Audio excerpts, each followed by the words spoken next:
I'm going to call to order the school board meeting for December 10th, 2019. It's 5:45, and we are going to start with our color guard this evening. The colors will be presented this evening by the Parish Community High School JROTC, escorted by Master Sergeant Jerry Staff, Army instructor, and members Cadet Lacey Berg, Cadet Anderson Lugo, Cadet Grace Monroe, and Cadet Cole Monceau. And if you will all please stand.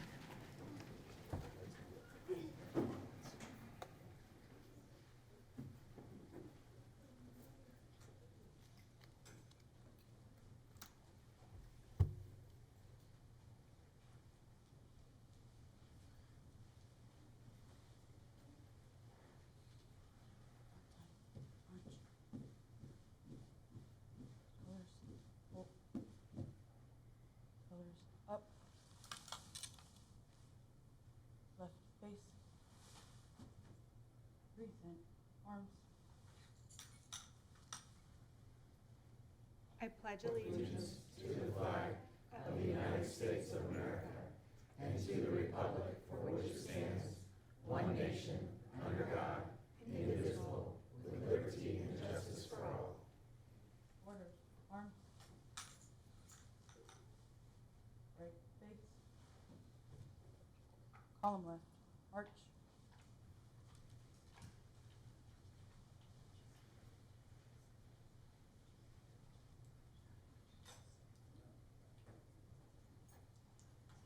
Thank you.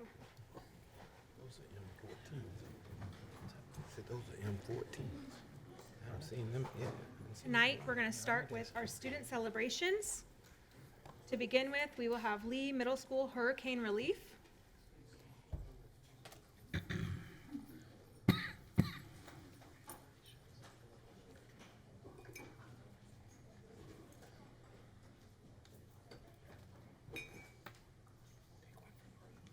Mr. Barber. Thank you, Madam Chair, board members, and Superintendent Saunders. As you know, this is our last meeting before we break for the holidays. I know everyone's sad about that, but and especially these people right here. But you know, we're going into a season of giving. And I know that giving and teaching our children to be givers is a top priority for the school board and a top priority for the school district.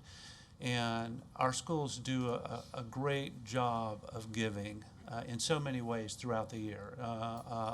Virtually every school in the district has programs going on throughout the year where they're giving in some ways back to our community. And so we wanted tonight to recognize a very special way that one particular school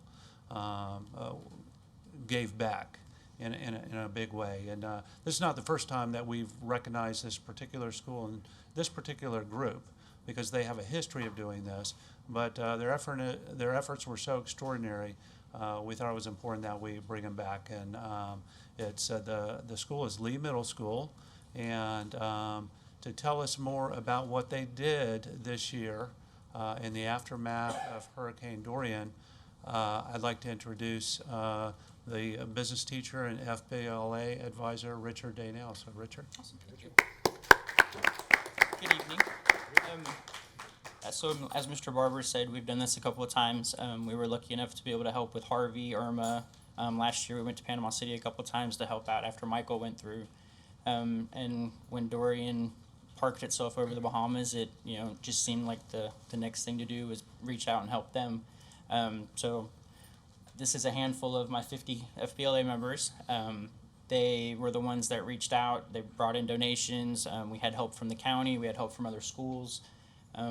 My administration, Mr. Cooper, let us fill the hallways up. It looked like a Walmart warehouse for a couple of weeks. And we ended up sorting, packing, and delivering a little over 20,000 pounds of food, clothes, baby items. And with a couple local organizations, it was put on shallow water barges and shipped right into the neighborhoods that needed it over in the Bahamas. Right. Wonderful. That's it. Again, we wanted to just highlight in this special season the special things that y'all did to help somebody that really was in need, and we just thank you for doing that. What we'd like to do is get a picture of y'all with the school board in the background, so if you guys could move over there in front of the... We're going to have Lee Middle School Principal Scott Cooper, who's right here, join them. And parents, you're welcome to get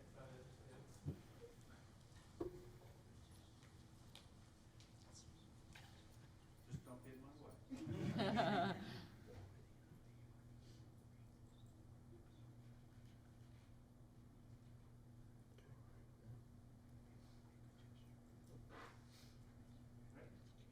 Thank you very much.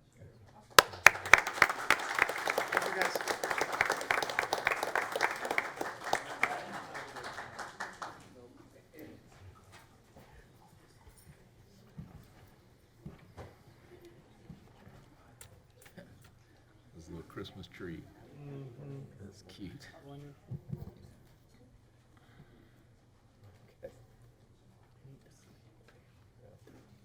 Give them just a moment.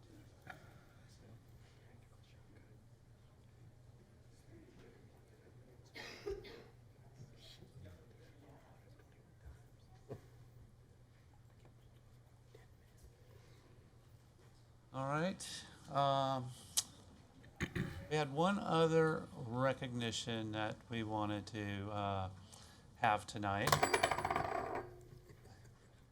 There it is. Boy, we thought we'd get through this with no trouble at all, but it's to a person that has I know meant a lot to the school board. He's been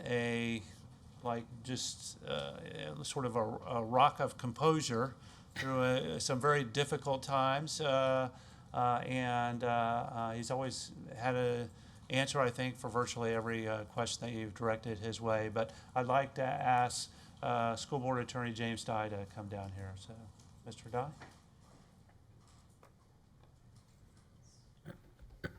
And Madam Chair, if you don't mind, I'm going to turn it over to you.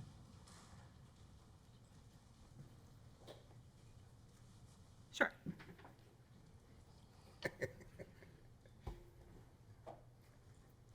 I'm glad she's coming down because I had nothing prepared. I'm a woman of few words. Yes, but all of them on point. Oh, well, Yeah. I was going to say thank you for your advice and your calm demeanor. And I think I can speak for all of us that we wish you the very best and the most fun on your endeavors in the future. And please accept this from us. Oh, Thank you. Thank you very much. I appreciate this. If I can take a moment. Absolutely. Okay. I was trying to remember how long I've been doing this, at least 5, maybe 6 years. And I've spent my whole career doing local government work. And when I came in doing the school board's legal work, I found a local government unlike any other I'd ever experienced before. I've told people that doing this kind of work, it's different in that the school board and the administration and the education side and the operations side operate in what I call a regulatory-rich environment. There seems to be layer upon layer of regulations for just about everything that the school board does. And that makes it difficult for the board to set policy, for the administration to carry out policy, and to provide a good education to the students. What I've also experienced since I've been here is how impressive the staff is. I don't think I've ever worked with a smarter, more dedicated, more committed group of people as far as trying to deliver the services that the school board and the administration is charged with delivering. So for that, it has been, from my experience, it's been a very rewarding opportunity to provide whatever advice I could provide to the school board and then to the people who carry out the day-to-day work of the school district of Manatee County. So with that, I appreciate the opportunity to provide advice, provide service. If I said early on, it's very easy to win the game of stump the lawyer. But I think eventually we find our way to the right answer. I know you guys get frustrated because sometimes you run into a hard stop on what you can do or what you try to do. And as a lawyer, that frustrates me also because I like to find a way for the client to get to where they want to be. But in the future, you'll have my brother. He has jumped into the fold, I think, wholeheartedly. He has embraced the mission. And I think the handoff has been very smooth between him and me, and I think I'm leaving you in good hands. With that, thank you very much. Thank you. Thanks for your service. I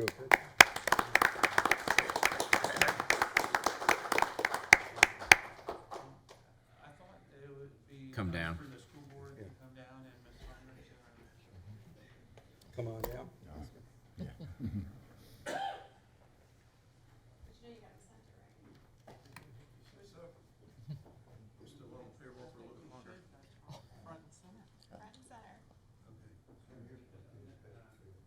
Pardon me? Yes.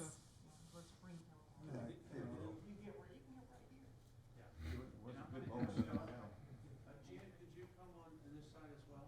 That way it evens it out just a little bit. Ready?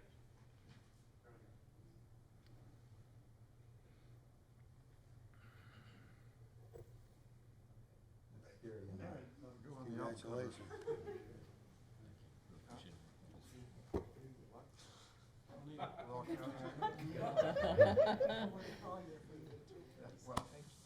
Now we're gonna pay back from my brothers. Deeds. I'm gonna give him the school board. I just want to note that he's leaving right now. Uh-huh. Did he turn in his ID and his badge and He's not even. he's got a security card still? Bon voyage, Jim. Are- Yeah, he will be. Okay, moving forward. He literally just walked out of the building. Good for him. Good for him. All right, moving forward, we are on the approval of the agenda.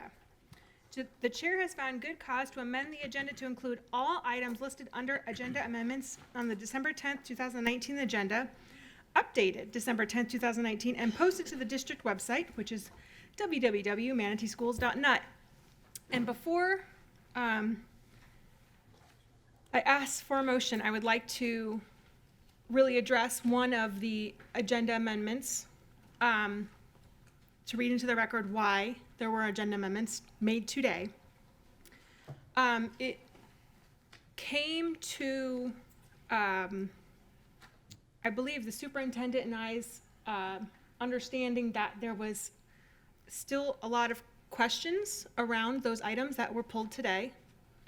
And since there is a workshop that we are working on to address capital planning, construction, solar, and Palmetto High, we're planning to address all those things really in one workshop because all those things really are intertwined. That we felt that it was more appropriate to address all of those topics once we had had that workshop and we were better educated on how those decisions will impact our capital planning, our construction, solar panels, and everything else. Thank you. Absolutely. Madam Chair, I move the agenda as amended. Second. Okay, I've got a motion and a second. If everybody will push their buttons.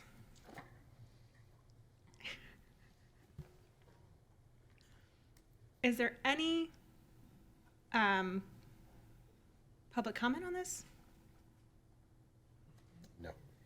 Is there any discussion? Public hearing consents. Any discussion? Okay. Well, we've had a motion and a second. All those in favor? Aye. Aye. Oh, there it is. And it passed maybe unanimously. Come on, Mr. Golden. I heard you say aye. Well, that's because it hadn't showed up yet. Oh, yeah. Yes. Find my We app. got it. Okay. Yes. There you go. Okay. And with that, we're going to move forward to our public hearing. Do a public comment. I'm going to close the regular meeting, and I'm going to open the public hearing for the board to hear public comments regarding the changes proposed to policy 3120 and adoption of new policy 5330.01 and answer questions related thereto. So I'm going to hand the gavel over to our Vice Chair Kennedy for public comment.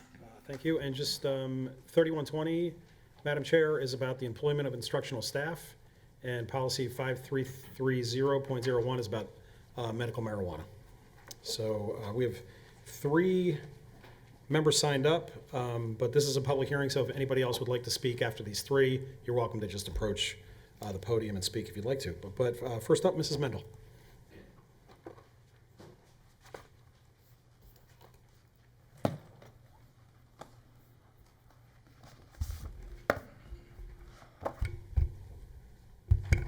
Hi, your most important assets aren't your clients, they're your loyal employees. If you care for your employees, they'll take care of your clients. Change clients to students and families.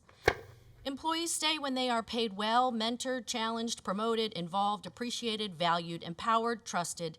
And to retain employees, we must create opportunities for them to give them opportunities to grow, take risks for them, treat their problems as your own, stand up for them, treat them fairly, and stay honest with them. Do not call what we are experiencing here in Manatee County a shortage. We do not have a shortage, we have an exodus, because we are not doing what we need to retain our most valuable assets. Let's try to change the culture, climate, and competency of our district to provide a more hospitable professional work environment instead of turning to adjunct staff. It is much harder to change the system from inside out and improve work conditions than it is to hire staff who think they can teach. We want teachers in front of our kids who are already trained, who know how to teach. Let's see, you've made nothing about this public in regard to how you'll compensate these adjuncts or if you will provide them with benefits. Can they join a union? If you go through with this, it is nothing more than union busting. There are other options. In Polk County School District and Polk State College, they've come up with an idea to get students off and into college early while growing homegrown teachers of their own. It's called the ELITE program, or Establishing Leaders in Teacher Education. Students interested in teaching will have the opportunity to start their associate's degree towards teaching, and then when they finish their bachelor's degree in early ed from the same college, they'll be ready for recruitment into the Polk system. Do not turn to adjuncts. You will undermine the teaching profession and belittle the teachers that we have here. Let's see, from Dr. Richard Ingersoll, professor of education and a senior research specialist from the University of Pennsylvania. He said, devising initiatives and incentives to bring more people into the teaching profession don't work. We need to focus more on how schools are operating and functioning. The problem here isn't that there are too few people becoming teachers, it's that too many teachers are leaving the profession. The solution cannot be to recruit more people. We have to focus more on retention, teacher turnover, departures, and attrition. We all know the reasons why they're leaving. It's obvious. Desmond Tutu once said, we need to stop just pulling people out of the river. We need to go upstream to find out why they're falling in. We can do better for the teachers by going upstream and identifying the issues that are driving them away. Hiring minimally qualified adjunct teachers to replace our most loyal assets is going to increase instructional staff turnover and will only lead to our need for more expensive lifeboats and vests. Adjuncts are not what we need to turn to if we are looking to turn this into a world-class school district that you all claim you are striving for. Do not turn to adjuncts. Keep the people we have here. Make this a decent place to work, and they'll stay. Thank you, Bridget. Veronique Rodriguez.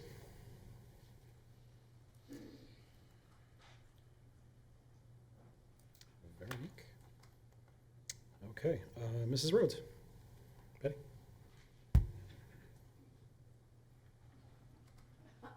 You were signed up for the. No, I did for public comment, but I can say something that I did read up on. Oh, okay. I can. Good afternoon. Good afternoon. Okay, only one thing I have on this right here, what you all are trying to do for the school system, I think it's very illegal to do this. And I did check, and the Commissioner of Education have not passed that law.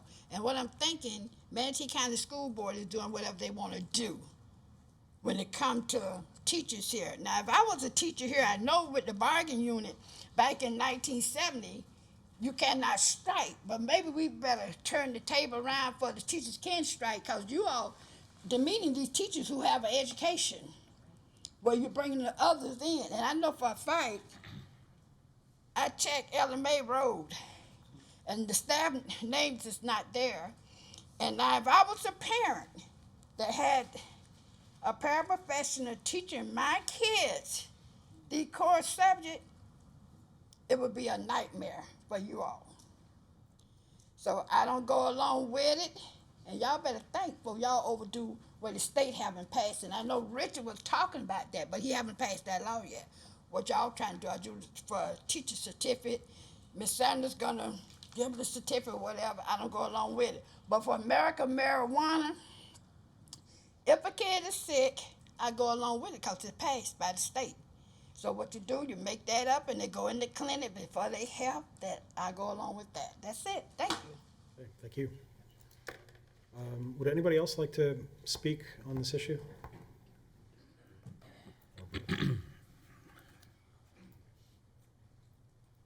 I'll try to keep this short. Glenn Gibolina for the record. Teacher recidivism. You know, I've been singing this song for a little bit, and you have to look at the whole picture. And you've got good starting pay, you've got good schools. You don't have the housing to keep him.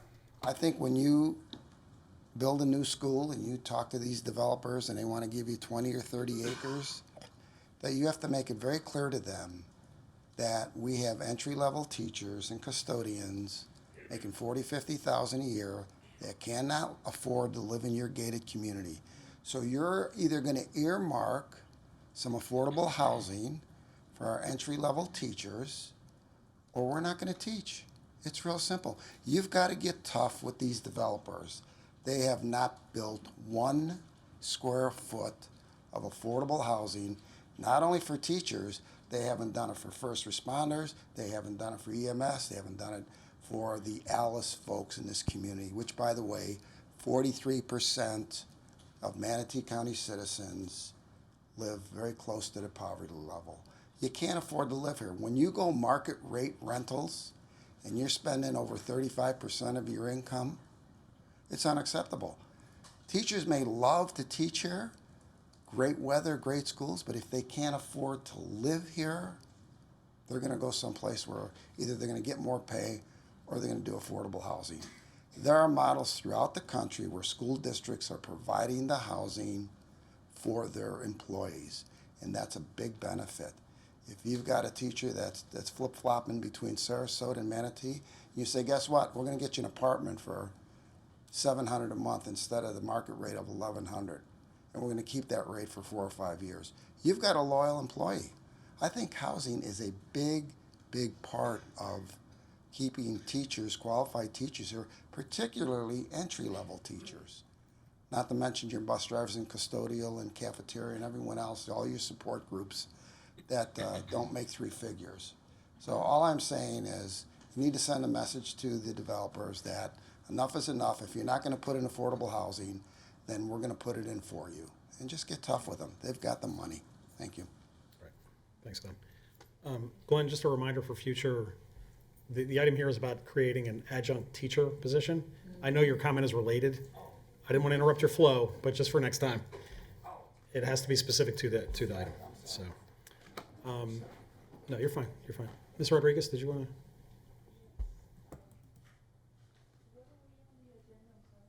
to? This is the public hearing about the medical marijuana policy and the policy around creating an adjunct teacher position.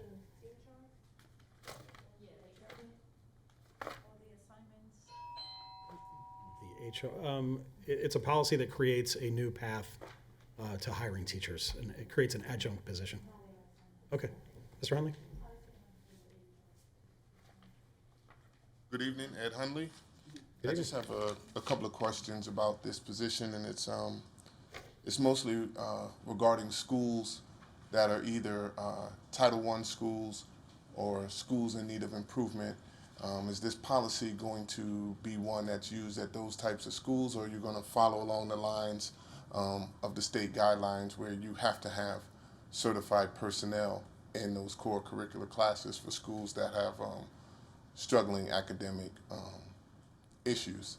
And I just want you to be mindful that typically the schools that are performing well or schools that have students that are coming to school ready to be successful, they don't typically have issues securing instructional personnel.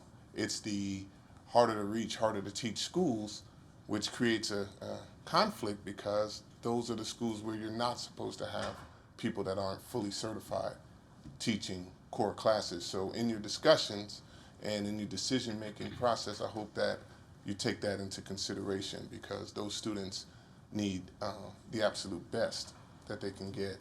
And I think we'll be exasperating the problem if we send people who aren't as trained as possible and as certified as possible to work with those kids. Thank you. Thanks. We will definitely discuss that. Anybody else would like to step forward to speak to these two items?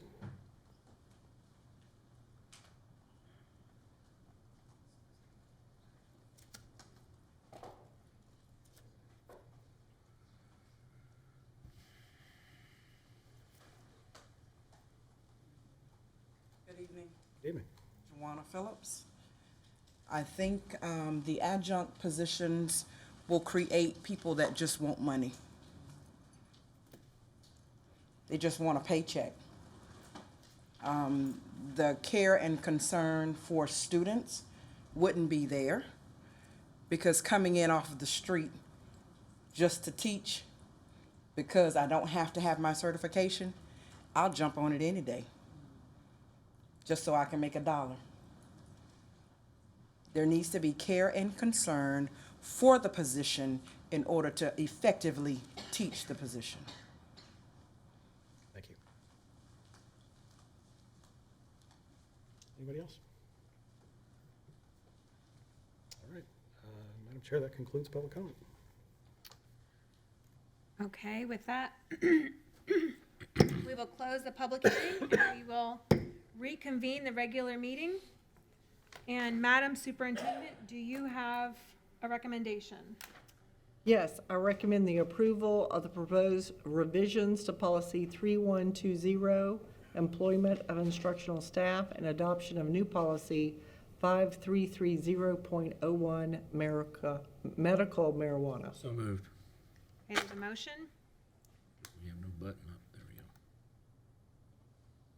You want, I'll second it. I thought somebody did. And a second. Is there any discussion?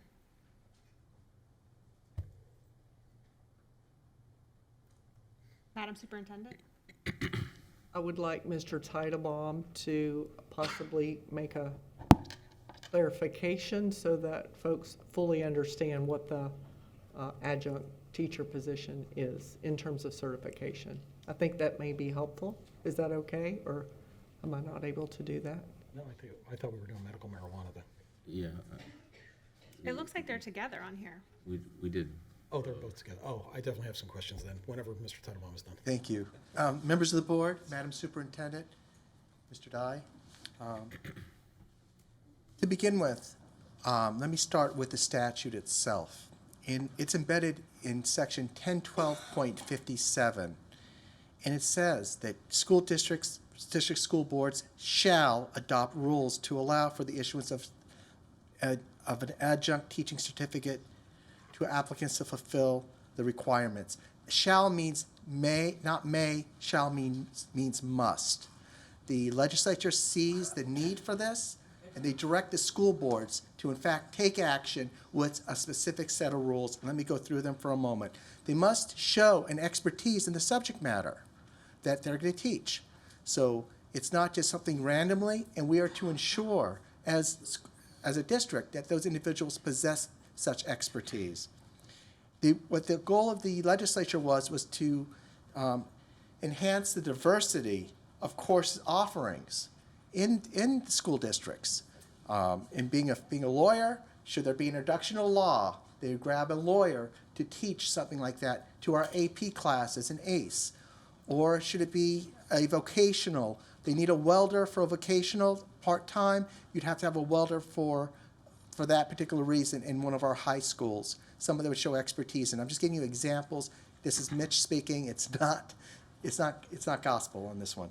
Okay, but to begin with, you get an annual certification after showing mastery, and you must be rated effective or highly effective to teach additionally.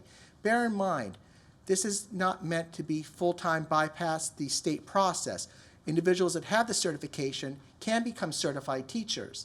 In addition to that, it's only good for 3 years. And then after 3 years, it's non-renewable. Most importantly, for legality and to address what was raised in public comment, individuals who are certified and employed under this section shall have the same rights and protection of laws as teachers certified under 1012.56. So that is it in a nutshell. So let me tell you a little bit about the policy itself we're amending today. That's 3120, that's employment of instructional staff. This is an existing policy. We've struck a little bit of the redundant language because all teachers must be certified. That's embedded within this policy. That's not being removed whatsoever. And we're just adding for the certification process to allow the school board to adopt the new policy as required by statute. Thank you. Thank you. Dr. Hopes?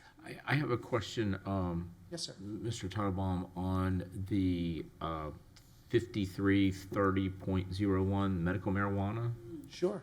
And specifically, the question is on the prohibited forms, which includes a patch. And the reason why I'm asking this question is that it's my understanding, but I'd have to go back to the literature, that when Florida originally passed the Charlotte's Web version and then subsequently the regular higher THC, one of the conditions that it was known to be utilized for treatment was specifically in children with a particular form of epilepsy. And so my question is that I recalled that there was a patch delivery system similar to like a scopolamine patch for those patients, but in this policy we're prohibiting a patch. So what do we do if we have a student that's prescribed a continuous dose through a patch for, say, epilepsy?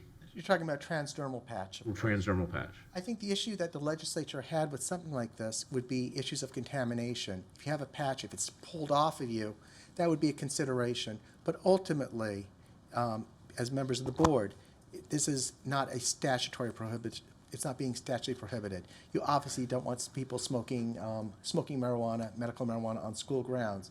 So again, as the board, if you say to us, we like our policy, add the word patch. Bear in mind, let me tell you how the policy came about for Manatee County. It came about from the Department of Education directing the district by December 1st to send up a model policy. Right. And in addition to that, they gave us model policies. It was Miami-Dade and Broward. So what we did was we took the best of both, added some of the language ourselves, because we were concerned about contamination. For instance, if a parent was to come in and administer medical marijuana, and let's say it was an oil, they put an oil and they put it on a tissue, they throw the tissue in the garbage, that could be a cross-contaminant for our custodians and others. So we did add to that, we elaborated, but again, if a transdermal patch is the wave of the future, quite frankly. It's right under the arm. That's my only concern. No one sees it under the shirt, under the arm, and it's a consideration. Now, I can understand that we would not want, well, it has to be one of the designated caregivers anyways. I mean, I can understand not wanting to change the transdermal patch Yeah. Yep. in the school, but I guess my only concern is it is a more common form, especially with children, and for some of these diagnoses. So my only concern would be that one would read this and get the impression that if my child has a transdermal patch, that's prohibited, and that's... I would say to you, if your child had a transdermal patch, you probably wouldn't be a caregiver coming on school grounds to administer medical marijuana. I know, but doesn't this say it's prohibited? Again, for purposes of amendment, I do understand where you're coming from, and I'm not going to take any opinion because I leave it to this good board. But ultimately, a transdermal patch would be giving medicine throughout the entire day to that particular child. And if it's under a shirt, it's not being peeled off, there would not be a normal issue on that. However, in the wisdom of Broward, in the wisdom of Miami-Dade, they did prohibit it. But Manatee has license to do what they want, just for the board to know, once we do adopt this policy, should you guys do so as they tell us we have to, it will be sent up to the DOE tomorrow. So any amendments that you want to make tonight to make any changes, I encourage you to do so.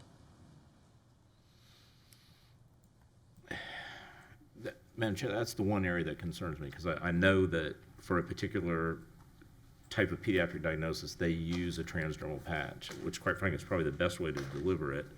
I'm going to tell you, having lectured on medical marijuana to our board members, with Dr. Hopes being there throughout the state, the transdermal patch is the wave of the future.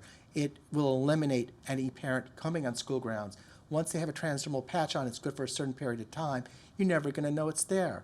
If ever questioned, you still want to register it, and you want to be able to say, by the way, members of our schools, members of our clinic, we have physicians' orders, not prescriptions, for medical marijuana.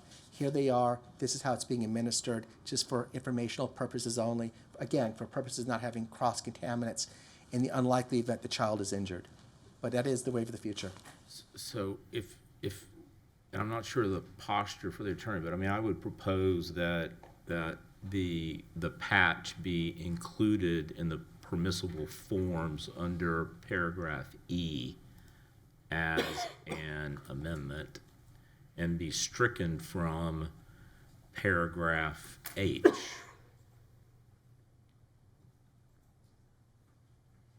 that a motion? Yes, ma'am, that's my motion.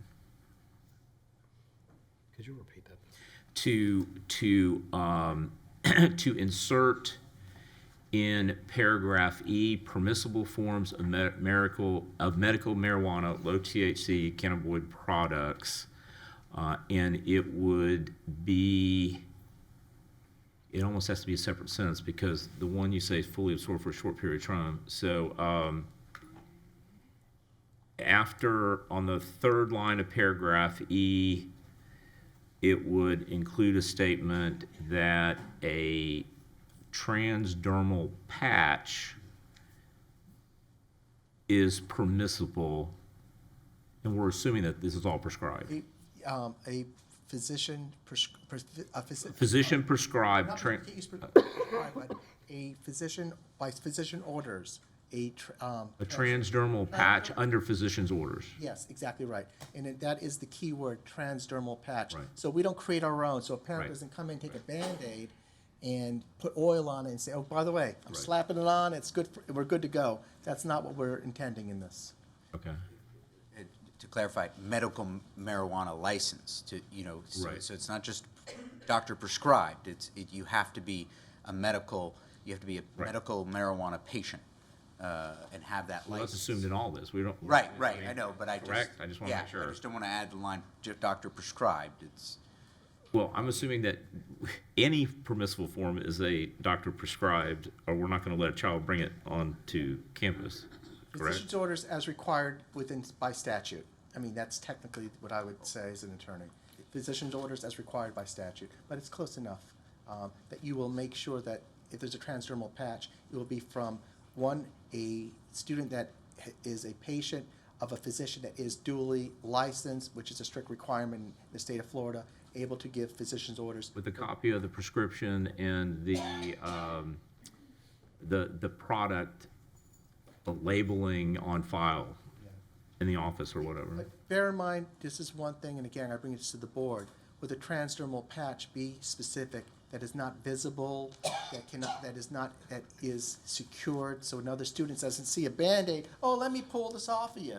See, this is the reason why it was prohibited in the other policies, because they don't want cross-contaminants where children of young age, and again, epilepsy knows no age. So we want to be able to at least add the protections for our other students. So I would say, highly recommend that should we add it, a transdermal patch worn in a place that that's under the clothing. That would be a great statement. That's my 2 cents. without consulting with a physician on where they order it. The scopolamine patch goes behind your ear. Dr. Hopes? Yes. This might help, but up in section B under definitions, both of these things are mentioned in that first sentence. Student patient who's a resident of the state, who's Right, been yeah. added to the use registry. So I think just adding Transdermal in E, transdermal patch is also allowed. I think if we just say that permissible forms of medical marijuana means I would say we could add transdermal patch, but then it goes on to qualify it as absorbed in a short period of time, which is not how that works.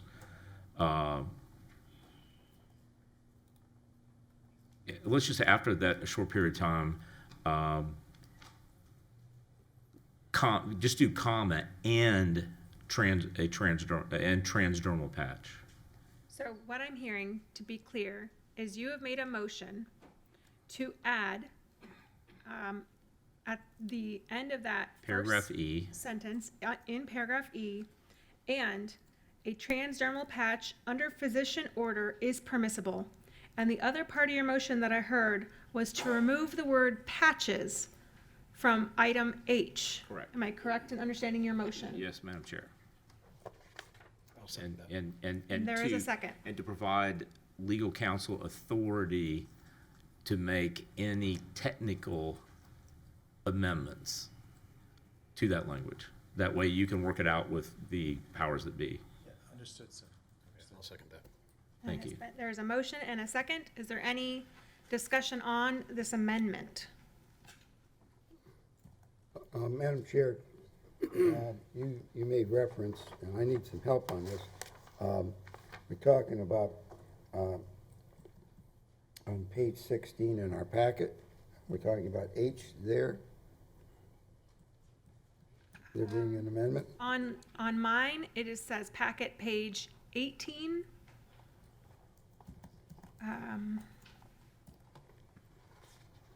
But there is, on my page 16, there is, I think we just have different pages online.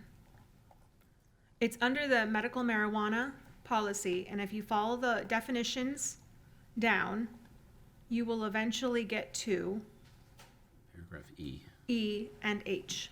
Right, okay. That is where we are talking about. Okay, H, where it says prohibited forms of medical marijuana / cannabinoid products. And this is where we're talking about amending. Deleting patches from that.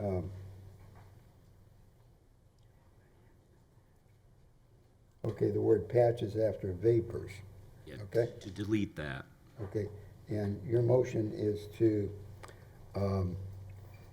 approve this draft for 5330.01 with the change of deleting the word patches from subparagraph H under definitions.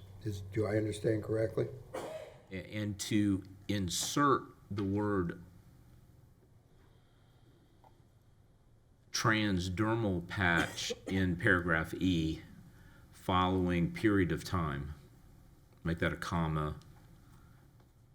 No, just delete the period and then and Transdermal patch. Transdermal under patch. physician order is permissible. under physician order is permissible. Well, it would be in the permissible form, so just and transdermal patch under physician order. Okay. Thank you, for specifying, so we in the community better know specifically the amendment. Now, I'm going to ask counsel up here how that affects the legality and effectiveness of the changes proposed by Board Member Hopes. It's 100% permissible. We have greater safeguards within our policy because of federal law and purposes of funding. Okay, This it's was permissible. Absolutely It's permissible. legal and all that. Absolutely legal sanction, and also, quite frankly, I must say, encouraged as well. I could tell you why it was excluded. Okay. But Well, the reasons I don't why it think- should be included. I just want to make sure that if we adopt this proposal as proposed amended, that it is legal, and the desired effects, should be achieved, including these amendments that Board Member Hopes has proposed. Yes, sir. Okay, thank Can I you. make one recommendation? That, again, for the purposes of transdermal, that you have specified it in transdermal, so it's physician's orders. That's it. I think you hit it. Okay, I believe I've already seconded this, and so I reaffirm my second to the motion as amended, or, He seconded the amendment. okay, seconded the amendment, okay. So we have to vote on the amendment, I guess, or, That is, yes, but there are two other people signed up to speak. Okay, thank you. Vice Chair Kennedy, would you like to speak on this amendment? No. I would like to speak on the adjunct position, Okay, which is wrapped up in this. yes, it is. Okay. Reverend Golden, would you like to speak on this amendment? Yes, but I'd like clarification. I know we're discussing both of these in the context of a public hearing that's closed, but we will vote on them separately. We are going to, right now, we are on the vote for the amendment. I That is the understand. only part we're on right now, but I believe that if you're asking if there's two policies, I believe the two policies, the vote is together. Okay. Then when would it be proper to ask that After we the vote be separated? I think after we have moved forward with this amendment. Okay, There's still a vote hanging here. all right. I just have a couple of questions that I need to ask. The draft that you have here says the exclusive purpose of this policy is to comply with the mandate of Florida Statute 1006.062, paren 8, to allow a student who is a qualified patient as defined in Florida Statute 381-986 to use medical marijuana obtained in accordance with law. Can you share with us what the mandate of Florida Statute 1006.062, paren 8 is? Attorney. That statute was enacted 2 years ago, directing school boards to adopt a policy on medical marijuana. Quite frankly, it was very problematic at the time because of lack of specifications. The issue of caregivers was really the issue because they wanted to make school personnel caregivers. But the statute also stated specifically there could only be one caregiver, which would be a parent. So there was internal conflict. So we did not adopt a policy. Other districts equally had the same problem. So ultimately, how did that get resolved for us for today is that when the Department of Education sent us down draft policies, guess what? They did not make our personnel caregivers, but ultimately the draft policies that they've already given us to follow had the caregiver being a parent or other authorized guardians as the caregivers. Resolve that issue.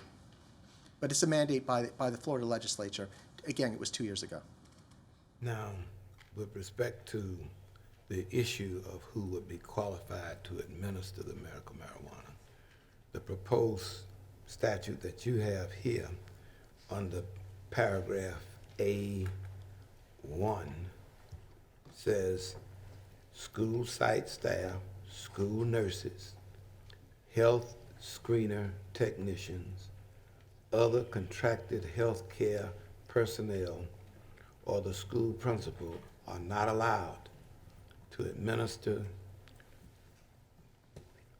whatever, store, transport the medical marijuana in any form. So, under this draft that you propose, what school board personnel is allowed to become a part of the medical care of a child using medical marijuana? The answer is no. No. There's none. No, and a qualified caregiver was someone who's 20, but understood. There's no school person, the idea of this is that there's no school personnel involved. And the policy from the other jurisdictions, from Miami-Dade and Broward, also had that same exact language that is being proposed today. I'm not answering your question.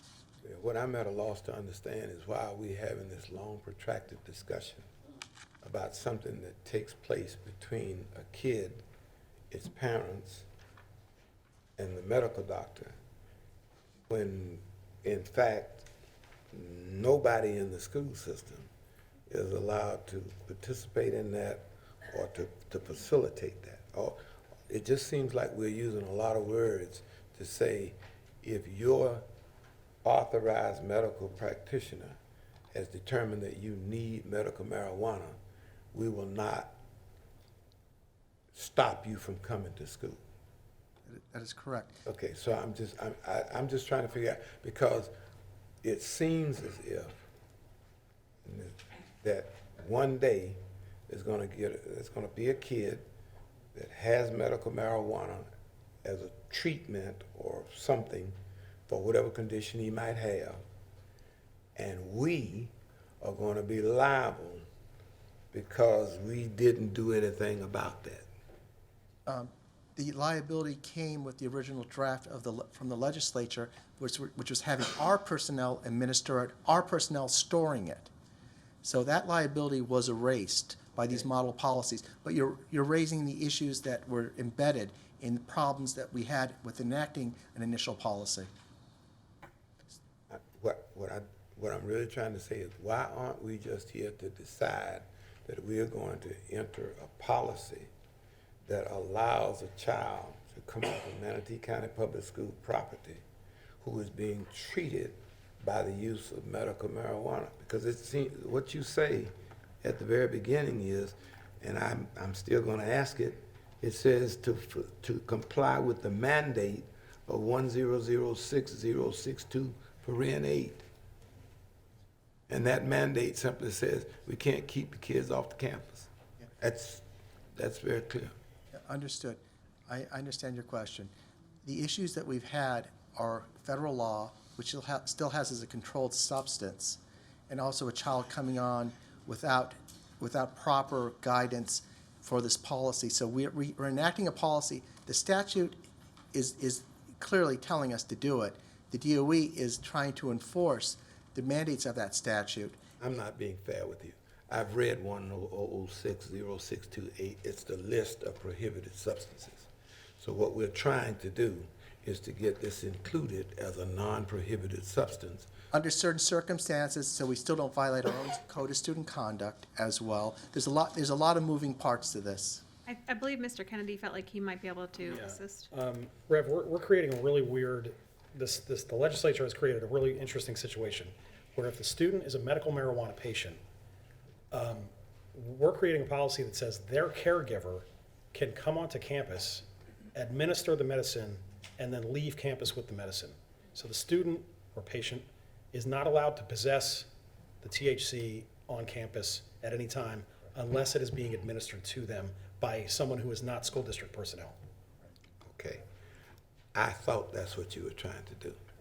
And I still think that what we are injecting ourselves into is the care of a child under the use of medical marijuana, whether it's brought there by a doctor or whether the child brings it themselves. This policy injects us into that process, does it not? The answer is, I would say to you, yes. Okay. With low THC, but, and again, it's not discretionary. It's not like I'm asking the school board hey, this is something that's being proposed. We're being given a mandate by the Department of Education, given a mandate by the legislature to enact a policy. So we came with a policy that would mitigate our damages to the best extent possible. Obviously, first and foremost is the health, safety, and welfare of students. That addresses this. It addresses the liability of our employees and also the school culture and the school environment as well. It doesn't abrogate the code of student conduct, and it does put safeguards in place. With the transdermal patch, as Dr. Hopes has mentioned, this technically would be, they would have the right to use medical marijuana on file with us, but ultimately the transdermal patch would administer it throughout the day, and it would be moot. But we have all of that now. You have all of those safeguards in place right now. The only thing that you do not have is this medical marijuana on the list of approved medications under 1006-062, paragraph 8. That's correct. That's correct. I think that if you, the second and fourth paragraph on the first page Right. are key paragraphs. Okay. Second paragraph being that that this is kind of the last resort. We hope that families administer the medical marijuana before or after school, and that is a goal. And it's only permitted when the failure to jeopardize, in that second paragraph. And then the last paragraph, which is where obviously this medical marijuana discussion in a whole, it could jeopardize federal funding. And so that fourth paragraph is very important to protect federal funding. And I appreciate that. My last point is, though, that the responsibilities under paragraph C of the parent caregiver clearly sets forth that we must have some type of authorization, or some type of, you get my drift? All I'm saying is that we're about to enact an omnibus medical marijuana piece of legislation or policy to deal with one particular aspect of medical treatment of a specialized subset of children. And what I'm just looking ahead in this litigious society that we have. Once we, let me ask it this way. Would it be negligence if we had no policy as to all of these exigencies and simply said that the use of medical marijuana by children on our campuses under prescribed conditions is permitted? What you would do is you would have no limitation. You would have a statement, but without any qualifications or any framework and guidance. The policy that's being proposed to you today creates a framework that protects us. For example, under your example, a student could administer medical marijuana during the school hours. So they could in any of these forms, so whether it's edible, smokable, vapors, all these forms. We have to set policy on what is medical marijuana and what isn't, according to this school board. And the OR medication policy says you cannot carry your own medication. Technically, if there's a violation, he could have his gummy bears. It could lead to a contamination where if he's carrying his own gummy bears and he gives and shows that, oh, by the way, guess what I have? Here's a gummy bear. Try it. It creates a framework that really does protect us from incidents of contamination, incidents of liability, and more importantly, compliance with DOE regulations and Florida statute. I'm not going to belabor this, but you do understand that if I'm the parent of the child that was given that marijuana, I'm going to sue the district for allowing the child that brought it on the campus. But that would be a violation of our policy. But if we had no policy, beyond simply saying that that was just permitted by statute to be done, I'm just concerned here that we are expanding beyond Dade County and the other counties that you used as an example.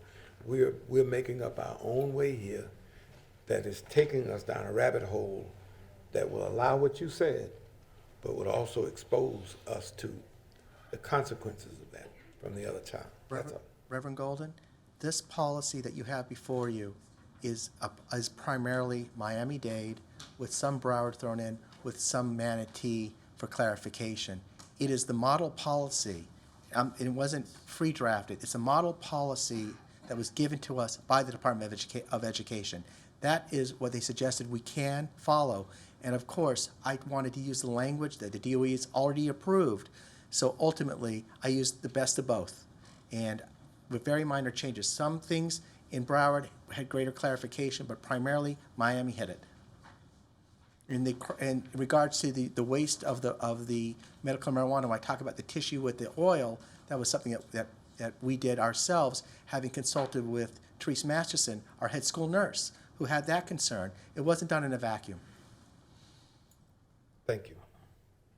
Okay, so to refocus, right now we have an amendment. The amendment is to item E. Go back and find that. Where we will be adding, or the suggestion to add is, after the first sentence, take away the period and add and transdermal patch under physician order, and under H, to remove the word patches from the list. Is there any other discussion on this motion for the amendment? Okay, it has been motioned, it has been seconded. All those in favor of this amendment, please say aye. Aye. Aye. All those opposed? Aye. So that passed 4-1 with Reverend Golden voting opposed. So now we are back to the main motion, which was motioned by Dr. Hopes, seconded, I believe, by Mr. Minor, which is approval of policy 3120 and approval of policy 33.0.01 as amended now. Is there any further discussion on these two policies? Do I have to press my button or raise my hand? Okay, there you go. Reverend Golden? Yes. I would, I don't know whether by motion, but that these two items be separated. I would second For the that. vote. For the vote. Okay, so Reverend Golden is making a motion to separate these two items. I'm assuming that's in proper posture to do that, Mr. Dye?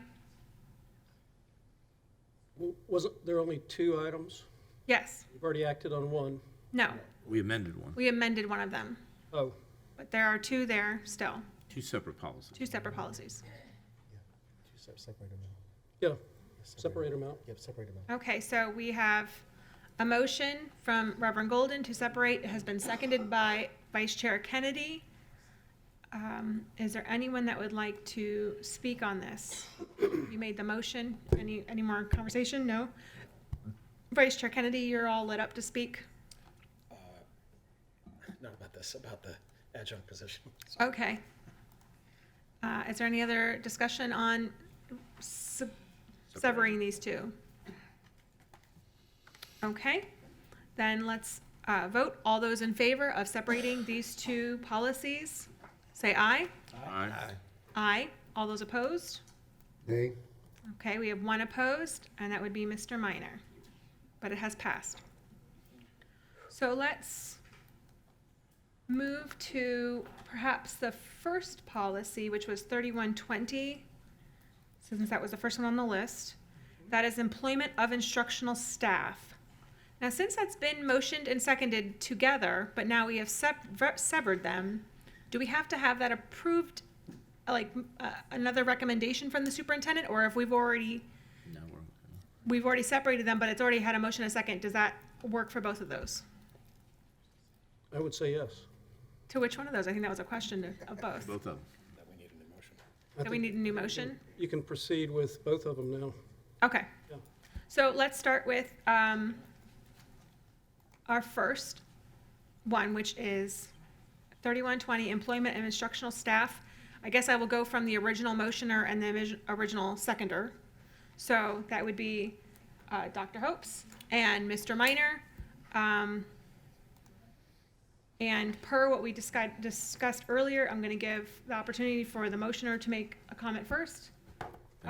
Dr. Hopes? Thank you, Madam Chair. I believe the recommendation of superintendent in approving the revised 3120 brings us into alignment with the state statutes and the Department of Education regarding how we qualify and, in essence, authorize adjunct teachers as an alternative pathway for being in compliance with this personnel category. And as you know, over the years, there have been a number of different alternative pathways to get someone into an educator position while they then work on getting additional certifications. So it's time limited. It can only, for a term of 3 years, it cannot be renewed.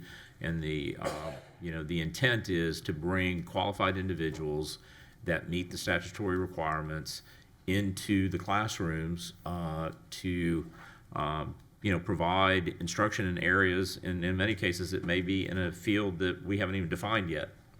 And therefore it allows us to teach these subject matters with experts while the state works on permanent certification for some of these areas, especially in the technical field. So I think it's needed, it's overdue, and I would ask for the support of my members.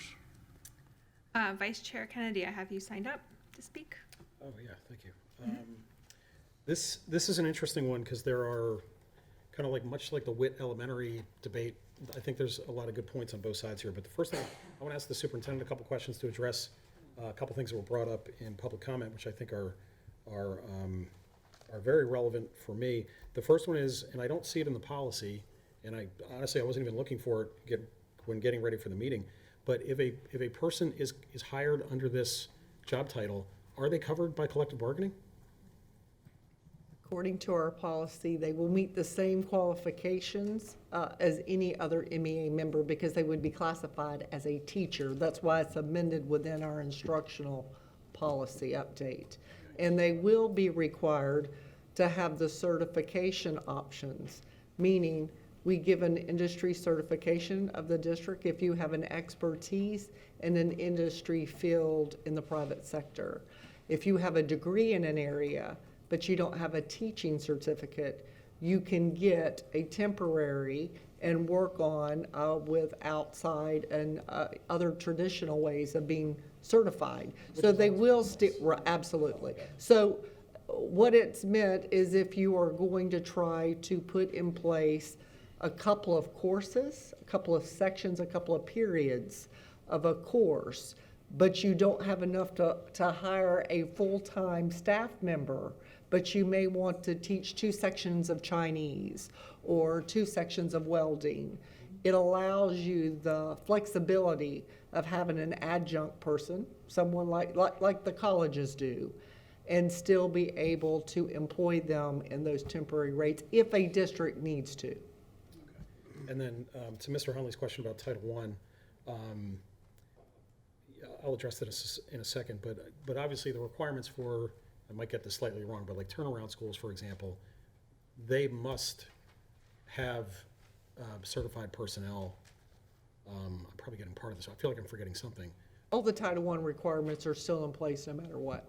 Okay, so that wouldn't necessarily preclude someone in this adjunct position from teaching in a Title I school. They could be teaching an elective class and have a vocational certification and teach it for 2 periods. It's an adjunct type professor that allows, we give those type of certifications already.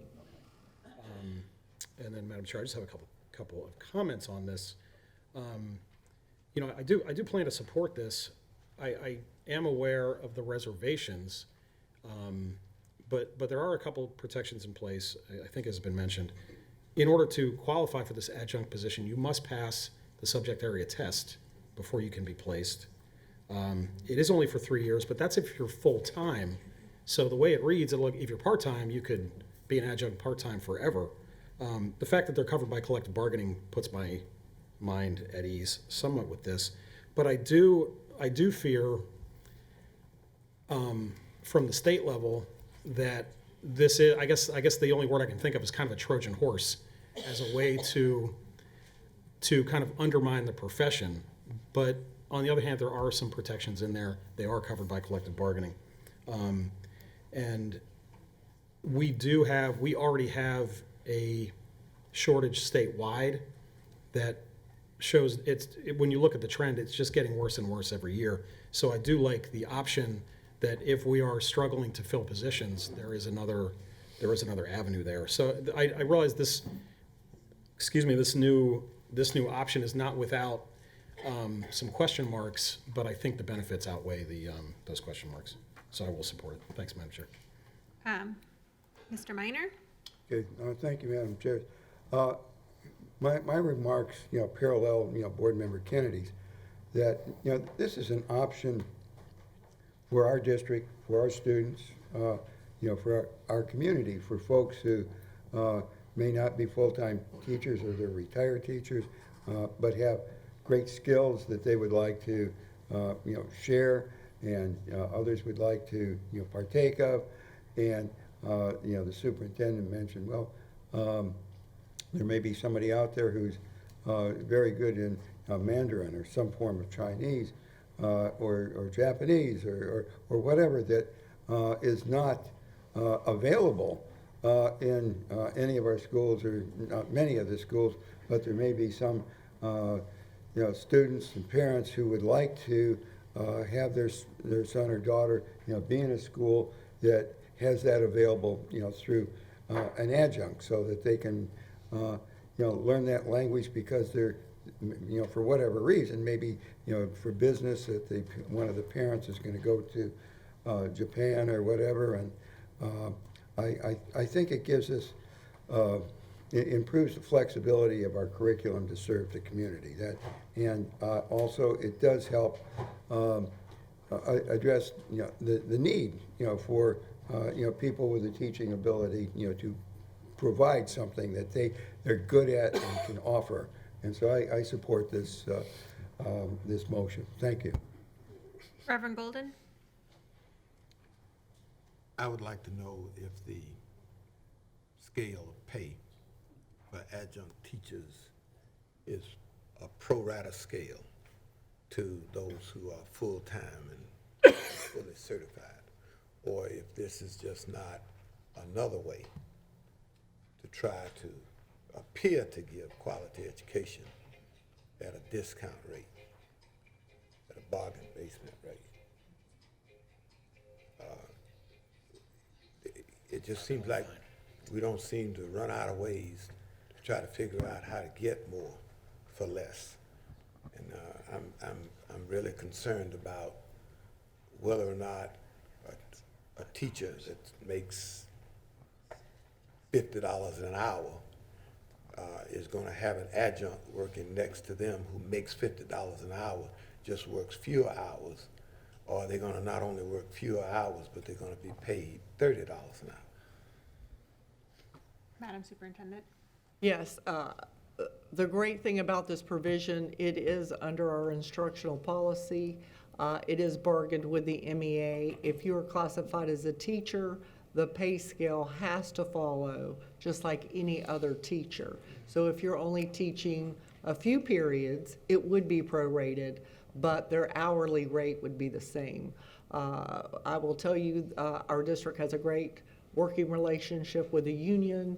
Anytime that we make any type of new type of instructional decisions of personnel, all those are made in conjunction with working with the union to make sure that we're adhering to the rules and regulations of that. This is just a policy that allows opportunity. It doesn't necessarily mean that it's all going to be enacted. But if they're called a teacher and they meet the criteria of a teacher, they will be paid as a teacher. Okay.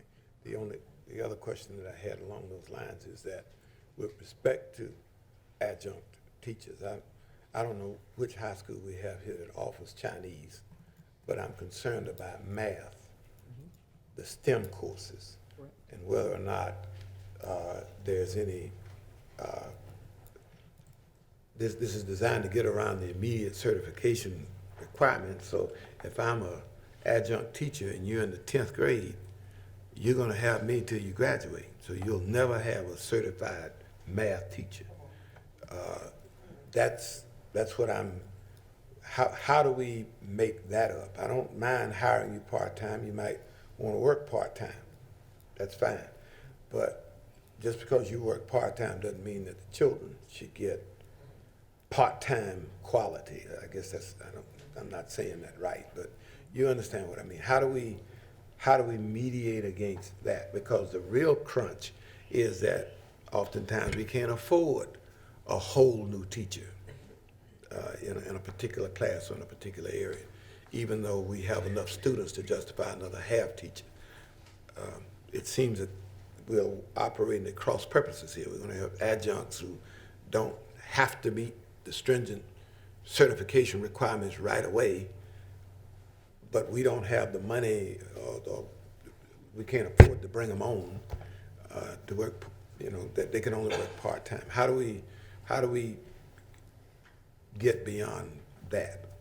We're already working with a model very similar to that right now. If a high school has a need for a couple of extra periods, they can pay their teachers to teach an extra class. So they're paid a sixth of a salary. So we're already doing that for those that are willing.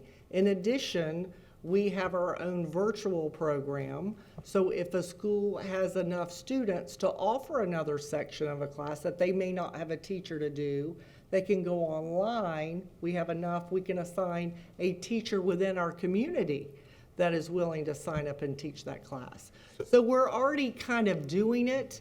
I've also met with New College of Florida, the Honors College, and they're a liberal arts program. So they have many students that are going to graduate with math degrees or possibly an engineering degree. So these are the type of folks you're looking at. So they would have to, if we hired them, they would be on our alternative certification track. They would have to have enough expertise if you're an engineer or a physics degree person to come in and to teach the biology or chemistry class, or they wouldn't even be allowed to be an adjunct teacher. So there are So there are many safeguards for there are that. safeguards to protect the quality Yes, sir. differential between a so-called adjunct Right, and a fully certified teacher. right. Okay. Thank you. We've gone around one, so I'm gonna just make a couple comments. I really can see the benefit of this policy in that, I could see how it would benefit career and technical programs especially, because I know that's a struggle that we've talked about more than once, is finding the right people to teach those classes that are so beneficial to our students to have a great career when they leave our programs. So I could really see the benefit of that. I do share one similar concern with this person being put in core classes, but I'm also aware, since I was a teacher, that there's always been an alternative certification track. That really isn't new. That's not new in here. That has existed for years and years and years. So that's, might be titled something else, might be called something else, and I think that there's a purpose for this. But there's a lot here that's not really that new, you know, and I just want to point that out. So, and Vice Chair Kennedy, you're signed up. Thank you. I'll be quick because I know you all want to vote. But I just want to address the, you know, in my experience and in talking to people and being aware of what's going on around the state, in my belief is that the two highest obstacles to becoming a certified teacher are not going through your undergrad and then going through your certification classes or finishing your master's. It's passing the subject area test and it's passing the general knowledge test.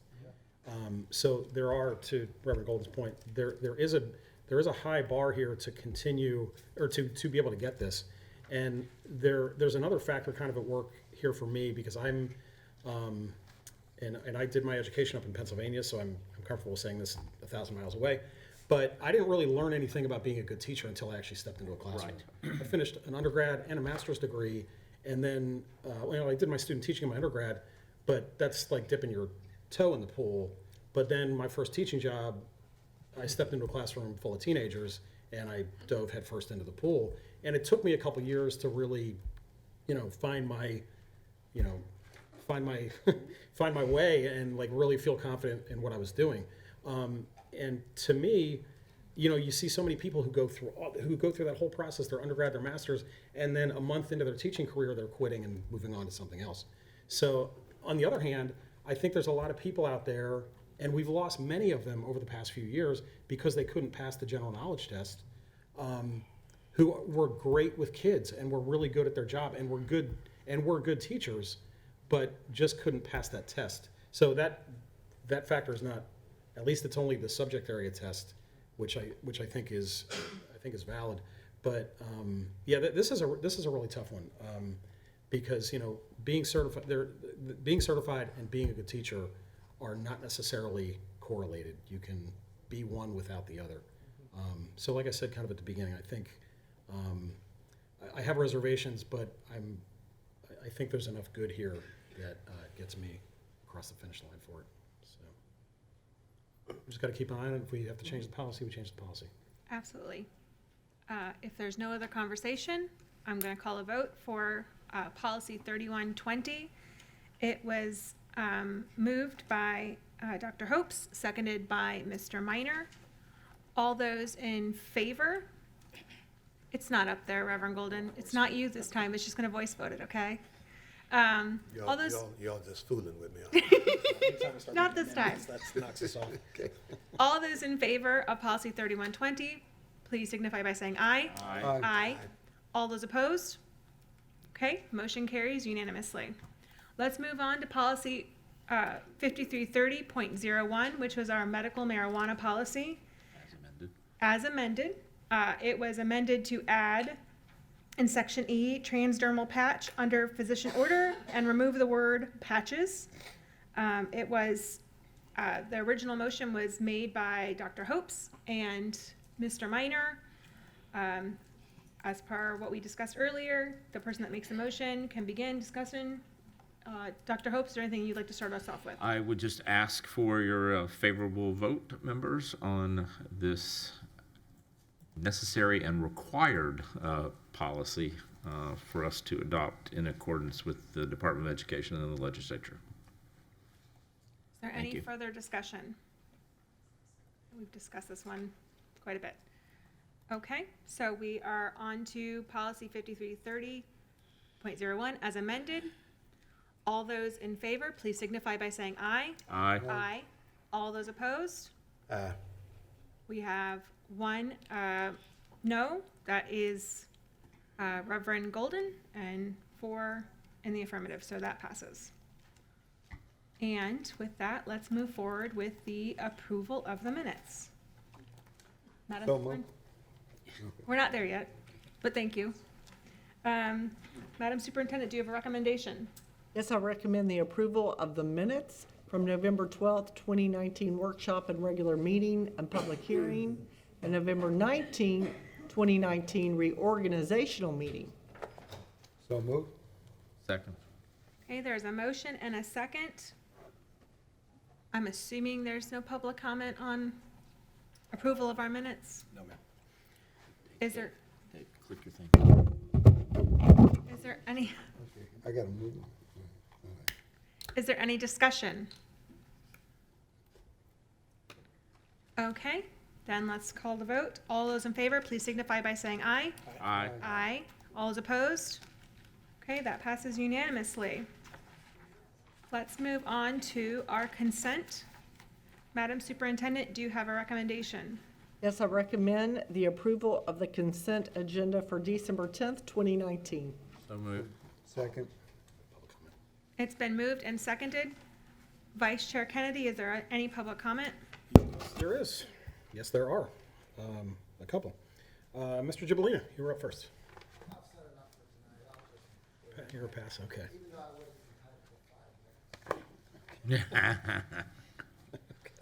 So noted. Mrs. Mendel, consent?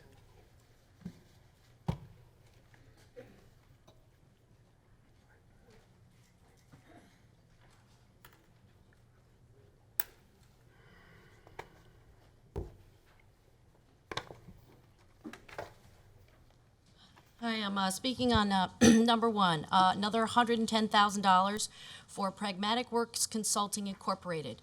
Do we really truly need to spend another $100,000 on another data management collection system? For real? You say that the student data comes from a variety of disconnected systems and sources. You claim you can't review reports holistically and visibly across the data set. You claim you need to build a better reporting platform with the ability to analyze disparate data sets. After all these years and the millions of dollars spent on infrastructure and software, yet we still need another? You claim that this is going to provide better service to students, administrators, and their community? I don't think so.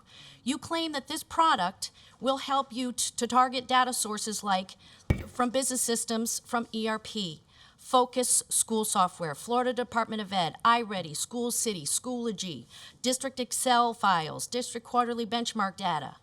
Here is another one of the companies that you will allow access to our children's PII data, one of the many that you refused to publicly identify and dumped me with a $650 invoice for my attempt to protect my child's data.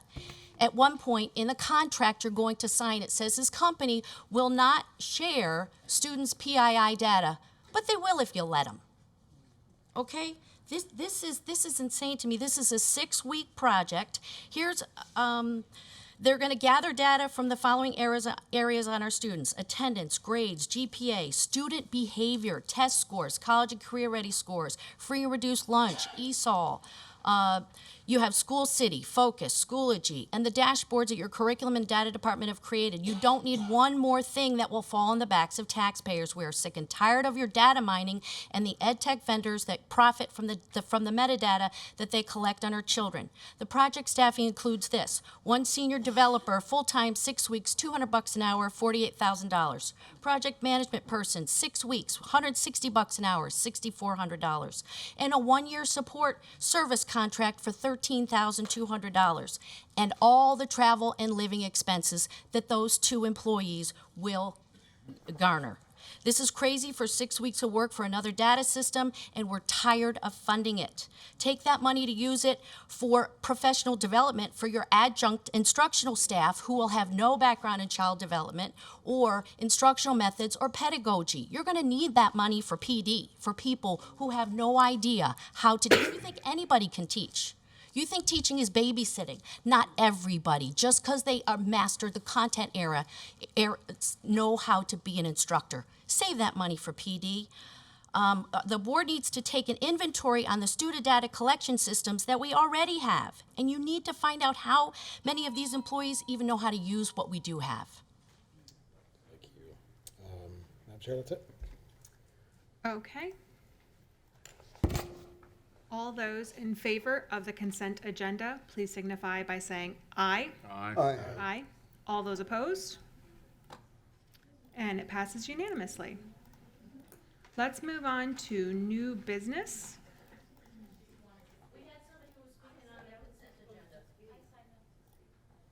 Ms. Rodriguez, I have you under public comment.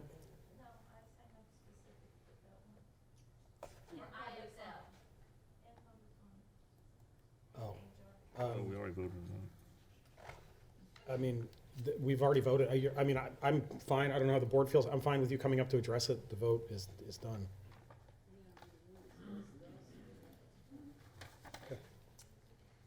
Okay.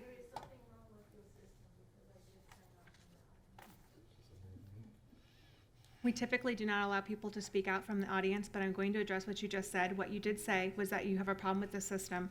I would suggest that when you come, that you talk to our agency clerk and affirm that you have signed up for the things that you'd like to speak on. She would be happy to help you with which items that you are signed up for from the next meeting forward. Okay. Let's move on. We are on to new business item number 1, which was pulled from consent. It is approval of Witt Elementary School renovations and addition, Phase 3 plans. Madam Superintendent, do you have a recommendation? Yes, I recommend the approval of Witt Elementary School renovations in addition, Phase 3 plans, construction documents, no financial impact. So moved. Second. Okay, there's a motion and a second. Is there any public comment? There is. Mr. Gibolino?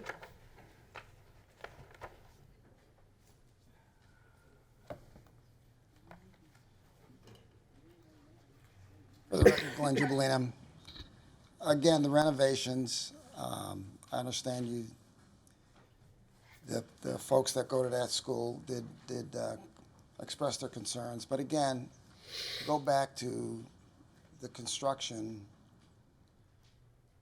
idea of it, telling you what they need. And then there's no protection on cost overruns. I don't see it. I've asked if that school is going to be hardened. I've asked if that school is going to be renewable. I've asked for some energy audits. I did a records request on keywords as hurricane shelters, renewable solar, from the building department to each and every one of you.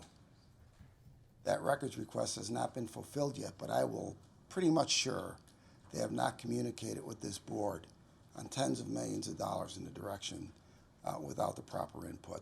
All I am saying is that you need to re-educate the architects and the builders, and if a renewable policy is not in that PFR, then don't accept it. Get rid of the architect, re-educate the builder. I mean, it's our money. And has anybody reached out to the county about hardening? We went through this nightmare at the new high school, that it only took 7% to upgrade that high school to a hardened shelter, hurricane shelter. You didn't do it. It wasn't in the budget. But you could have picked up the phone and said, hey, Manatee County, you know, you've used every one of our schools during hurricane evacuation. Can you bump us to 10 million it takes? Nobody communicated with the county. I'm sure they would have came up with the money. Same thing goes for this school. Same thing goes for Skunk School. Same thing goes for every new school that comes down the pipe. Those hurricane standard shelters should be a no-brainer. And I think the county would collaborate with you money-wise on getting that done. And even if they didn't, you need to find the money. You really do. We're severely, you know, we're getting we're gonna have over 400,000 people here within a year. And you know what? They're gonna need a place if we get hit again. All I'm saying that the hindsight of putting these projects through, approving budgets without taking a step back and saying, let's really revisit these issues on these key items. Hurricane standards, renewable energy, real simple. And I think this board is in the right direction. We've got a workshop coming up January 17th, hopefully to address some of these issues. Hats off to the board and administration for doing that. I appreciate that. And hopefully we can hammer out some of these differences. Thanks. That's it. Okay. That concludes public comment. It was motioned by Mr. Kennedy, I believe, and seconded by Reverend Golden. So, Mr. Kennedy, would you like to start us off? Is there anything you'd like to add here? No. Okay. Mr. Minor? I saw your Okay, hand well, up. I'm gonna apologize for my confusion. I had understood earlier today that all items, you know, concerning construction and planning for new schools was going to be postponed until January, after this board had a workshop to discuss construction items. And so I'm surprised that we're calling this up as a business item. I think that there's a lot to be discussed, and that's why we're going to have a workshop. And I think that this matter ought to be continued until the January meeting, which was clearly my understanding. Maybe I misunderstood, but I was told that. So, Can I clarify? yes. Sure. All of the other items that were going to pertain to new construction or renovations were pulled. But since this had already been debated once, and this is just approving what has already been debated once, as it had already come before us, and all this is doing is moving forward something that we have already debated, and this will be our phase 3, and we've already approved 2 other phases. The other construction had not begun.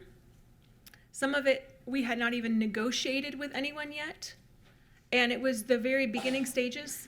That is not so in this instance. This instance, if you go there, they have already done $5 million worth of work, and we have already debated all of that. And we had already decided to move forward with this. And so that is why this one is on here. And the others were pulled because we do need to have further discussion on solar and everything else that was discussed. But that would typically be done in a planning phase. And we are far surpassed that with WIT, as we've already debated.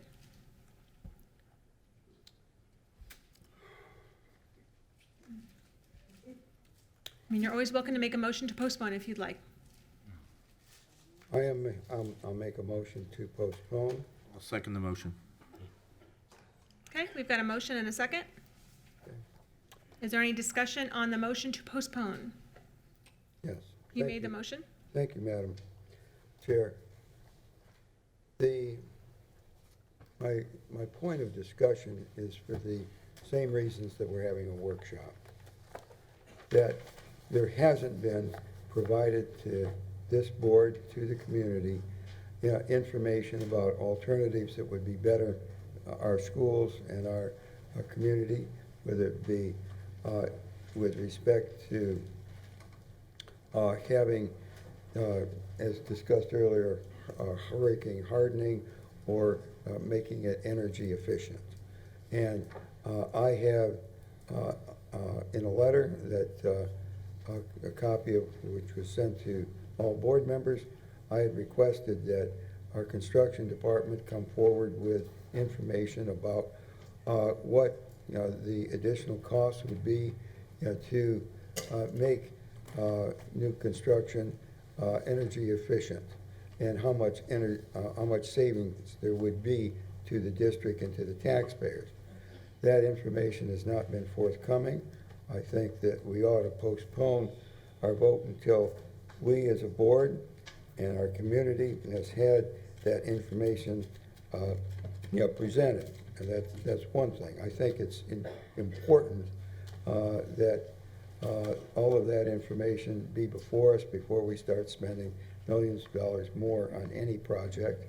I don't think that postponing, final stages of this until after our early January meeting is going to prejudice anything. And I think that in the end, I think we'll be more satisfied, and the community will be more satisfied with what this board does. Thank you.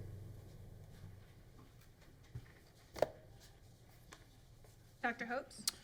Thank you, Madam Chair, and I'd like to also, reiterate Mr. Minor's comments. And, I had taken the position that I felt we did need that workshop. We needed a comprehensive workshop to deal with capital planning, constructions, the process, and quite frankly, this is for approving plans. And it's my hope that the board is informed and educated in that workshop. And coming out of that workshop, maybe we decide that there's something we want added to these plans. And if we approve these plans tonight, they're going to go. They're going to start putting steel in the ground, concrete. And as I mentioned before, I still believe that this community needs a safe school, which is a modern school.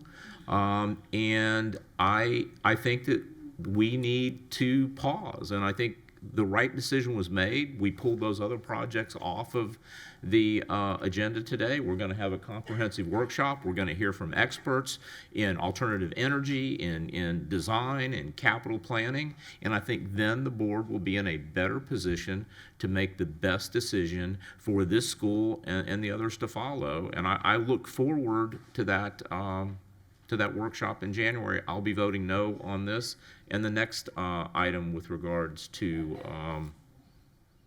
possibly the next item regarding WIP. Thank you, Madam Chair. Mr. Kennedy? We are discussing the motion to postpone. Right. Yes.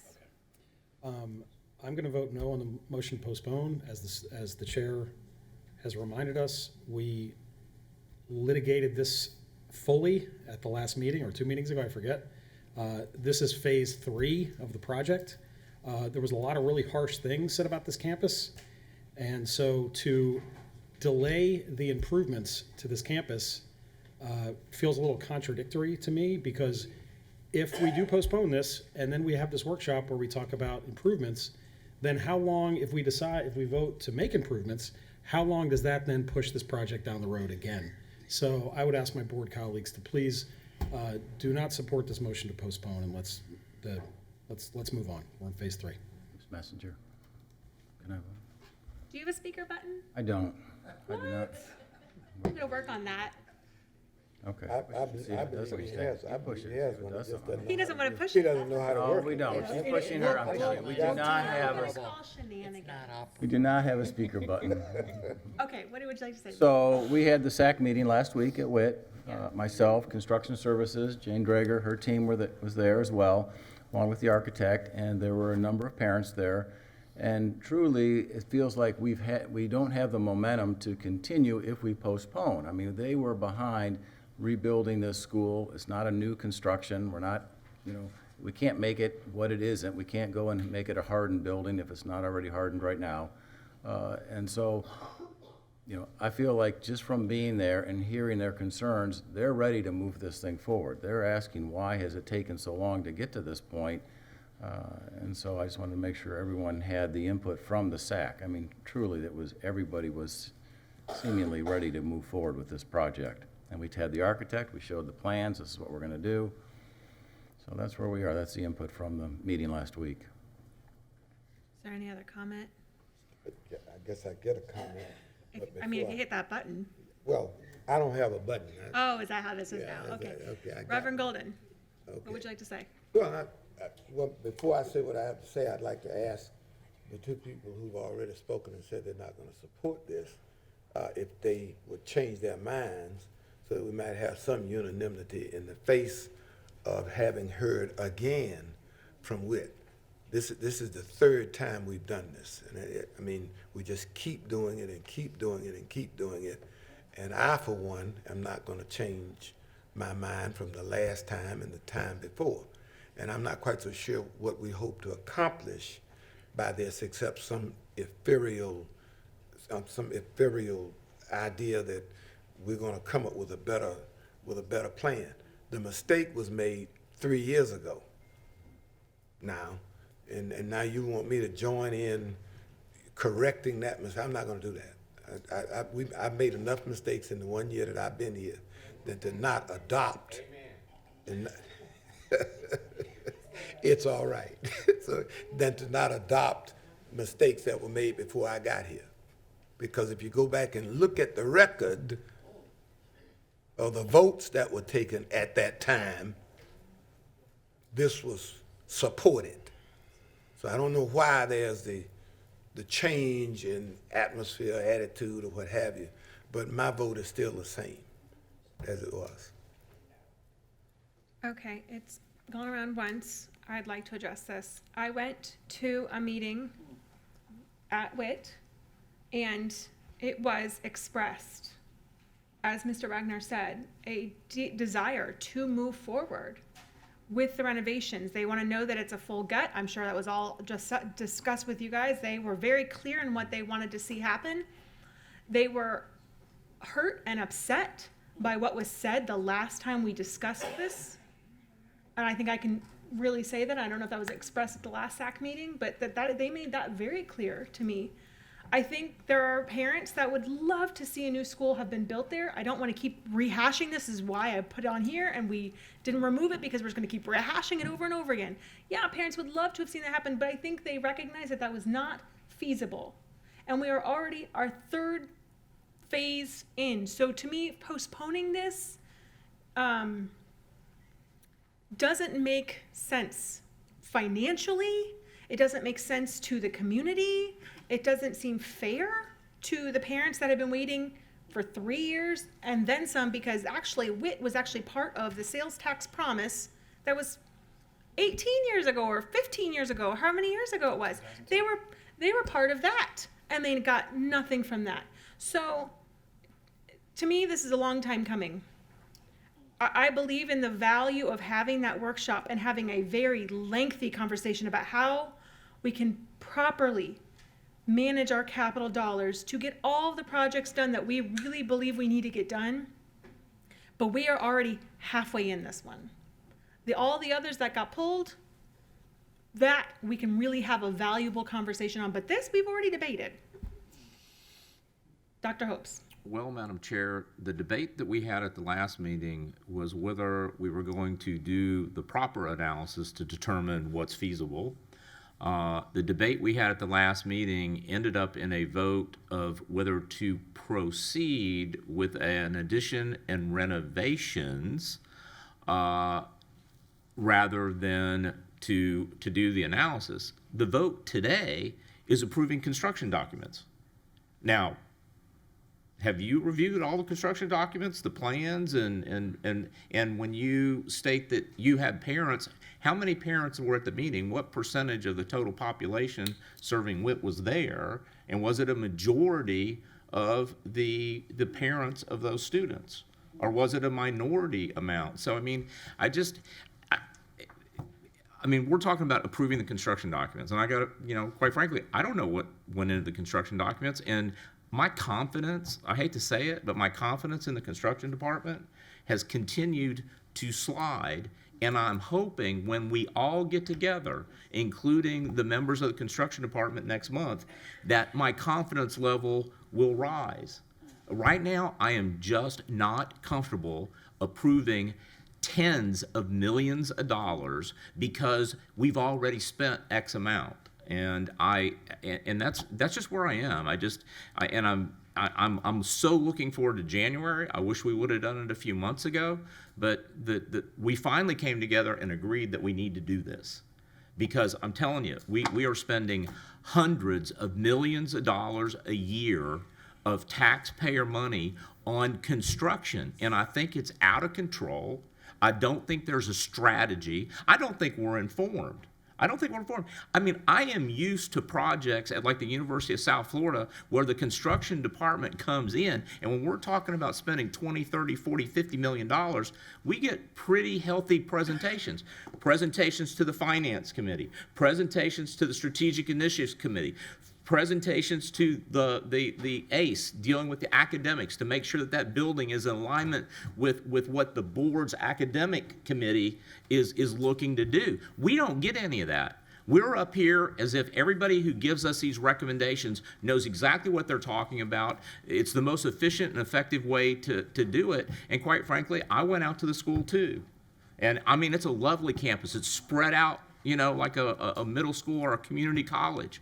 And the classrooms are larger than any classrooms that we would build today. I get why some people want to do that.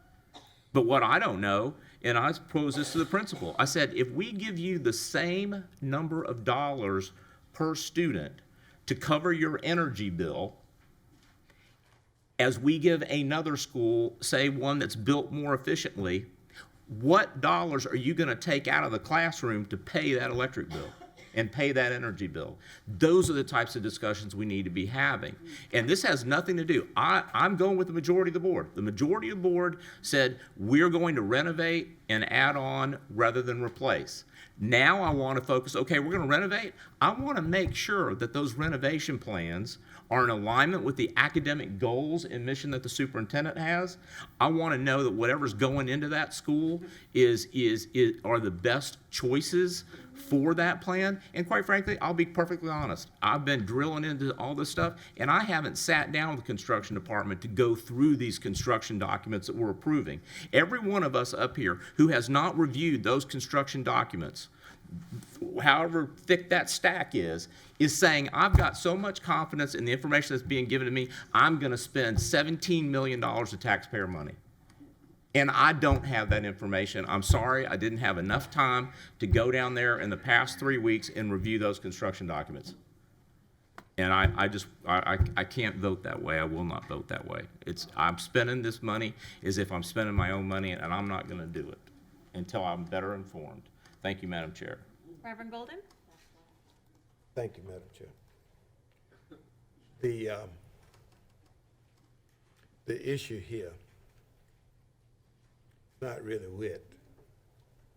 The issue is the lack of confidence that some of us have in our construction process or in the awarding of contracts.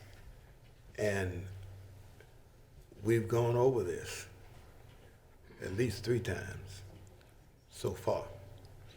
And it's not going to,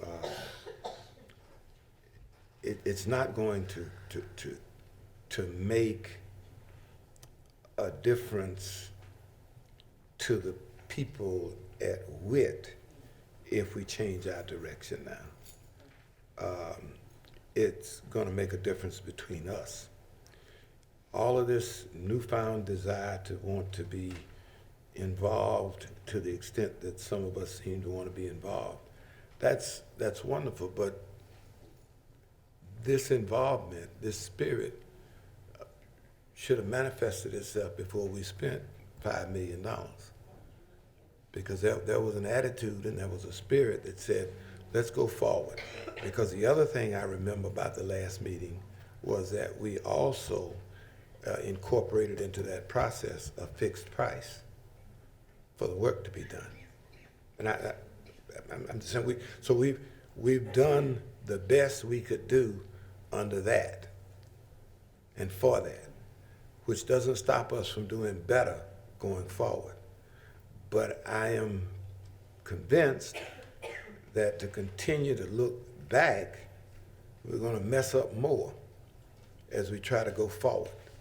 And so I urge my colleagues to let's stop beating this dead horse and go forward with the other 8 projects or so that we have for capital purposes, and let the construction department, as we have, either show us that the lack of confidence that some of us have is misplaced, or that it's warranted. And that's not a lot to ask in terms of, as I have been told so many times, in a billion-dollar corporation that we are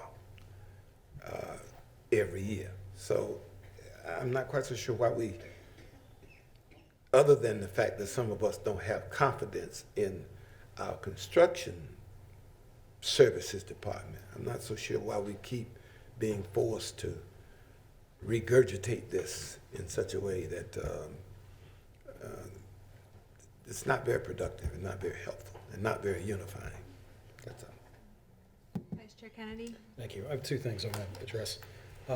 First, the issue of how many parents are in the SAC committee. And if we go back a few weeks to before we had this debate already in an hour-plus discussion, that enormous stack of emails that we got, there was not a single email in that pile that said, please knock the school down. Every single one said, please continue on the path that you are on. Not unanimously, 150 plus said the same thing. Number 2, and I'm changing subjects a little bit, is that this has got to stop tonight. And during the workshop, we were discussing our rules of public comment. And there were comments made about criticism of the board and the superintendent. And I made the point then, during that workshop, that I've heard more criticism of staff from up here than I have from down there. And tonight is another example. And board members, if you have an issue with staff, I request, please go to the superintendent and talk about it outside of a public meeting. Dressing down school district staff in a public meeting is completely unacceptable. And it has to stop tonight. Thanks. Mr. Minor? Thank you, Madam Chair. My concern is about our doing our duty. Our duty is to understand what we're doing, understand how the money is being spent, to inquire and have been provided to us the information that we are approving to spend a lot of money on. That's our job. That's our job. We're responsible for this. Our job is not to, okay, we got a great department, whatever you think is right, that's right. Thank you very much for being part of the team. It's carte blanche. That's not doing our job.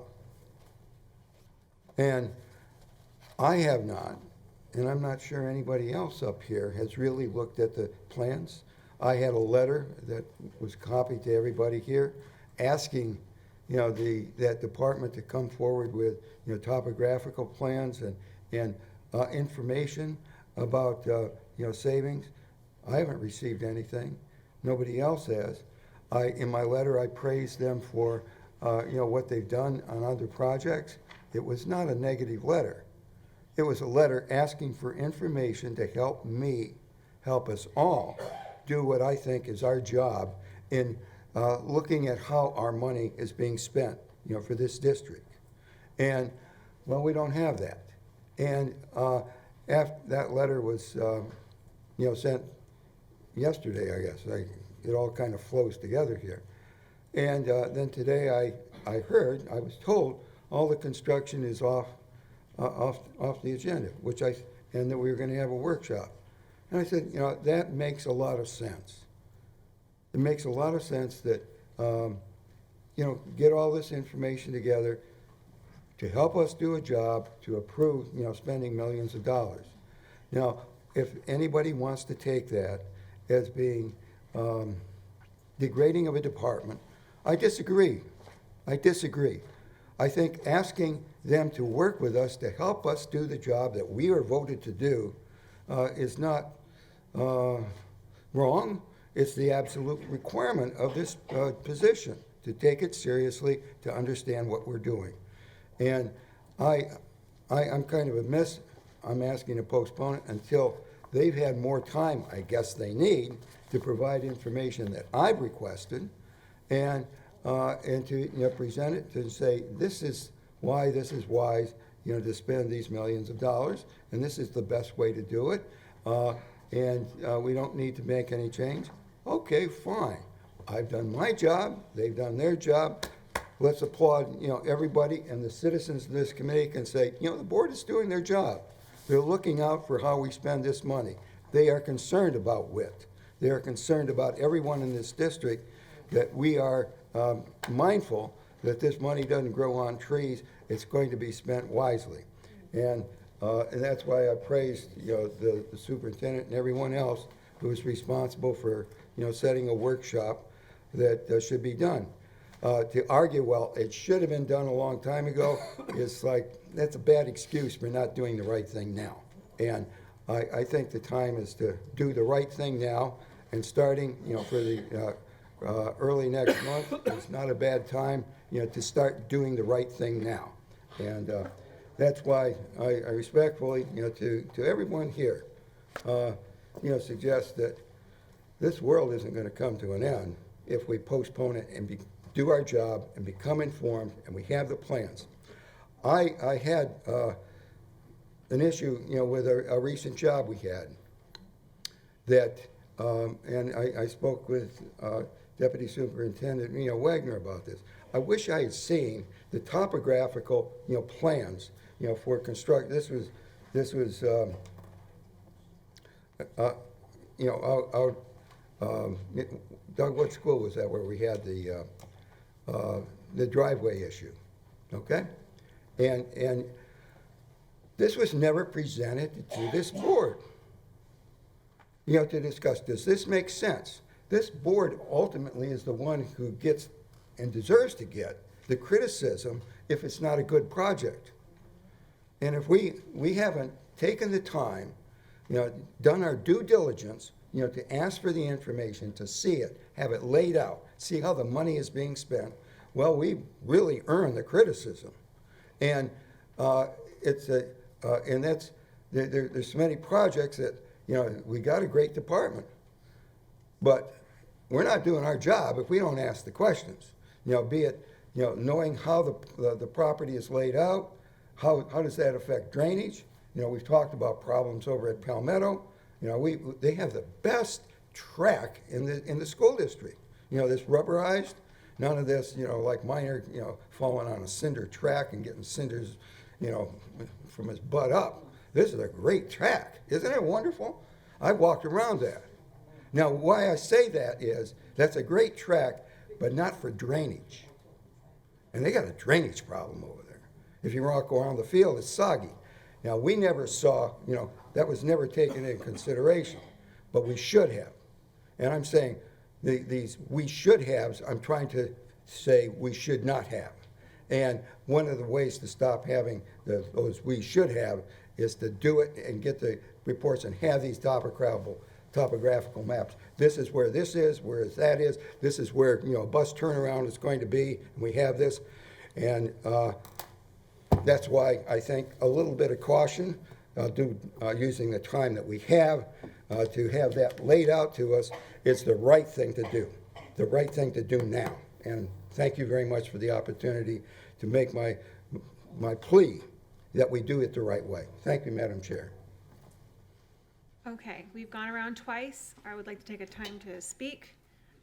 I think you both have made very valid comments, and what I'm hearing now, and the reason why I left this on was because I feel like we talked this to death.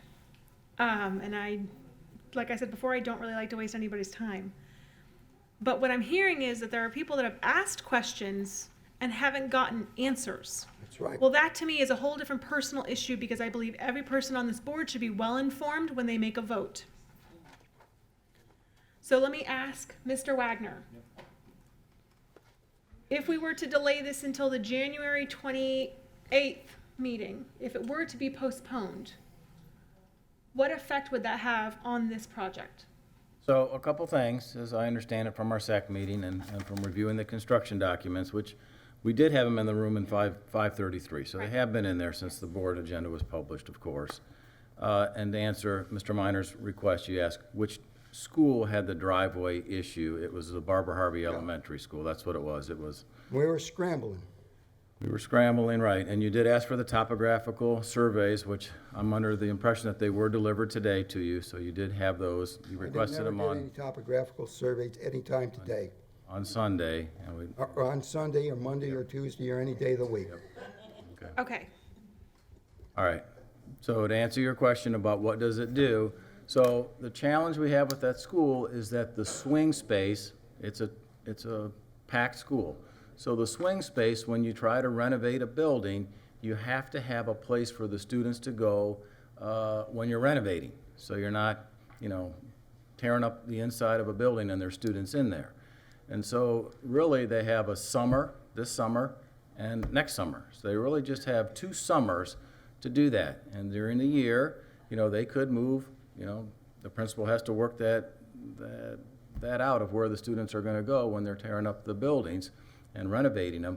But it's a challenge with the summer. And so the idea was to put this project on track so you would have the whole summer, this summer, to do that. So you could have a swing space not needed this summer, meaning that the students are not there. They move out of the campus as soon as the last day. Everybody moves off the campus and the campus is empty. You bring on as many people as you can and you get the buildings done as fast as you can. And the challenge is to have them done, of course, when the students come back. But having the whole summer is important. So that was the reason why we were pushing it to go forward, so that we could make as much progress as we can this summer. So if we are 5 weeks later down the line, which is what we'd be talking about if it was postponed, Yep. that would just be the end of January instead of the middle of December. How would that affect that project plan? Yep, and again, it would be nice if we had the architect here who could talk to that, but there has to be, you have to get permits, you have to go through the process. There's a lot of work involved, and they've already been pushed back a number of months to even to make it a challenge to do work this summer. I guess I'd like to understand why, if there were questions, why they didn't get answered. Just because there was a short turnaround, or because to me that's a big issue of any board member, and that's really why we pulled the other ones, because we had so many questions. I didn't understand there were still outstanding questions on this issue, otherwise I probably would have pulled it. If there's outstanding questions from any board member, they have to be answered before we vote on it. That's just not fair to any of us. And I actually believe that all of the answers to all those questions should be sent to everybody, which Superintendent and I talked about that, because I had a litany of questions on some of the other stuff. And they got answered in a very timely fashion. So I'm not condemning anything. Mine were answered very timely, but it sounds like Mr. Minor's were not. Okay, and so can I ask Ms. Boyce did we send those out today for the topographical survey? Do you know if those went out? Okay. I know that Ms. Dreger did send an email to Mr. Minor. She sent, it was late this afternoon, she sent, yes, they were sent to him late this afternoon. Jane emailed them directly to Mr. Minor. Okay. I will represent to everybody, I haven't seen that, and I'll represent problem. to everybody, I've been here and not in my office. Thank you. Okay, next on the list is Dr. Hopes and then Reverend Golden. So, a few things Mr. Kennedy brought up. First of all, I did receive emails and phone calls from parents who wanted the analysis done, and some wanted a replacement facility. So I got them.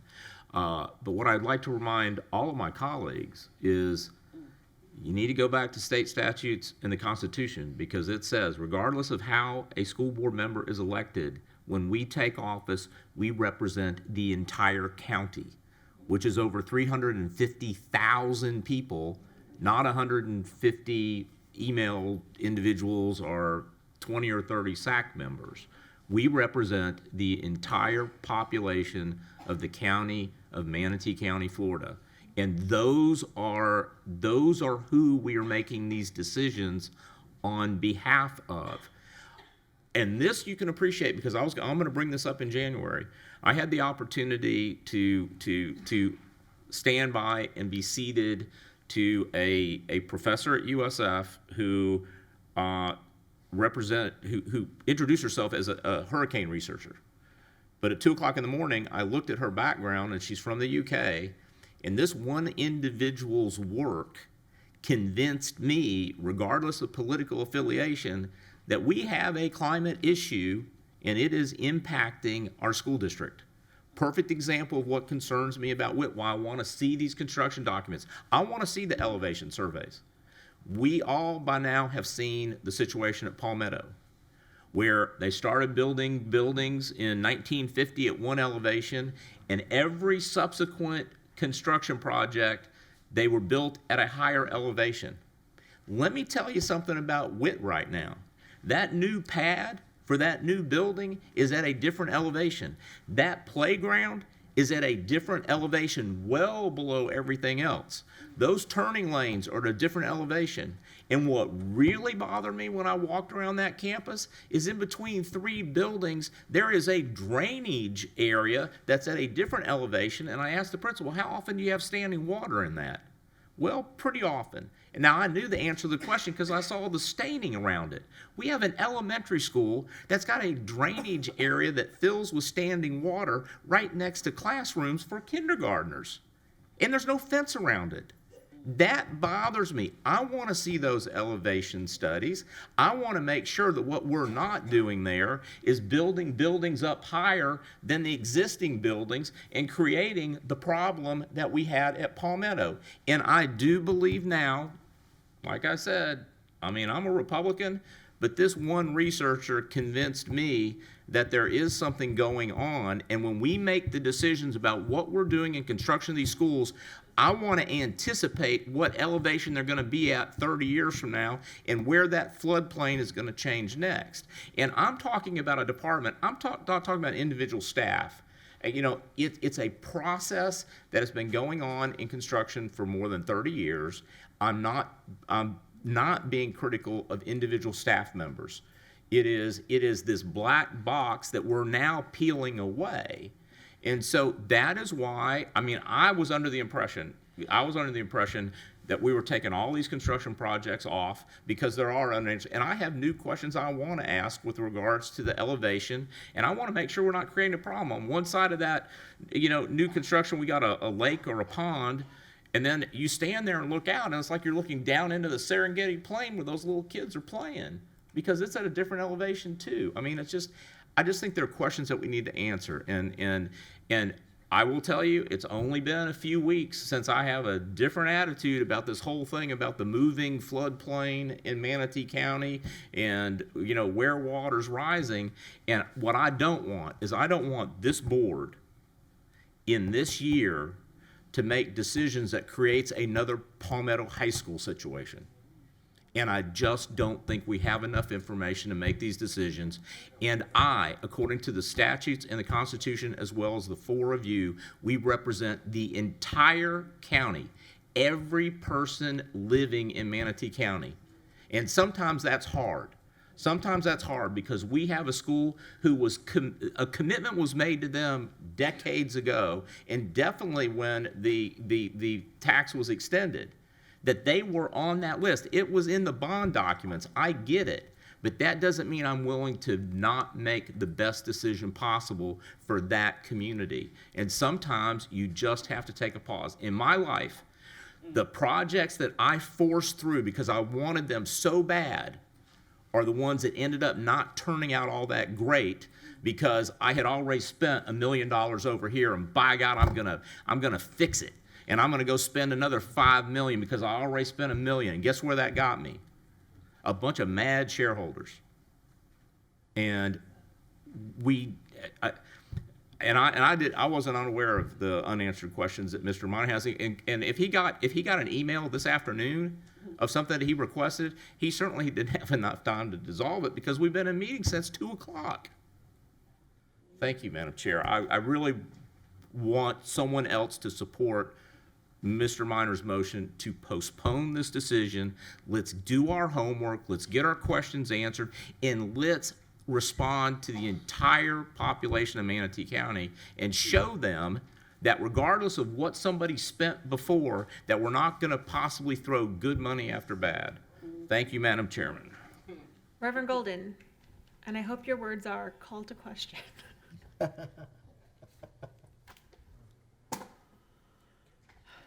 Mr. Wagner, Yes.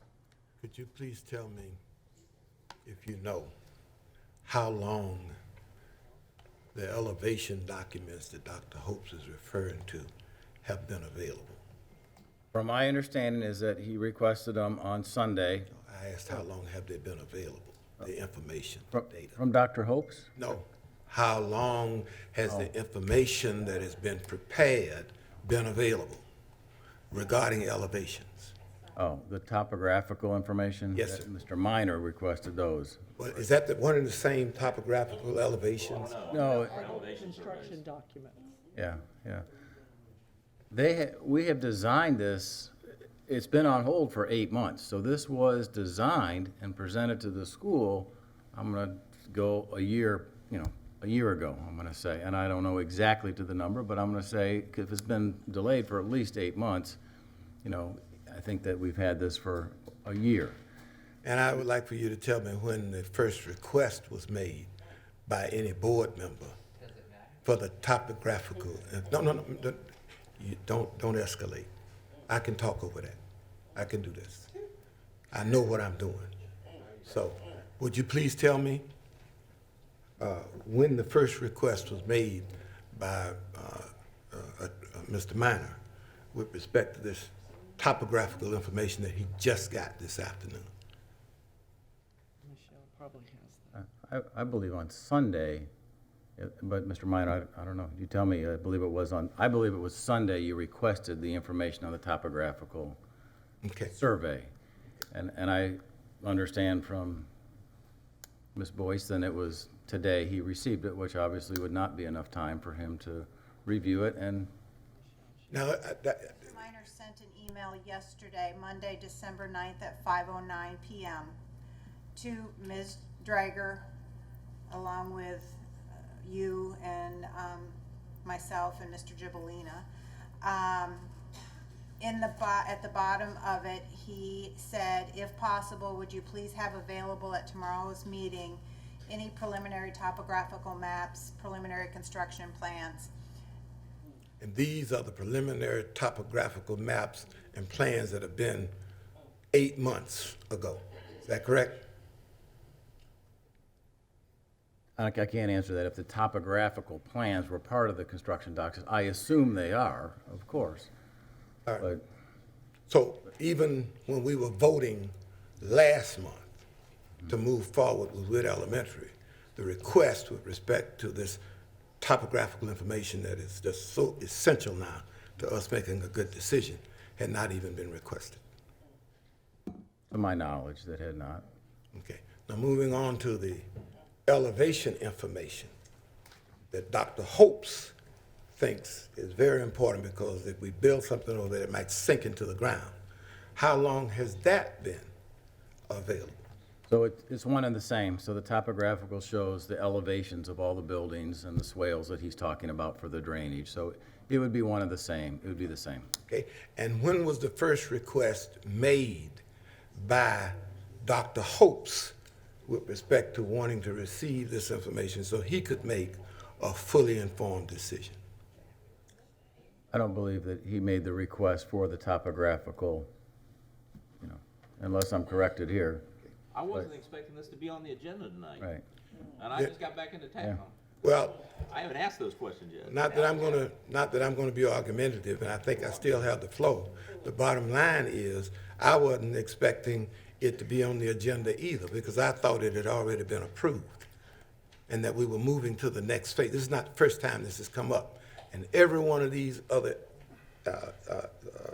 projects has not proceeded. Well, let me just ask, is there any other project that we're considering for capital purposes that has proceeded to the point that we are in right now with Witt Elementary? To my knowledge, no. To my knowledge, we've not had delays with other renovations, if that's what you're asking. Yeah. You know, I agree with Mr. Kennedy. This needs to stop tonight. If we're gonna do business, let's do business. But if we're gonna try to bully each other, just say, I'm trying to bully you, and I'm gonna do anything I need to do to try to get that accomplished. And let me just say for the record, so that we can be clear, I am not easily bullied by anybody for any reason, not just this particular issue. And fear is not a part of my makeup. So I say, as we have said many times here tonight already, we are just trying to take care of the business that was begun 3 years ago, and we've already agreed that we are not going to be this casual about it going forward. Now, so the choice is very simple. Either, you know, we postpone it another 55 days or whatever it is, or 35 days. Well, that was what we were asked to do in September. That was what we were asked to do in August, when we were going to get a decision from the governor's office or from somebody in Tallahassee to tell us whether we could get an analysis done. That hasn't been done either. And now we're being asked again to delay it. And that doesn't sit well with me. It may be done, because I don't have all power. I can't stop people from doing what they want to do. But I can not buy into what they want to do if I think it's wrong. And I think it would be wrong for us to continue this even another day. Vice Chair Kennedy. Thank you. This is not an accusation. I just want to frame this as, this is what I observe. And we've talked about this multiple times. We had a very passionate and contentious conversation, which we're having again. And there was a 3-2 vote. And now here we are, the two members of the board who are not on the prevailing side are coming in to try to hold this board up again. And Mr. Minor to say, well, I didn't have the information I requested, and then we find out you requested it less than 24 hours ago. That's not, again, that's not fair to staff to sit up here and make a representation that is completely inaccurate and paint staff in a bad light. That is detrimental to staff. It's detrimental to morale, and it's detrimental to our relationship with staff. When our relationship should be, can I speak? You just went on for 15 minutes, like twice. Okay. Okay. All right. Want to finish? Dr. Hopes, you're a big boy. You can Okay. hear criticism. Stop. I'll finish. Our relationship with this district should be through the superintendent and not directed at staff, unless you want to say something positive, and not directed at staff. This feels to me like an attempt to dig your heels in and drag when you were not on the prevailing side of a vote. So please, colleagues, say no to this motion to postpone. Let's approve this item and let's move on. Thank you. What you said was exactly why I left it on the agenda. I felt like this was something we already hashed out. This is just a continuation of what we had already agreed on, and that is why I left it on. Everything else was really new things, and I hear both sides of the argument, but if there's no other discussion, I'd really like to just vote and move on. Same. There was a motion by Mr. Minor and seconded by Dr. Hopes to postpone Witt renovations and addition phase 3 plans, construction documents. All those in favor of postponing this item, please signify by saying aye. Aye. All those opposed? Aye. Aye. Nay. So that fails 2-3. The two voting in favor of postponement are Mr. Minor and Dr. Hopes. The three voting in favor or against postponement are Reverend Golden, Vice Chair Kennedy, and Gina Messenger. So let's move forward with the superintendent's recommendation. back to the original motion, and you'll have to forgive me because I do not even remember who made that motion to begin with. I think it was Mr. Kennedy, and Reverend Golden had seconded it. Is there any further discussion, as we've really discussed this wonderfully? Is there any further discussion on this item? Okay, then I will call the vote. All those in favor of WIT renovations and addition Phase 3 plans construction documents, please signify by saying aye. Aye. Aye. All those opposed? Nay. Okay, so it passes 3-2. 3 in favor were Reverend Golden, Vice Chair Kennedy, and Gina Messenger. Opposed was Mr. Minor and Dr. Hopes. Let's move forward. We are on item number 2 under new business discussion items pulled from consent. This is WIT Elementary School's guaranteed maximum price. Madam Superintendent, do you have a recommendation? Yes, I recommend the approval of WIT Elementary School agreement between owner and Half Acre Construction Company. Amendment 2, guaranteed maximum price is in the amount of $16,490,199. So moved. Second. Okay, there's a motion and a second. Is there any public comment? There is. Mr. Gibolina? Okay. Thank you. That's it. Is there any further discussion? Yes. Okay, Mr. Kennedy, you made the motions. Okay, you're good. Mr. Minor? Well, okay. It seems like the protocol, the person who makes the motion, Yes, I offered it to him. He said he didn't want it. All right, we're talking about, $16.5 million on this vote. An agreement. Now, this is not something that we previously approved.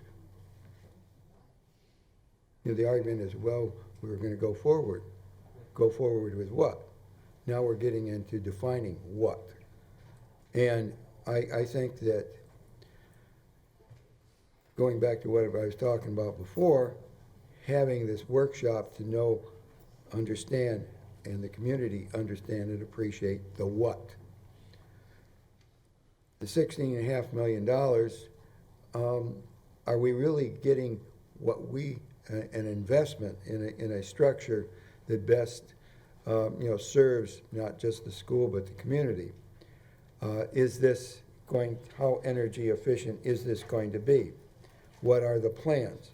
We don't have the plans. I requested those plans. We don't have those plans. To say that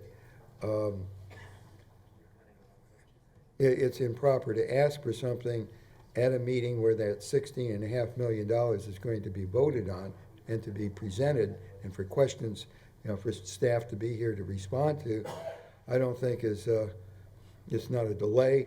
It's doing our job. And we're being boycotted here as far as providing that information. I don't want to, and I sent a copy of that letter that I sent to, staff member, Dreggers, to everybody. I don't think anybody can argue that it was impolite or improper, to make those requests and to ask that information being provided to us tonight. Well, it's not here, folks. And I have this concern about energy efficiency. We don't have any information about the energy efficiency for this school that we're spending $16.5 million for. How strong will be the roofs? Will they be strong enough for solar panels to be put on? We don't know. We're going to say, we don't know what's in those plans. And again, I don't think it's improper in our role, but in fact mandated by our role, to ask these questions and have this information before we, basically write the check. We don't have that, and that's why I intend to, vote no on this. I don't mean it as a slight to, the contractor or the department. I want it to be intended as a vote for the proper way to go about doing business. Know what you're buying. Thank you very much. Dr. Hopes. Yes, Madam Chair. I'm somewhat confused because when we took this issue up at the last meeting, we were told we had spent like 3.2 million or something like that. Tonight, we're up to 5 million. How much money have we spent to date on this project? What liabilities have we incurred? I mean, what has accrued in amounts owed on this project? So, Madam Chair. Is it 5 million or what? Yeah, so, and I'm looking at the board work, so $3.3 million has been expended according to these construction documents. We're asking for 16.4 million on this one, which brings our total amount of the GMP to 19. Where does 5 million come from that we heard tonight? That Yeah. we've already spent 5.2 million. Was that your comment? No, it was not my comment, but it was for the Somebody land. said over 5 million. I think I said that because I think that's what we approved. If I go back and I think I looked at our board work a while back and I believe that we had approved around 5 million, but we may not have spent it all. So my question is, what is the current amount of liabilities on this project and or paid out? Yep, I don't have that with the board work. Because the 3.3 million that you're talking about is the previous guaranteed maximum price. Yep. So, Ms. Jenkins is gonna tell you exactly how much. She'll pull that off the What we've been capital plan. billed and incurred but not invoiced. I'll have to run a report. It'll take a few minutes, but I'll get it for you Okay. this evening. I just want to make sure that we haven't already incurred liabilities and expenses in excess of what we've approved, because this project has had a life of its own. The other thing I want to make sure of is we now have what is supposed to be a final guaranteed maximum price on this project. Agreed. All right? And how many years out before this project is finished? A year and a half? 2 summers and a year. Okay, I want to know, I mean, I want it to go on the record that this board, for this project that's been out of control since the beginning, we're approving a guaranteed maximum price of $19,870,398.16, and I'm assuming that's to Half Acre Construction, right? Okay, I'm here to tell you, I may not vote for this, but I think the board is going to approve it. A year and a half from now, when this project is complete, the accounting had better not show that we spent more than $19,870,398.16. All right? Because we chose to not be better informed and make darn sure, because every project around construction that's gone through this district since I have been on this board, we've got numbers that are all over the place. All over the place. It's like we exceed it in some cases by 30-40%. I'm doubtful, but I love to be shown that I'm wrong. But we're talking, let's see, we're talking August of 2021, right? 22. August of 2022, so that's more than 2 years from now. No. Well, no, okay. No, but that's We've what's got stated all in of the 20. No. Hear me out. This is 2019. We got all of 20, right? Make sure I understand the timeline, because I wanna be here on that day when those kids move into that newly renovated facility and everything is done, and I'm looking at total expenditures that did not exceed 19 million. So give me the date that this nearly $20 million is gonna cover in the timeline of this project. August 2022. No, I want to know from the construction department that has the timeline on the construction. Is that what all the documents say? That's what it says. Okay, so August 20th of 2022, we're really comfortable with the risk of projecting what these costs are going to be, because August of 2022, whatever that meeting is that we set in the calendar in November of 2021, I'm telling you now, I want to see details of what we have spent, and I don't expect it to exceed $19,870,000, and everything that's on those documents better be in that school. Because if any of us are here, and it, you know, I just want to make sure everybody's clear. You know, I still don't think I'm going to vote for this, but I want to make sure that you're telling me, as the Deputy Superintendent of Construction, that we're not going to spend more than that money, and we're going to get everything that's in those the requirements. And I know you'll be here then, because you've been here a long time and you're not going anywhere. So you're confident. I mean, I'm putting you on the spot. Mr. Wagner. Madam Chair, absolutely. So I'm standing behind what's been delivered here on the documents from Construction Services. It states August 2022 will be when this will be completed, and the maximum guaranteed price of $19,800. And so if there's something that's found, they're going to have to make it work within this budget. I mean, that's the bottom line. Anyone here from Half Acre Construction? No one is here from Half Acre Construction. I see their signatures, but they're not here. So They're not. The contentious projects like this, and they're not here. I would say that's not very good preparation for an issue that this board has been dealing with for quite some time. Because I would have loved for them to come up to the podium and say, yes, sir, Dr. Hopes, and Chair Messenger, and Vice Chair Kennedy, and Reverend Golden, and Mr. Minor, I'm here today, standing in front of you. Thank you for giving me a $20 million contract, plus all the other business we've given you.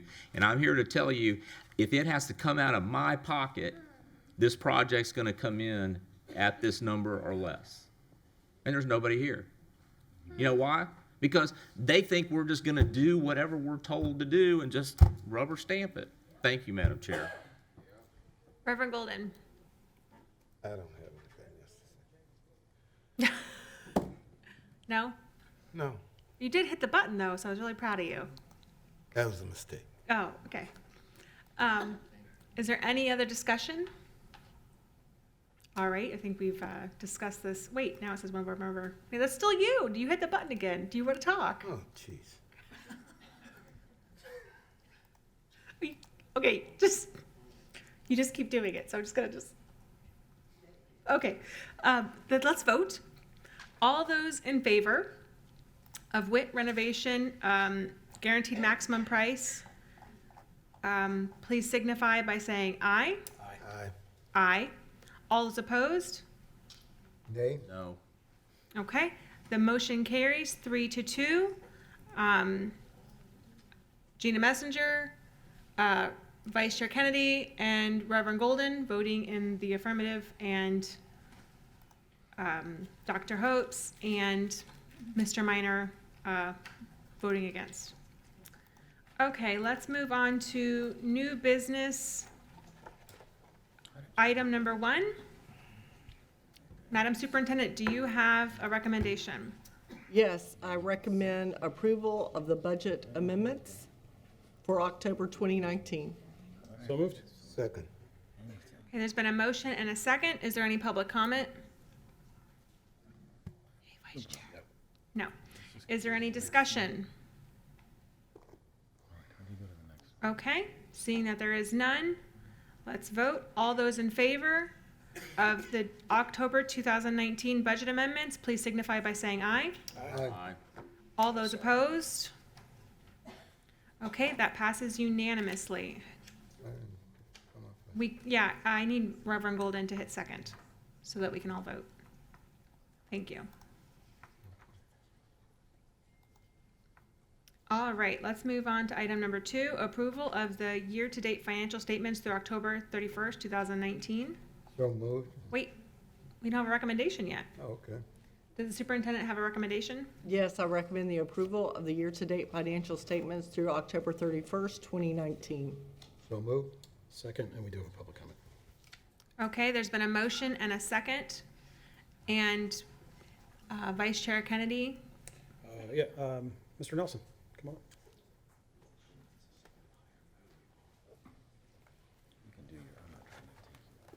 Thank you, I'm Norm Nelson.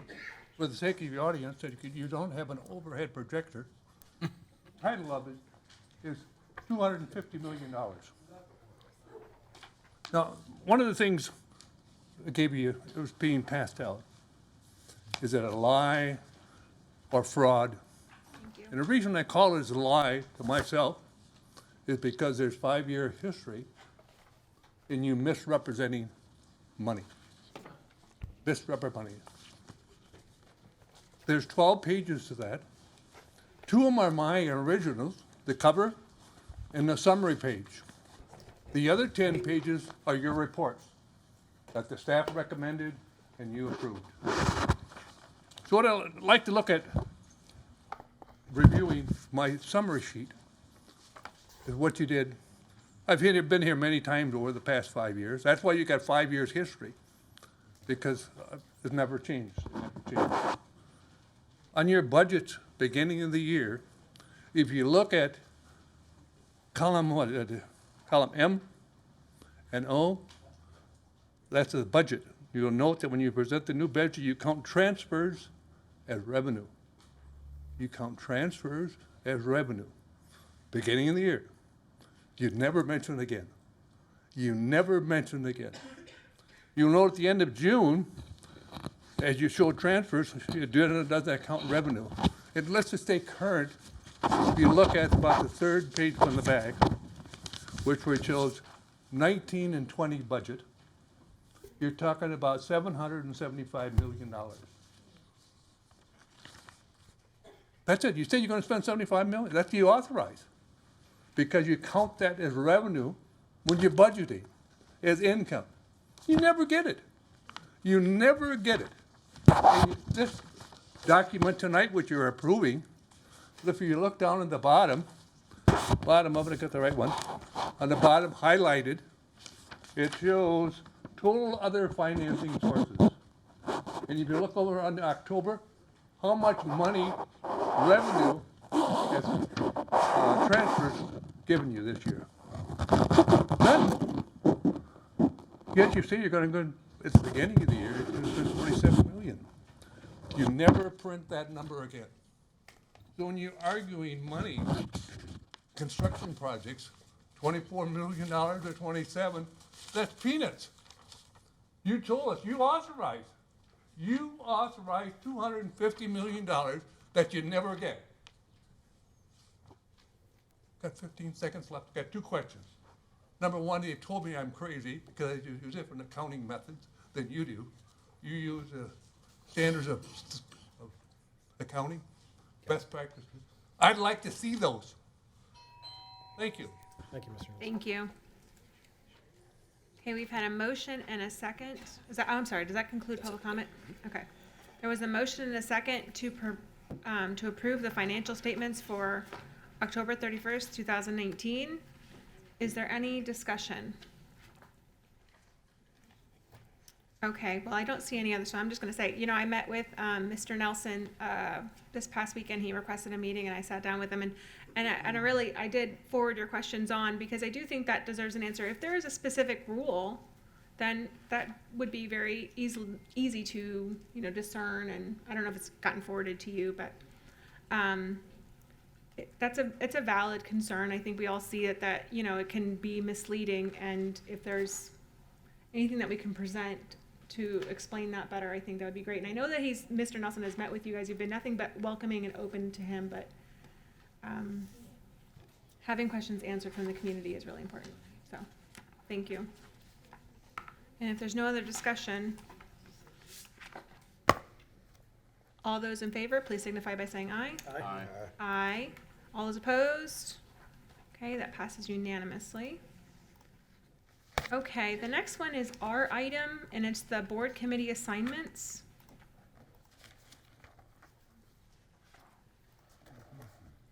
And for some reason, that's not showing up on here.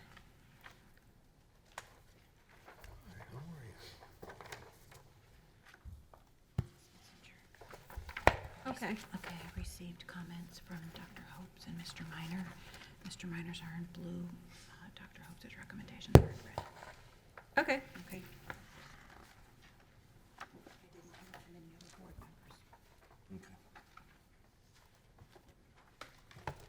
Okay, so what you've just been given are notes from our fellow board members. Dr. Hopes's notations are in red, and Mr. Minor's notations are in blue. So take a minute to look over that. I know this is really new to all of us. We haven't seen it yet.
Okay. I don't know what's proper way to proceed with this. Should we wait for a motion or can we have discussion beforehand? Mr. Dye, Excuse me? do we need a motion before we discuss this item since it's a board item? I mean, we haven't really achieved a motion yet because there's some information to discuss. Do they have to approve it?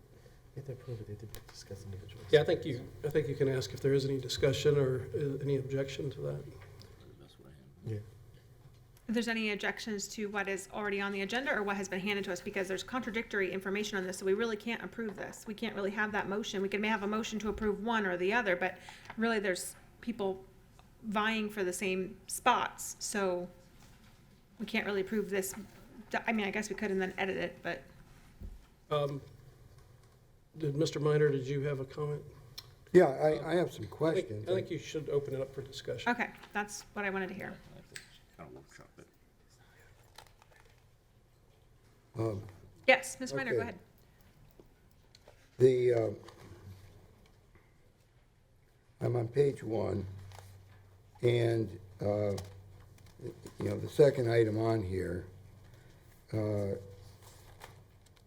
suggests that this school district would withdraw from the Central Florida Public School Board Coalition.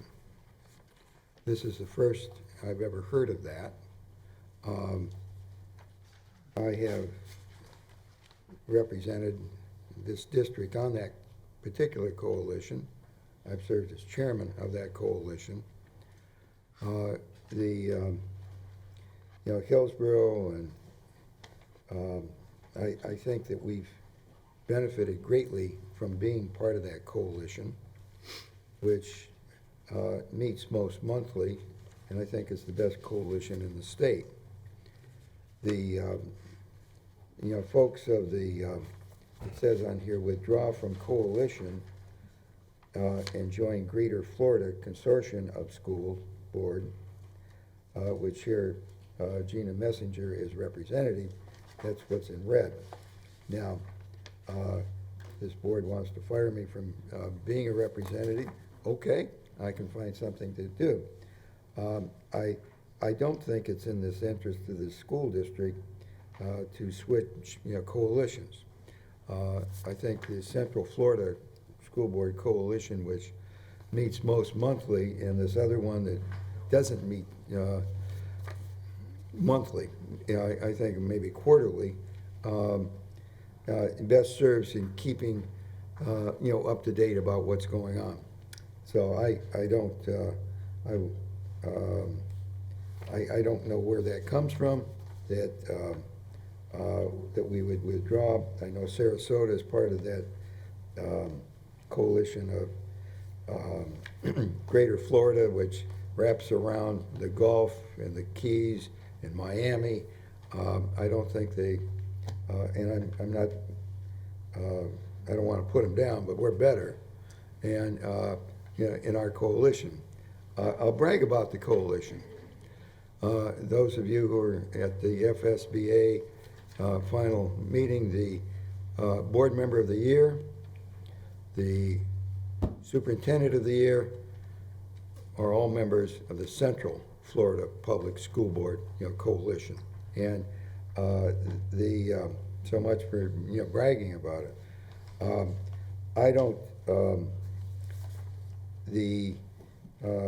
I'm not sure all the places that this greater coalition meets and wraps around. I think like to Broward County, and I'm just not really sure of it. I don't see where the advantage is.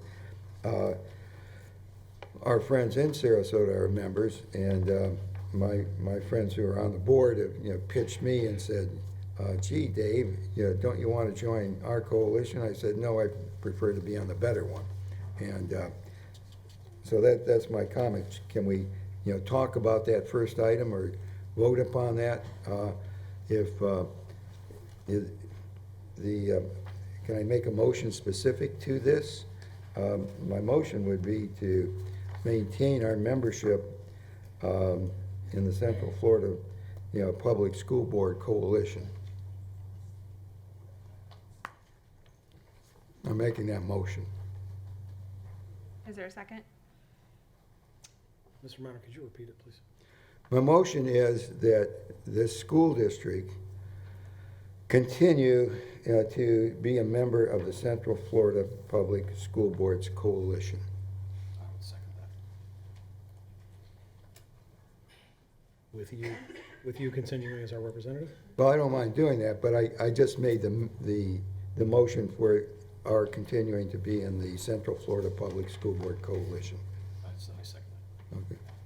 Can I ask a question? Well, Mr. Minor made the motion. Do you have anything else to speak on since you made that motion? I think I've said enough, and it's been seconded, and I guess it's up for further discussion, but I think it's, benefits our district to have that. Well, I'm since that was Dr. Hopes's item that he added, I'm gonna ask Dr. Hopes to kind of explain. And I'm gonna explain, and I'm gonna offer an amendment, because as I've thought through this, I do believe that there's significant value in us being part of the consortium that covers all of the counties on the coastal areas. It makes up probably 25–30% of the population, but I think Mr. Minor has garnered a lot of support.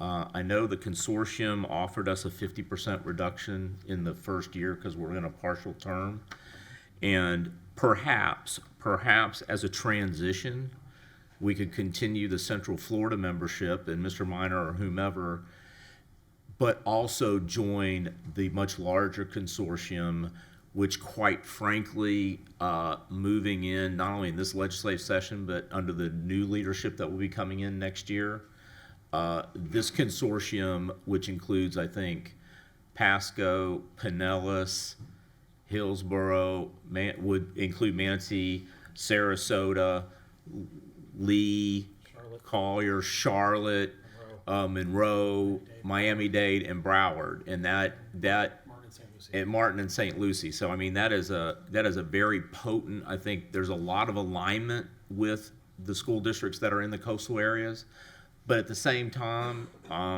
Mr. Minor he served as the chair of the Central Florida Coalition. It's kind of like that I-4 corridor, which does have influence. So perhaps if we maintain that, so my amendment would be that we maintain the current membership with the Central Florida School Boards Coalition, and if Mr. Minor would like to continue, but that in addition, we join the larger consortium, and then we at our next reorganization meeting, we can assess the value of either both memberships or moving to only one membership. I don't think the cost is that exorbitant. But I do believe strongly, based on the conversations that I've had at SBA and I think others, and just looking at the magnitude of the budgets of all the members of the Coastal Consortium, it has the potential of having far greater influence in Tallahassee as a consortium than the Central Florida alone. So that would be my motion. I'd second that amendment. To amend Mr. Minor's motion, that we continue with the Central Florida Public School Boards Coalition for this membership term, but that we also join at a 50% reduced fee join the Greater Florida Consortium of School Boards. And I do believe in this situation, our chair should serve on that consortium. Reverend Golden? The question I have is, do you know that we can be a part of two consortiums? I believe we can. No. Do you know that we can be a part of two consortiums? I am 99% confident that we can. And that's the 1% that causes trouble. Well, we could do a caveat to it, that if we cannot, then I move that we would, if we cannot maintain membership in both, which I believe we can, that if for some strange reason Mr. Minor's friends will not allow that, then I would move that we join the Coastal Coalition, the Greater Florida Consortium of School Boards. Okay, that's what I thought. Okay. Now, is it open for discussion? We've got two motions, and we got an amendment. We have got an amendment to an emotion. Okay, so what is the That is open discussion? to discussion, absolutely. Mr. Kennedy? Thank you. Yeah, sorry, I just clicked away from what I wanted to say.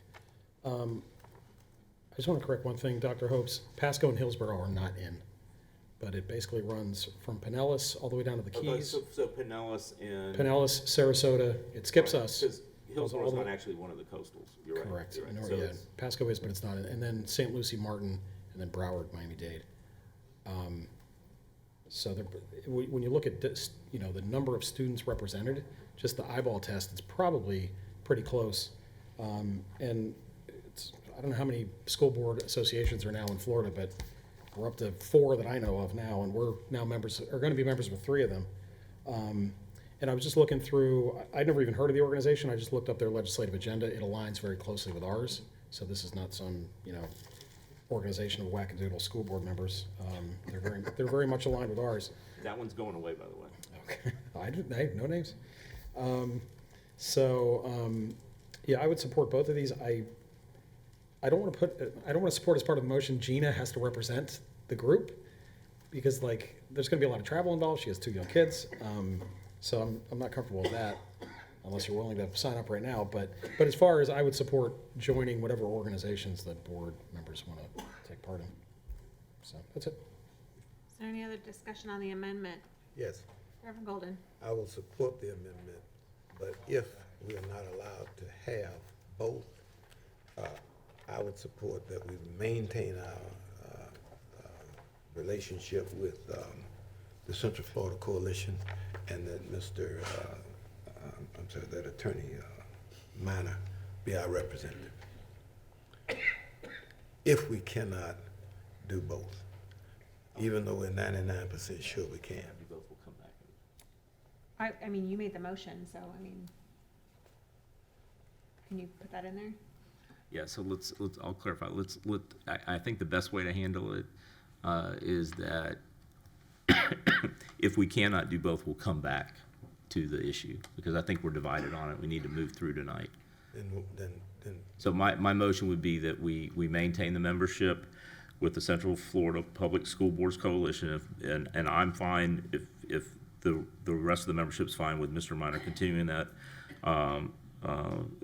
role, and that we also join the Greater Florida Consortium of School Boards.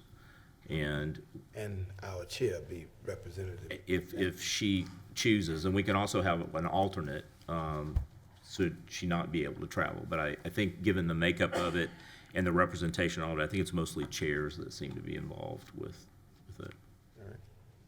Okay, so there was a motion, there was an amendment to the motion. Now the amendment would, from my understanding, basically add a whole nother row of boxes on here for the Greater Florida Consortium of School Boards.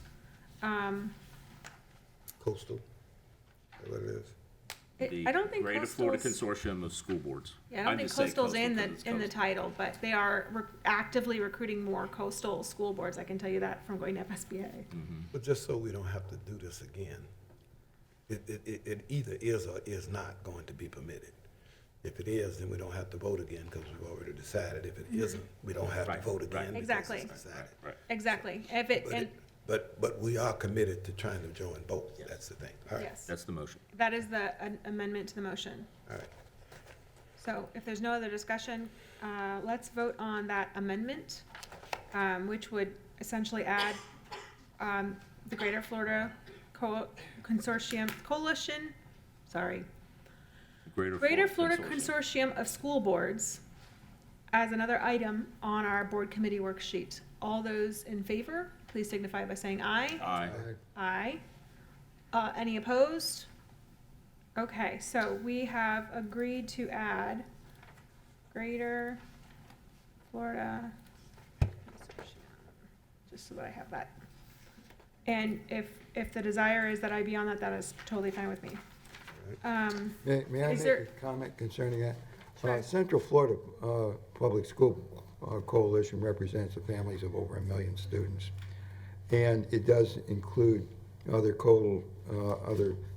coastal schools, and Hernando, I guess Marion is down on the coast, and, what?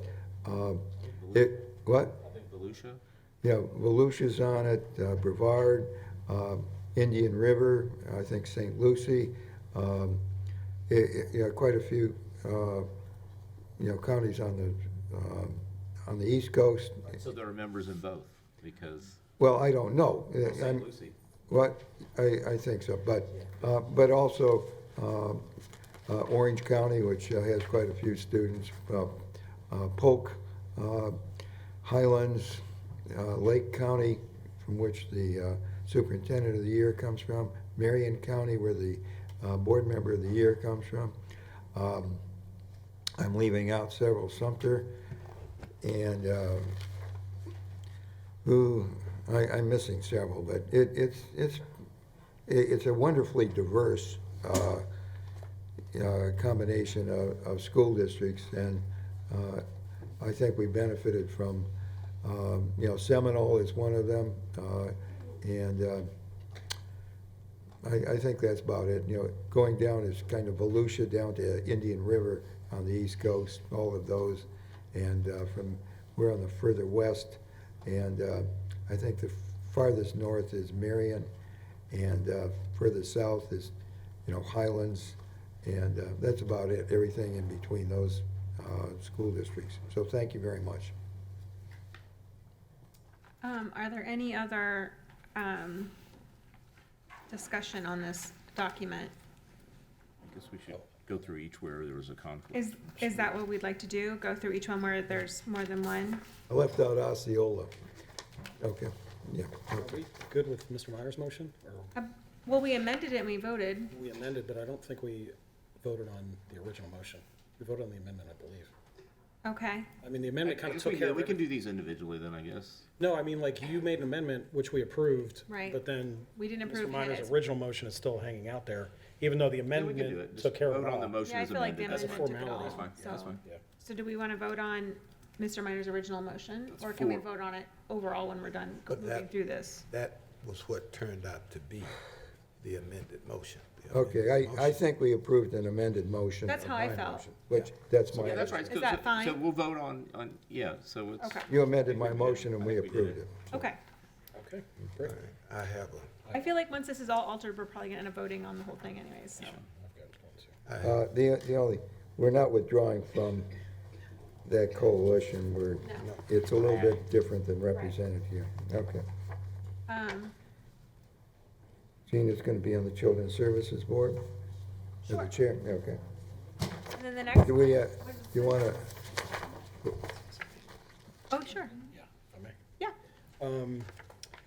So we don't have to do anything tonight, but I just wanted to kind of put this on your radar for next year. Because Gina, currently your term on the CSAB ends, it's a 3-year term and it ends September of 2020. Okay. And then I just want to bring this up now as a possibility. I just want to express my interest in serving on that board. Okay. And so, like I said, like that, they'll get through, like you will finish in September and then we'll come back to this in November, and then that next term starts that following January.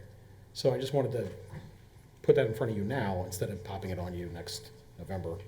When, I would welcome that change. okay, great. Okay, thank you. The next one would be Citizens Financial Advisory Committee. Dr. Hopes expressed a desire to be part of that committee. I have one question, if I can ask it. When somebody, like one of our board members is gonna be a member of the Citizens Financial Oversight Committee or the Audit Committee, which was on here too, which you expressed a desire for both of those. That person, you would be perhaps a representative of the board, but not a voting member. Is that how that would work? I mean, we really haven't talked about that. And I think, if I may, Madam Yeah. Chairman, I think that's one of the reasons why I offered, the superintendent and I have been talking about it, and I think this year we need to take yet another look at how frequently it's meeting, how it's structured, who creates the agenda. These committees are committees that serve the board. And I felt that perhaps I could be effective at helping to balance what the board would like those committees to do and the demands that they place on staff. And so what I would like to do is in the role of kind of like the board liaison, I see us working on this together, and then I can affect the will of the board on those committees. And so it's a very good question. Right, I mean, that's what I wanna understand is if Yeah. you're a voting member or if you're going to be like the liaison, like you're describing, whereas if there's a meeting, and there's some feedback that you feel like the board needs to hear, you can always come and make, your presentation at the beginning or give a recap or any of those types of things. Yeah. I would just wanted to know what your intention was. My intention is really to get back involved, kind of assess where they are, how they see their mission, and then work with the board and those committees to ensure that the will of the board and the support that the board needs are being fulfilled. Okay. And, we had done that, I guess, a year ago, and I think this coming year, under your chairmanship, it's time to address it again and look at our changing needs. Obviously, with regards to the Citizens Financial Advisory Committee, they need to get in the mode next year of focusing on what needs to be delivered to the community to ensure that we demonstrate the accountability and prepare for going to the voters again to support our taxes. So that's how I would see it. Okay. Mr. Kennedy, I see that you're signed up. Yeah, thank you. Yeah, I just have a thought about that, and I support Dr. Hope's being there and playing that role, but there's two things. One, when I have been at this has happened more at the Financial Oversight Committee than Audit Committee, but when I've been there over the past year, I have been told I'm not allowed to speak because one board member being at the meeting could put undue influence on that body, on that subcommittee, which, I respect the rule, that's fine. Even when it's just something as simple as answering a question. So my suggestion to that would be, and again, I have no problem with Dr. Hope serving that role, but I think that both of those committees should probably formalize that relationship in their bylaws, perhaps. So those roles and responsibilities are very clear to the board member, to Dr. Hope's, and to the committee members also. And I think in response to that too, is I think we need to work with general counsel, because I don't believe not being able to say anything creates a sunshine violation. I mean, I think there's ways to manage it, because I do think, and you and I have often double teamed, that meeting, and we've stayed pretty clear of it. But I go back to the fact that these, one was created in a referendum, but the other one is called for in statutes with regards to the audit committee. And I think it's important for us to be engaged. And should we get into an issue where general counsel thinks then one of us can step back. I can step back if it's a topic that is important, because quite frankly, I see us moving through these efforts, moving into that sort of shared board engagement and leadership. And I think there will be times that there may be an issue where one board member should be free to have whatever discussion they need to have with either of these committees, and we would just manage that. In fairness to the committees, it was not framed to me as a sunshine problem. It was just that concern about a board member being in the room and expressing opinions or whatever might tilt the committee toward that one individual's ideas, which would not be fair to the rest of the board. So Sure. it wasn't a sunshine issue, although that's obviously got to be looked after too. So that's it. Thank you. Mr. Minor? I think it's quite clear that the statute says that there needs to be a board member who serves on the external auditor, selection committee. And I think that Dr. Scott Hope's wishing to, serve on that's fine with me. The other audit committee, and I'm going to ask staff or our council, to comment or cite. It seems like we have something in our bylaws or in our that board members, me or anybody else, is not supposed to, speak, be part of the discussions of our audit committee. It would, as distinguished from the, the selection committee. And I think that would apply also to the Finance Oversight Committee. But I'm going to defer to others who have worked with it. I don't think it's proper for me to speak up at either one of those committees. Does council have any comments on that? Isn't this the change that was just made? No, This isn't that committee? no. Yeah, This is our own Citizens Financial Advisory Committee and our own audit committee. They serve the board. What we talked about before was a coalition that involved multiple school districts. I'd have to get back to I find it unusual that you'd be on a committee that you couldn't speak on. Okay, Mrs. Saunders? We do have a policy, and it does state board member participation at district committee meetings. So it's not just referencing these two. It's any district committee meetings. And it does state what Charlie had indicated. And this is 0149.2. It was adopted November 9th, 2016. And it does talk about to ensure involvement of the stakeholders in the formalization of recommendations to the superintendent and the board is essential to good decision-making. To ensure the presence of the board members at committee meetings does not unduly influence or stifle the deliberations. Their attendance shall be as an observer. Board members may participate in committee discussions as members of the public. Statements by board members which reflect personal opinion will clearly be identified as such to the committee members. So they're there as an individual, not as a board member. Okay, that's what I'm remembering. Thank you. Madam Chair, those are district committees. The audit committee and the Citizens Financial Advisory Committee are board committees. The audit committee is definitely a board committee. That's definitely a board committee. That Okay, that references it district. does That's, say that's district if one of committee, us you're went into right. your cabinet meeting Right. and Okay, tried you're to right. influence that meeting. There's a big difference between these board committees and the superintendent's district committees. And so, but that's not to say that I do believe we need to spend some time with those committees and reorientate. Chairwoman, I think that could be interpreted as meaning a board member attending a committee meeting of the district who the board member is not officially on the committee. And so it's saying, like, if a board member goes and wants to monitor a committee, it's saying not to, interfere, just monitor what the committee is doing.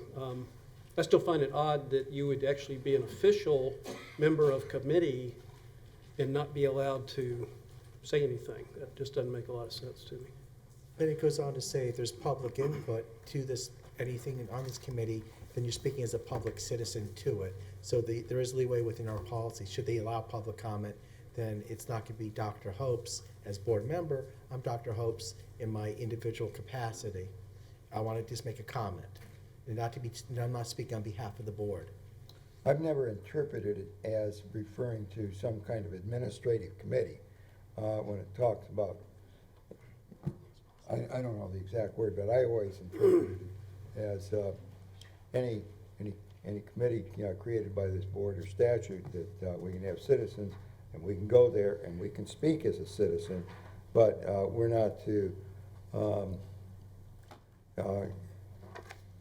speak as we are not a member of that committee. We do not speak as a member of that committee, and we do not speak, for the board when we attend any committee like that. That's my interpretation. What was that site again? 149.2. Okay. That squares with my recollection, so. Okay. Yeah, I'm sure if we don't feel comfortable with those two, we could leave them as none for right now and come back if there's more legal questions. So the External Auditor Selection Committee, Dr. Hope's like to serve on that. Is there any discussion on that? I think that's fine. So, Okay, let's move down to Florida School Boards Association, which is FSBA's Legislative Committee.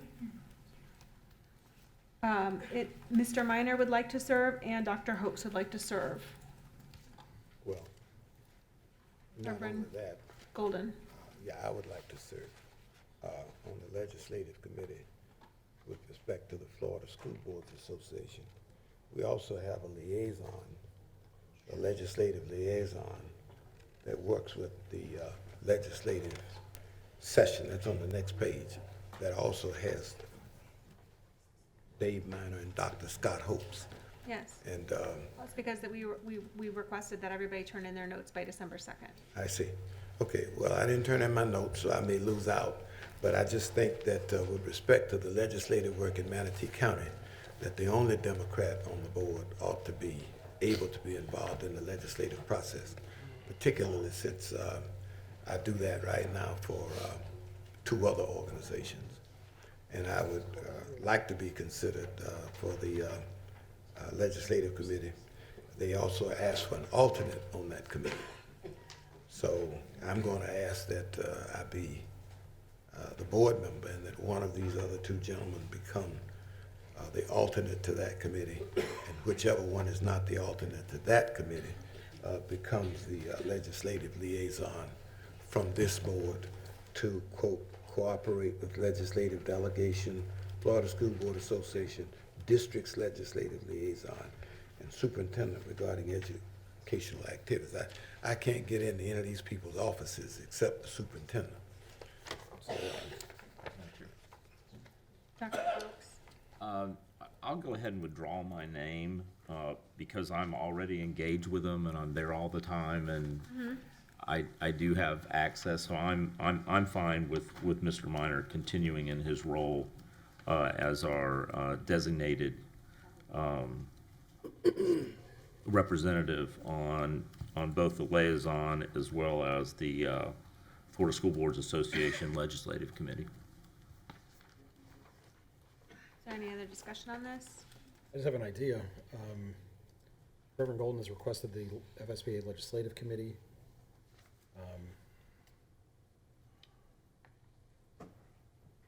Legislative Liaison could be filled by Dr. Hopes or Mr. Minor, and then above that is the FSBA Florida Education Investment Trust Fund, now known as Florida Palm. Yeah, I need to So bring. we really have 3 spots there, and we have 3 people interested Yeah, in these but hold jobs. on, let me bring that up. That's not a school board, that's not a school board designation. I am a trustee of what is now Florida Palm. I was last year. That's something that the Florida School Board Association, of all the entire state, the Florida School Board Association has 2 appointees as trustees. That's the Florida School Board Association in its charter. That has nothing to do with us. And I was, yeah, so that's, and you know, and when we do our capital planning, I'll talk about that organization.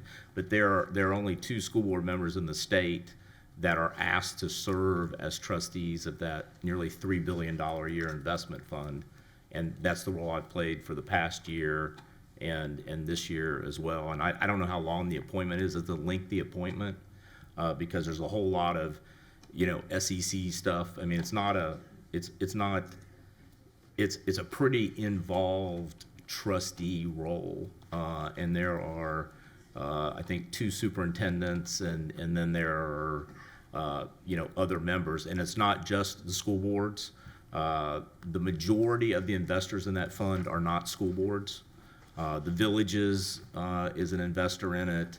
A number of municipalities. So it's not a Manatee School Board appointment, is what I'm saying. Madam Chair, in light of the intense involvement that Dr. Hopes already has in Tallahassee, not only through his appointment to the Florida Education Investment Trust, but just That's in Orlando. His vast connections there in Tallahassee. I'm just going to ask that either Dave Minor or myself be one of the legislative committee appointments, either the Florida School Board Legislative Committee, and preferably Mr. Minor serve on the Legislative Liaison Committee for the board here locally, because there are a lot more people who are of his political persuasion that he can get into their office and do good for the school board, as opposed to the state level work that's done by the Florida School Board Association, which I've already been involved with. I'm also involved with the Florida Education Association in terms of their advocacy efforts, and I do that for my church, so I'm up there already much of the time, working through the Florida School Board Association. That's, since, as Dr. Hopes has pointed out many times, we run into each other many times up there. It's just that, and I make no bones about it, I'm a Democrat, and I think either everybody else up here is an independent or a Republican. And so I'd really like to just have a Democratic Party input at this level. So what you would like to see is the Florida School Board's Legislative Committee, you would like to serve on that, and you're recommending that Mr. Minor be the legislative liaison. Am I understanding you correctly, or do I have that flip-flopped? No, that's correct. Okay, is there any discussion on that? Yeah. I think that my service also on the Board of Directors of the Florida School Board Association, which is actually elected by 3 counties. And our friends in Hendry and DeSoto have very gladly and graciously selected me to do the work, and I have.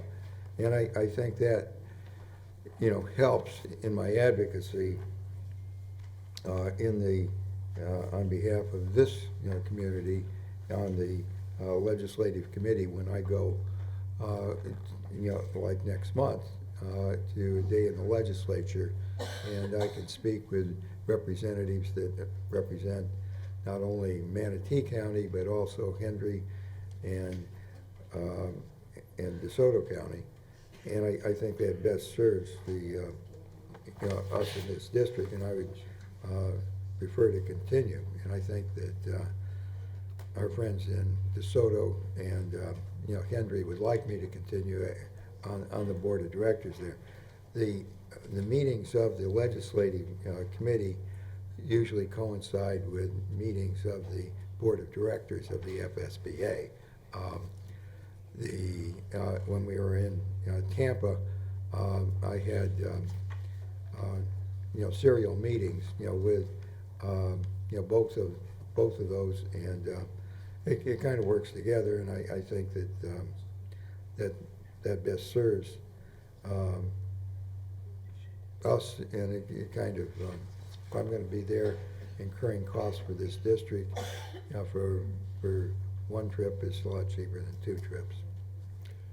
I agree with everything that Mr. Minor said. All I'm trying to do is to expand the footprint or the impact of the district. He's on the board of directors anyway with the Florida School Board Association, and part of their duties is to frame a legislative platform for for the Florida School Board Association. On the other hand, the legislative committee gathers input as to what legislation ought to arise and what ought to be considered. For example, right now, one of the major legislative issues that's coming up are the educational initiatives that are going forward with respect to the recommendation by the governor of a minimum salary for starting teachers. That's one of the things that emerged out of that. Well, there are different viewpoints as to how good or how bad that is, or how helpful that is in terms of the quandary of teachers. Well, all I'm suggesting is that instead of having 2 voices that are well known and that are up there, I'm asking to add a 3rd voice. That's all. Now, if that's, that's not something that is, desirous, I'm not trying to take anything from anybody. I'm trying to add to what we already have and the impact that we have. Because when I go to Tallahassee Thursday, I will be going as a social action director for the AME Church for the state of Florida. We have 400 churches and 100,000 people, and I will be leading that delegation. I will be going back next month as a president of Pastors for Florida Children, and we will be going back to advocate in January as one of the partners of Florida Education Association. So it's not as if I'm just wanting to go to take the trips. It's just that I think that it helps not only the constituencies that I serve here, but across the state. And that was why I thought, since Dr. Hopes is already there, serving on the Investment Trust Fund, and since Dr. Minor is already there on the board of directors, that it wouldn't be that much of a problem for one more voice to be heard in the legislative halls in the upcoming legislative session and as we move toward the November election. Dr. Hopes? I kind of have a different perspective. I think in now hearing the various organizations that Reverend Golden is actively engaged politically and legislatively, that after attending a number of the meetings in Tampa and then in Tallahassee yesterday, the Florida School Board Association, as we heard from the president of the association, is embarking on a long-term strategy of being relevant with leadership. And right now, regardless of individual passions, leadership are pretty conservative Republicans. And that doesn't look like it's going to change anytime soon. And Mr. Minor has the longest experience with regards to the Florida School Board Association, the direction they're going, our school board, and I think that we should probably maintain that continuity both on the legislative committee, but also in the liaison. I mean, I think if we were going to share the role, then perhaps Mr. Reverend Golden, who's the newest member on the board, could get his feet wet with the local liaison role and become familiar with the political winds. Tallahassee right now and the FSBA's legislative committee, and they've got a sort of lobbyist government relations committee. You know, they're pretty focused on leadership and building those relationships. And I don't know, having done this for a living for more than 30 years, flipping a hat from FEA to the Pastors Association and these others while trying to deal with a conservative legislative agenda and the funding issues up there. This session, with the leaderships up there, I think it's in our best interest for Mr. Minor to continue in that role. Well, in my defense, let me say I'm not a hat flipper. And I didn't mean it that way. Yeah, the reality is that the entity that has the role for an alternate is the Florida School Board Association Legislative Committee. So if we're just trying to get my feet wet, even though I have been ministering for 40 years, and even though I have been serving the state as a social action director for 10, and have been going there for 10 years advocating for the church, and have served as vice chair of Centerstone here, and I'm on their legislative advocacy committee. And even though I serve on the National Foundation Board of Centerstone, I'm not new to this. I was born at night, it just wasn't last night. And what I am trying to strongly emphasize is that everybody is not a conservative Republican. And while that may exist here in Manatee County, that's not the way the world is. And all I'm asking is an opportunity to serve everybody in the county, where there are many conservative Republicans, but there are also people of other parties. And I don't want to misstate that, because I also serve as the state committee man for the Democratic Party in Manatee County. So I'm simply, I know what I'm asking. I just don't know whether I can have it or not, because, quote, it doesn't look like this is going to change anytime soon. But I'll tell you, November's a long time away, and things can change overnight before you know it. So that is precisely why I want to be there, so that at least I can be in the room and be able to voice a different perspective. Just because everybody's doing it doesn't make it right. You know, my takeaway from FSBA was that the point of the president, to me, was that regardless of political party, it was about making the relationships. And I think that was that's how I understood him.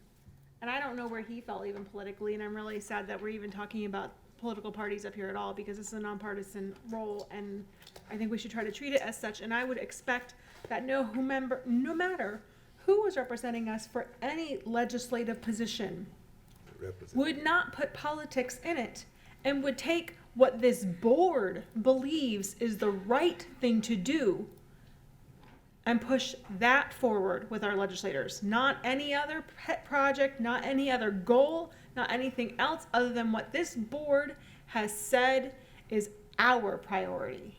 That is what I want as a representative of this board, for this legislative committee, for any legislative liaison. That is my expectation of every person sitting up here. If you are going to be that liaison, if you are going to be this committee person, political party does not matter. What we say up here is what matters. I couldn't agree with you more. And this was profoundly noted when we had the intense and passionate discussion last year about guns in the classroom, and what we wanted to advance as the position of this board that we took to the county commission, that we created in a resolution, and that we took to Tallahassee. And I did that. Now, I don't know, and I won't even ask, whether or not that position that we adopted as a board was advanced by the people that we had then representing us at the legislative level. All I can tell you is that it was embraced by every entity that I represented in Tallahassee. And every Democratic, every Republican, every independent legislator that I had an opportunity to talk with, I took that message. So I hear you loud and clear. That's why I'm asking for the opportunity to serve. Because whether I serve or not, I'm still going to be advocating for that which is in the best interest of this board. Mr. Minor. Thank you. I can live with being fired by Reverend Golden or anybody else, but I think that there is benefit to this board and to this district with getting the message to people who will open the door, open their ears, to whoever is up there. And that's been my effort over the years, to do that. And I felt that I've had very positive, relationship, with legislators, those representing our area, as well as, throughout the state. And I think that, I'm recognized up there by many legislators, even though they're not from this area. And I think our local know me pretty well. Those who attended the Chamber of Commerce breakfast the other day, there's only one person in the audience, that our senator acknowledged was in the audience. And that was, his watchdogs nodding approval. And that was telling the people in the crowd and an acknowledgement of our senator of my advocacy, for K through 12 education. And that's what he was talking about. And I'm saying that is, when I have been up there, people have not just from here would recognize me as the watchdog. What do we have today? Type of thing. And I don't think that's something to be kind of thrown away as far as an asset in representing this district. My relationships on the legislative committee has helped. It's a lot of relationship. This is what our FSBA president was talking about, and I enjoy it. It's fun, and I think it provides some goodwill to be able to have that dialogue with people who know you and trust you. And I'm just saying I'm willing to continue in this role if that's what at least the majority of this board would like me to do. Dr. Hopes? Yes, I've changed my mind. I would like Mr. Minor to be the Florida School Board Association's Legislative Committee representative, and I'll serve as his backup as the alternate, since I'm going to be there anyways. Okay. Is there any discussion on that? I feel like this is, guys, it's like 9:20 at night.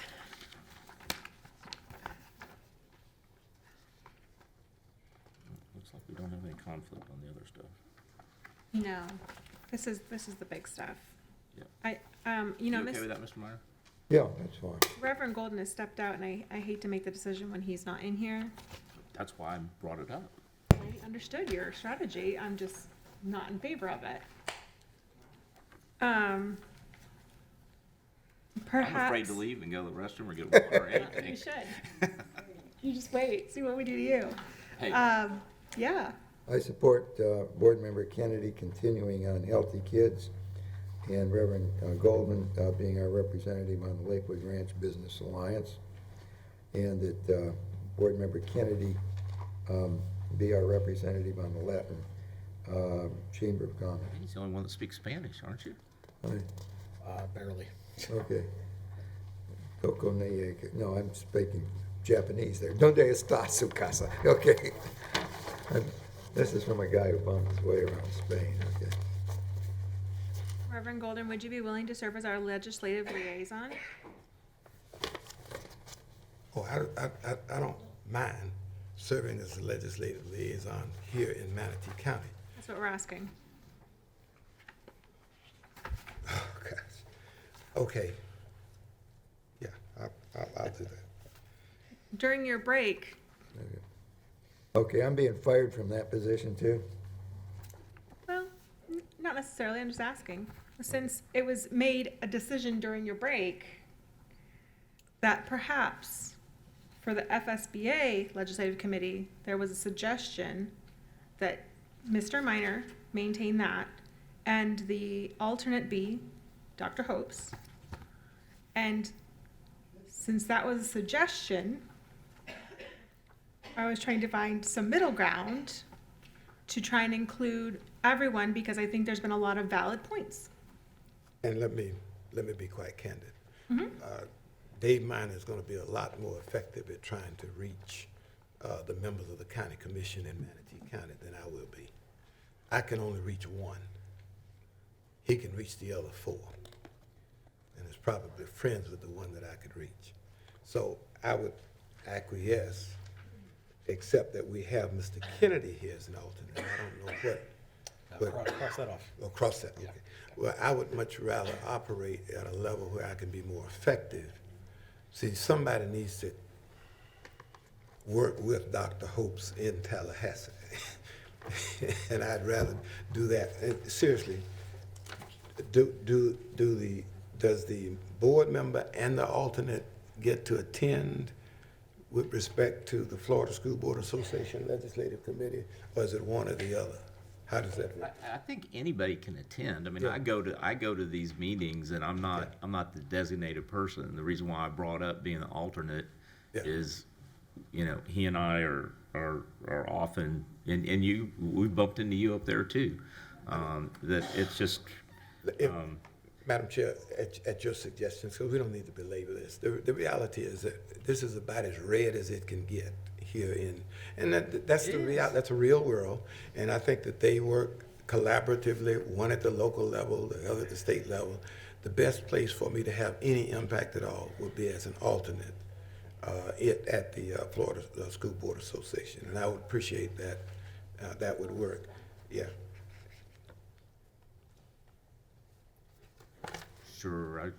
Mr. Kennedy, when you were the alternate, did you ever get called on to? Not a single time. To fill in? Yeah, so I'm okay with that. But I get the feeling they might actually go together, so, you know.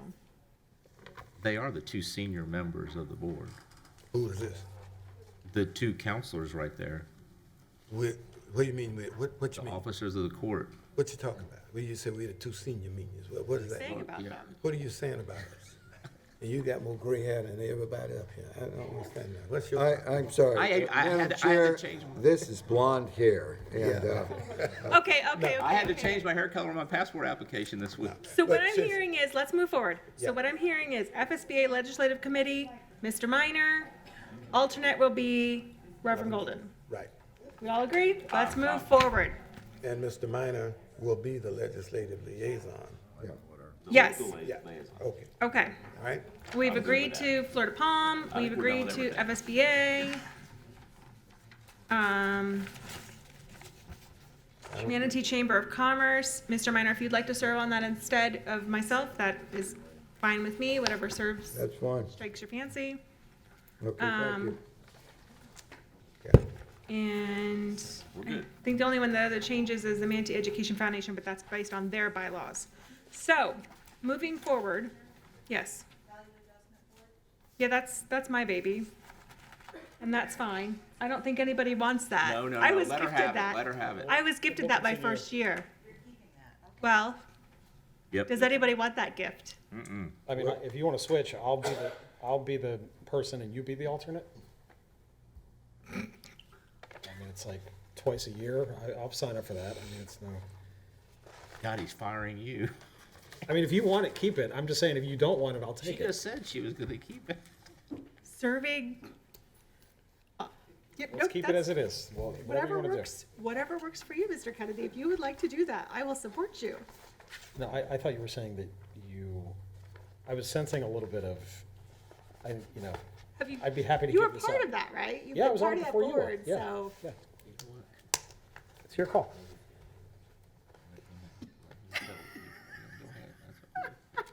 think I'm gonna be your consultant. So, Mr. Kennedy, you're willing to serve on the Value Adjustment Board? I am. All right, I'll take it. I will be the alternate. Score.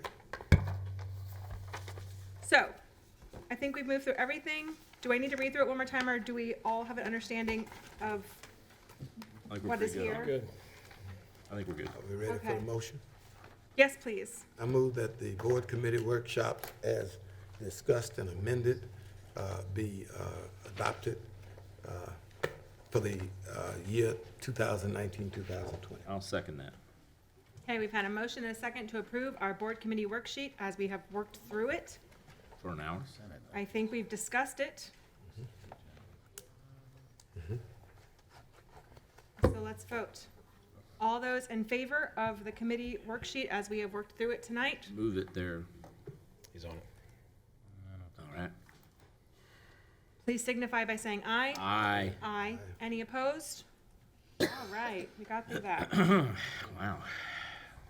What is it? God, we have more? Uh-huh.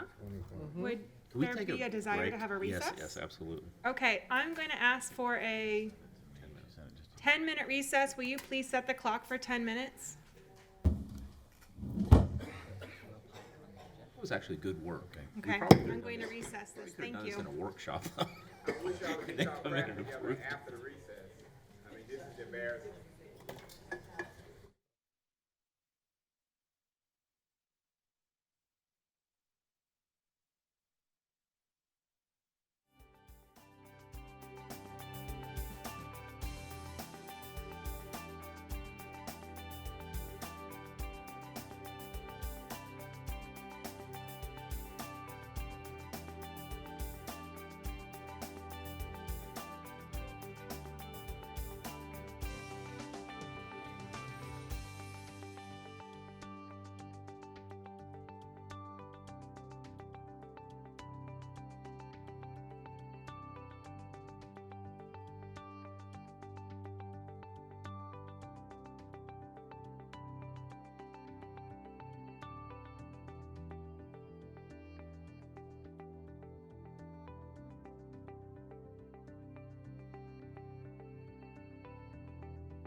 Convene the meeting.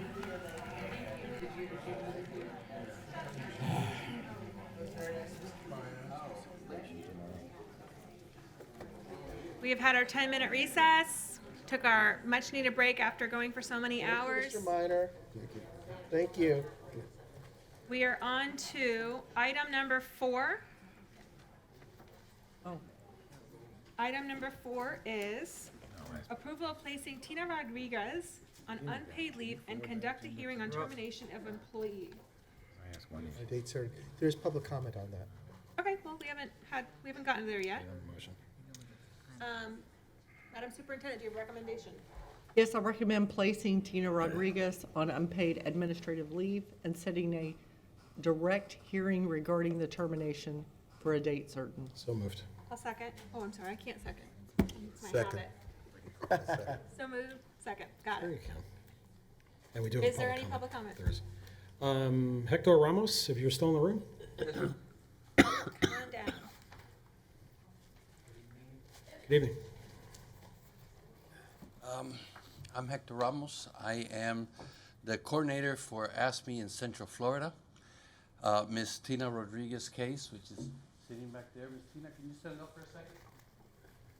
Thank you.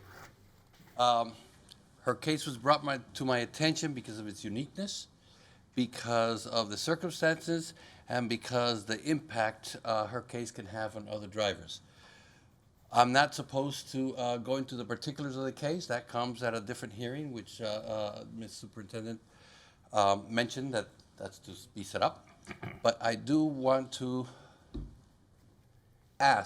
request that Ms. Rodriguez not be terminated on her from her administrative leave. Just to give you a little history, she has been with you since 1974. She has retired twice and come back twice, okay? She's a bus driver. In all the years she has been with you, she has only received one reprimand, and that was in 1990, okay? She's been a loyal employee. She loves her job. And most important, okay? Most important, we are looking forward where she can return as a bus driver. But as bus drivers, I don't know if you're, well, I'm pretty sure you're aware of, we're part-timers. Taking somebody off administrative leave hurts. It hurts us, okay? All you have to do just to verify that is look at your items 6, 7, and 8. Those are the contracts or the increases you're about to approve tonight, hopefully, okay? We're number 7. We're $742,000. The teachers are in the millions. The teachers are 4.5 million. Administration and non-union are 1.7 million. Taking her off administrative leave will hurt. She is a loyal employee. We're asking you, allow her to continue on leave, and not administrative. She has been coming in every day. She has been a bus attendant. She has been shredding paper. She has been doing anything that she's been asked to do until her case is heard and resolved. That's what we're asking you to do. Keep her doing odds and ends until, according to us, she returns a bus driver, because I think that's where this is heading. I also ask that the brevity of my remarks, because I'm done, the brevity of my remarks should not lessen the consideration I'm asking of you. I think it's very important that she continue until such a date that her status is decided. Thank you. Thank you. Okay, I believe that Mr. Kennedy made the motion. Would you like to have any discussion? I would, having heard that. Superintendent Saunders, would there, I don't think there would be any effect on this employee's hearing if we were to keep her in the status that she is in now, pending that hearing date being set. Because if everything we just heard is true, and this employee's been with us since 1974 and is continuing to work on paid leave, especially since we'll probably have this hearing scheduled within, after the holiday break. But I'll put it this way, I'm sympathetic to the financial situation of our transportation staff. So I don't know how the board feels about it, but I certainly don't object to keeping her on paid leave while waiting the hearing. Reverend Golden? I withdraw my second. Okay, so Mr. Kennedy moved. Is there another second? Yeah, it was moved that we put her on unpaid leave. Sure. So I've withdrawn my second. So now the motion has no second. So the question is whether it will die. Right, well, I'm garnering to see if there is a second. I'll withdraw the motion, and then, do you want to make a new motion? No, you make it. You're doing good. Okay, You're okay. doing good. I'm You're doing curious. good. I mean, I don't want to take this over if other board members want to speak. Okay, about it. so where are we on this motion? Do we now not have a motion, or? There is no nothing. motion. We have no They've motion. both withdrawn. Okay, as a superintendent to re-present her recommendation. Mrs. Saunders, can you please present your recommendation again? Sure. I recommend placing Tina Rodriguez on unpaid administrative leave and setting a direct hearing regarding the termination for a date certain. Question. I'll make that motion. Okay, there's been a motion. Is there a second?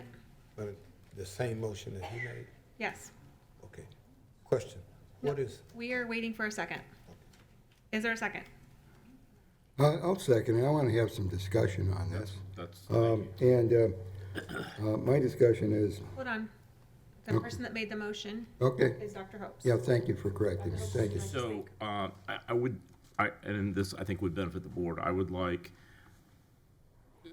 the superintendent to determine whether she wants to elaborate or have general counsel elaborate on the recommendation. Obviously, this is a significant issue for the superintendent to make this recommendation.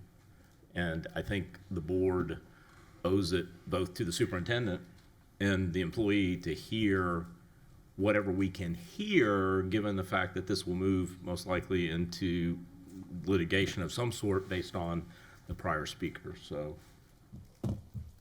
Miss, You want me to speak? Saunders, yeah. What I would like, General Counsel, because I think this was a question that Mr. Kennedy asked, and it was not answered, but the due process of this status, does it change any outcome? What does this do if we don't move to this motion? And I really don't know the answer to that, so I would like to defer that to General Counsel and then the question that Dr. Hopes had asked. Okay, members of the board, this is an administrative complaint, and there's a request for a hearing. A hearing would be through the collective bargaining agreement. It could be a direct hearing or go to arbitration, ultimately coming back to the board. It's requested to, which is custom practice, for employees to be placed on unpaid leave once they request a hearing, and then to decide the case on the merits. If they prevail on the merits, there would be back pay. If they don't prevail on the merits, there's no way of collecting it after the fact. This case itself, if you notice, we've not discussed a single fact, and I thank Mr. Ramos for honoring that. So we're following everything by the Administrative Procedures Act. You will all sit in a quasi-judicial capacity, and I do respect the board not saying asking me specifically, what's this case all about? That's why, in order not to prejudice this board, I specifically did not attach an administrative complaint. Once I knew the hearing was there, I could tell you that it's related to her employment, and that was it. So, Dr. Hopes, if I may, Madam Board Chair, he's asking a question. So, and that's, if I may recognize, that's what I wanted to hear, that it is the standard process of this board when an employee requests a hearing that they go on unpaid leave, correct? That's correct. During the pendency of the hearing, and that is for, I believe, good reason. But if not, Dr. Hopes, the reason why is if we were to put them on, keep them in a paid status, everyone would request a hearing, drag it out, but Right. I'm not gonna say lose their case, potentially lose their case, and ultimately be paid additional monies during this entire process through the Administrative Procedures Act, through discovery, potentially through depositions, through a direct hearing, which we've all had a direct hearing on a matter of Jerome Heaven. As you know, we present a case. There's evidence. So for that very reason, they go on unpaid leave. Ultimately, if they prevail on the merits, as I mentioned, they will receive back pay. And if they don't, we can't chase something that's not going to be there. Okay, I believe, Mr. Kennedy has signed up, but I believe that, Reverend Golden had asked to speak, or was it Mr. Minor? I think it was Reverend Golden had asked to speak before Mr. Kennedy, so Reverend Golden. Yes. Madam Superintendent, apparently the policy is that if you request a hearing, you automatically place yourself in a position of having brought to the board a recommendation that you not be paid. Okay. And I may be asking more than you care to remember. How frequent does it occur that a request is made that an exception be made to that policy? I do not recall one, but I'll defer to general counsel. I've never seen one. I've never seen an exception based upon a request for a hearing and a person continuing to work and to be paid. No, I'm asking how many times is a request for? I've never seen it.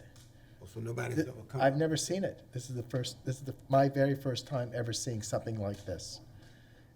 So nobody has ever come for anybody else saying, please keep paying this person? No, I've not seen it. Okay. And I've been here 6 years. And this is not as, I never used the phrase, not my first rodeo, but through all the administrative complaints that we've done in my office, this is the very first time, and I've never heard of this. Okay. Now, I believe it was stated as a matter of fact that this is someone who has retired twice before from this school district and was allowed to come back twice. How soon would this hearing take place? We would make it as soon as the board would like. I would prefer it to happen right after we come back from the holiday break. Okay. Mr. Kennedy. Thank you. One question, and then I would like to make an amendment, if I may. Mr. Tuttlebom, did you say that this is a policy or it's our practice? It is our practice. And Not a this is- policy. No, but this is not followed just by our practice. It's followed by districts. This is the practice of not just this district, but other districts. And there's a policy consideration, not a policy like a Neola policy, but the policy consideration is that if individuals, I'm repeating myself, I apologize, but for every individual, if they knew that they would be placed on a paid status, there would be no resolutions. Everybody would drag it out, potentially lose their case, be paid, and there'd be no ability for the district to recover any remuneration after the fact. That's the reason why they go on unpaid status. And I just got to add one thing, I do apologize. In regards to the hearing, I agree with the superintendent as quickly as possible, but we are following the Administrative Procedures Act, and there is discovery entitled. I'm just going to ask that the members of the audience please remain quiet while we're having our conversations. Thank you. Okay, Madam Chair, I'd like to make a motion if I could. Sure. And we'll see where it goes. I would like to make I'll just restate the motion. I'd like to turn this motion into the following: approving of placing Tina Rodriguez on paid leave and conduct a hearing on termination of employment on January 6th, 2020. Second. There was a motion and a second. Wait a second. So was that an amendment to the motion? We're still on my motion, which is, That was an amendment. I changed a word and I added a date. That's an amendment. Okay, so Mr. Kennedy has amended the original motion to add or to replace the word unpaid with paid, and to add the date of January 6th 2020. Yes. of 2020. I seconded that. My discovery may not be completed at that time, and that date would not be a date that I could promise this board we'd be able to hold a hearing. And this hearing itself would take time. It's going to be a process. As we sat through this with Jerome Heaven, we present a case, there's cross-examination, there's documentary discovery, videotapes, etc. All the stuff has to be exchanged, witnesses potentially examined, and scheduling of witnesses as well. It's not just Ms. Rodriguez that's involved, but there's a multitude of other witnesses, bringing them all together at once. Okay. Mr. Kennedy has made the motion to amend. Reverend Golden has seconded it. Mr. Kennedy has made his comments. Dr. Hopes, you have signed up to speak. somehow, maybe we don't fully understand this, but I ask my colleagues to put themselves in the employer position, which we are. And I'm not going to talk about this case, but we've had many cases in the past similar to this, where either an event, a behavior, some performance indicator was of such significance that the superintendent moved to terminate employment. And we're talking about putting someone on leave and paying them when the superintendent, I'm assuming general counsel and others, felt that an issue was of such significance as to issue an administrative complaint to move towards termination. And let me tell you something, what the general counsel tried to explain is if we open up this door, regardless of how close Christmas is, that if we take a position once the determination has been through investigation, all the way up to the superintendent, bringing it to the board, that we're going to put people on paid leave until the pendency of this appeal is up, is a horrible precedent. And I got to tell you, I don't need to know the details of the case. I know the details of the cases we've already resolved that have come to this board through these complaints, and none of us sitting up here that heard the evidence in those cases in our quasi-judicial would have even thought about putting that person on paid leave until this thing ran its course. That's just not the practice. And I hope we all understand what we're being asked to do, and the administration is committed to expedite, but they don't have it with definity to expedite this process. But understand that the evidence that the general counsel is aware of and the superintendent are aware of, it is such significance that they don't expect this person to even prevail on appeal.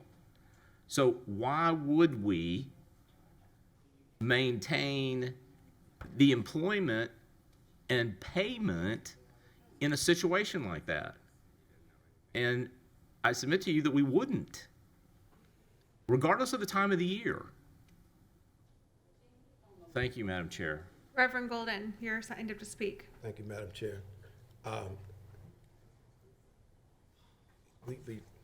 You said, and I believe I asked the superintendent, you said that this is an employee that has retired twice. So whatever decision that I'm going to make, I'm going to make in the context of an employee that has retired twice. And I will be prepared to be consistent with any complaint that is brought here with someone who has retired twice and has been employed here since 1974.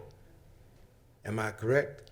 Okay, so I'm prepared to live with a decision that I would make about an employee who has been with us since 1974 and who has retired twice and who is now before us on the second disciplinary action. I just want to know one other thing. How much I don't want to know how much she makes, but I want to know how much a bus driver makes in Manatee County in a month. Do you want me to answer that? Madam Superintendent. I can't tell you that exactly, but I can tell you if we get to the item on this agenda tonight, the starting pay will be $15.02 an hour. So based on how many hours they work on their runs per month, you can do the math and cipher it. Okay, I'm not good at math, but if I do 40 hours a week, which I know nobody does, but 40 times 15, that's $600 a week that you would make as a bus driver. Is that right? Thank you. Okay. So that's $600. So we're talking $2,400 a month that we would be dealing with. 2 months is $4,800. 3 months, it goes up like that. So I guess the last question is, how long does it take to mount a hearing? And let's don't call Mr. Heaven's name anymore, because he fought us tooth and nail all the way down to the wire. And he was trying to make money. Now, it ought not be able to take us this long to figure out whatever it is that she's done. So my question is, how long are we looking at in terms of not the irrational, but a hearing? January, February? I would say to you, the earliest would be late January.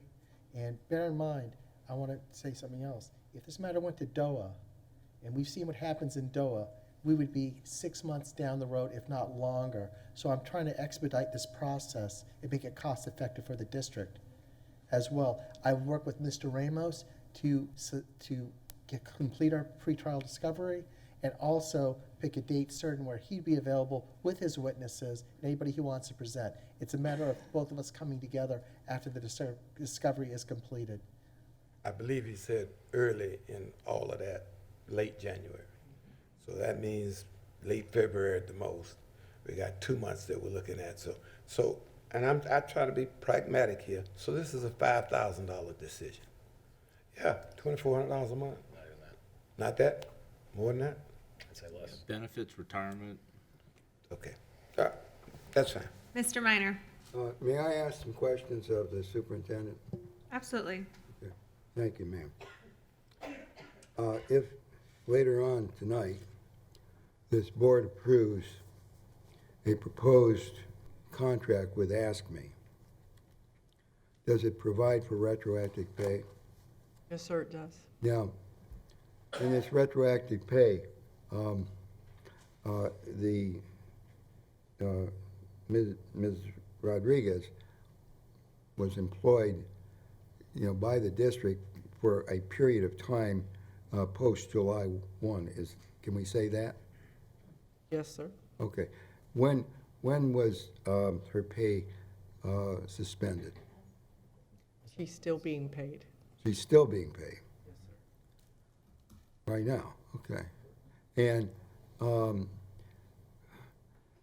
if this contract that we expect to come before the board with, I assume, the superintendent's recommendation is approved, and it provides for retroactive pay, when would that retroactive pay go out to the employees working during that period? December the 20th. December 20th. And so that increase, would it be a lump sum, I guess? Okay. And that, I guess, would include Ms. Rodriguez. Is that? Any employee that's working will be compensated December the 20th. Well, if we vote and set a date, would we be suspending her ability to receive this retroactive pay through, from July 1, I guess, through whatever, if we were to say we're going to set a hearing for, we're going to suspend her and, set a hearing for mid-February or something like that, would she be precluded from receiving this retroactive pay on December 20th? The only way that she will not be compensated is if the board approves her being placed on unpaid leave. If the board does not, she will be paid as any employee is paid. Okay, well, if this board approves the original motion, made by Board Member Hopes, to set a date and suspend her pay, could she still receive this retroactive pay? No, sir. Okay, no retroactive pay on December 20th. All other, any other employee on an unpaid status will not receive retroactive pay. Correct. Okay. Now, what, if would there be some time in the future that she might be eligible for this retroactive pay? Not if she's terminated, no, sir. Okay. Or placed on unpaid status. Well, I'm just saying, if she is at a hearing, she is terminated, would that termination affect her ability to receive retroactive pay, for any period of the last, 6 months? Yes, sir. The only way she would receive retroactive pay is if she's either still employed or if she's put on unpaid leave and prevails at the hearing, then she would be entitled to retroactive pay. Okay, thank you. What, now,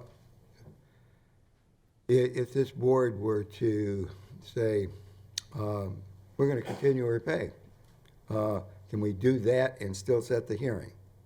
Yes, sir, you can. If we were to do that, and I think that was Mr. Kennedy's motion, to allow her to continue receiving pay, but go ahead and set a date, we could say something like some date, not before January 20th, but not, after February 20th or something like that, at a date as might be agreed to between the parties. If we were to do that, could Mrs. Rodriguez, through counselor by herself, say, I want to continue this, and it continues and continues. And let's say that there's a unfavorable result at the hearing for her, and she said, well, I'm going to appeal this. And could, would she be entitled to continue receiving, her pay until resolution of that appeal? It might be a few months, might be a few years after that. Is that correct? Yes, sir, unless the board approves her to be placed on unpaid status. That is. Okay, that could occur after a hearing where a judge says that, or this board says, okay, we have a hearing, we feel that her termination is justified, and she said, well, I don't like that, I'm going to appeal. Could she still get paid? Until an employee severs their employment with us, or until the board terminates them or places them on unpaid leave, they will be compensated. Yes. Okay, so at a hearing that could occur, next month or so, from what the comments I've heard, more likely it would be late January, sometime in February.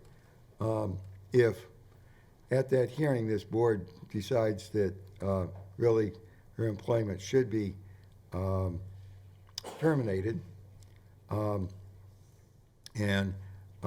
then her pay would stop right then and there, despite her taking an appeal? I'm asking a legal question, really. Yeah, you are. The answer would be, may I, Madam Chair? Yes. If this board, if we have a direct hearing, and again, I have two routes. I go to arbitration as well, if, under the collective bargaining agreement. If we do a direct hearing and it's held for argument's sake, this is arbitrary, February 20th, and this board makes a determination by a majority vote for termination, that would be it. She'd be terminated, no, there'd be no further pay. However, the employee does have greater rights. She could go to the DCA, but she'd have to prevail on the merits for a restatement of wages. So effective with the board saying, okay, she should be terminated, her pay would then stop. That's correct, Mr. Unless reversed by a higher court of the DCA or something. You're absolutely right. Okay. So, and that might be a time when she could collect retroactive pay, is that correct? If she would be able to prevail on the merits before the DCA, the answer is yes. Or, okay. Now, if we were to say, okay, we set a date, but we don't, suspend her pay, she could collect her retroactive pay, is that correct? Based upon her continuing as an employee, the answer would be yes. Okay. Right now, she's not on paid administrative leave presently. I want to be clear, she's not on paid administrative leave. She is still in the transportation department. She is working and assisting the transportation department, as Mr. Ramos stated. She's not a driver. She's not a bus attendant presently, but she's assisting in that department. And she's getting her regular pay right now? That is correct, Mr. Minor. Thank you. Everyone's had a turn to go around. I'd like to speak for a couple minutes. For me, when I shook my head no when you said it would cost less than $5,000, and my only concern with this is that what kind of precedent this sets for the future. That really is genuinely my only concern here. Certainly I feel for the individual without a doubt. And you make a valid argument, well, hey, if anybody else comes before us that's retired twice, then we'll deal with that. But I do see that really could occur a lot more often if we approve this. And I think this has been the policy going forward. And the district has been working through this for a long time. And for me, I think this would set a dangerous precedent, an expensive precedent. It's not just $5,000. It could be far more than that, and so for me, it's hard for me to be in support of the amendment purely because of that. Not that I don't feel for the individual, I absolutely do. I totally understand, but it's really much bigger than that to me, and this is a whole company issue, not one particular person issue. With that, I'm going to go with the next person on the list, which is Dr. Hopes. Mr. Minor's line of questioning brought up some interesting points. And help guide us so that I don't go into any areas I shouldn't be going. But does this particular employee, does she have the opportunity to retire a third time and go back on state retirement? The answer would be, my understanding, no, not retire, but she would have the right to resign, and on a date certain as well. She could say, I'm not going to contest this, and it would be part of the process. She could say, I'd like to Retire on a date certain. not retire, but so resign on a date Was she certain. eligible for state retirement? I believe. When you said she's retired twice and came back, what does that mean? That means under the FRS rules, you got to sit out for a year, then you can come back. And she can, as her representative stated, she's come back twice. But bear in mind, what brought us here today is not, and again, without disclosing the facts of the case, It's not just a recommendation coming solely from the superintendent, but there was a process of investigation. It went to the disciplinary committee, and it was unanimous for a termination that was brought forward to this administration, which went to my office for purposes of solidifying it. So it wasn't just, it's not arbitrary that the general counsel says, looks at this case, and says, I'd like to terminate Tina Rodriguez because of what I see, what I feel. To the contrary.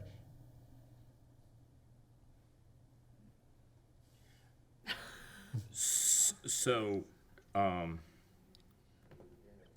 I think independent, and this is going on for how long? I mean, a couple of months, because it went to the disciplinary committee, correct? Okay. It went to the disciplinary committee, it's gone on, again, I don't want to go into the facts of the case. Right. Itself. But when we complete our investigation, I've worked with the employee and discussed this matter. Over 5 days, 30 days, 45 days, 60 days? It's, give me one moment to give you exact date.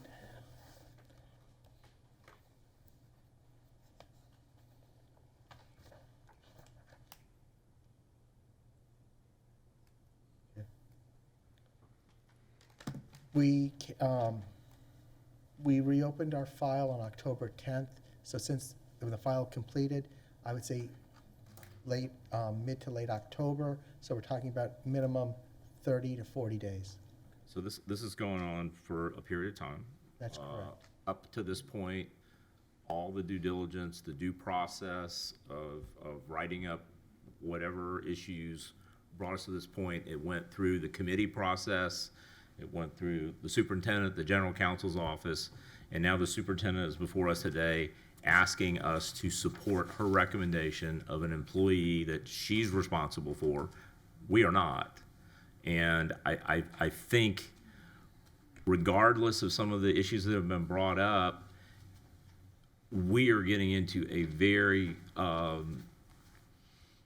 treacherous area when all of this process is followed and you have a unanimous decision and you have the superintendent coming to us. And it's never an easy thing to move to dismiss an employee, but I think that there's a degree of confidence we have to have in the superintendent and the process, regardless of the individual.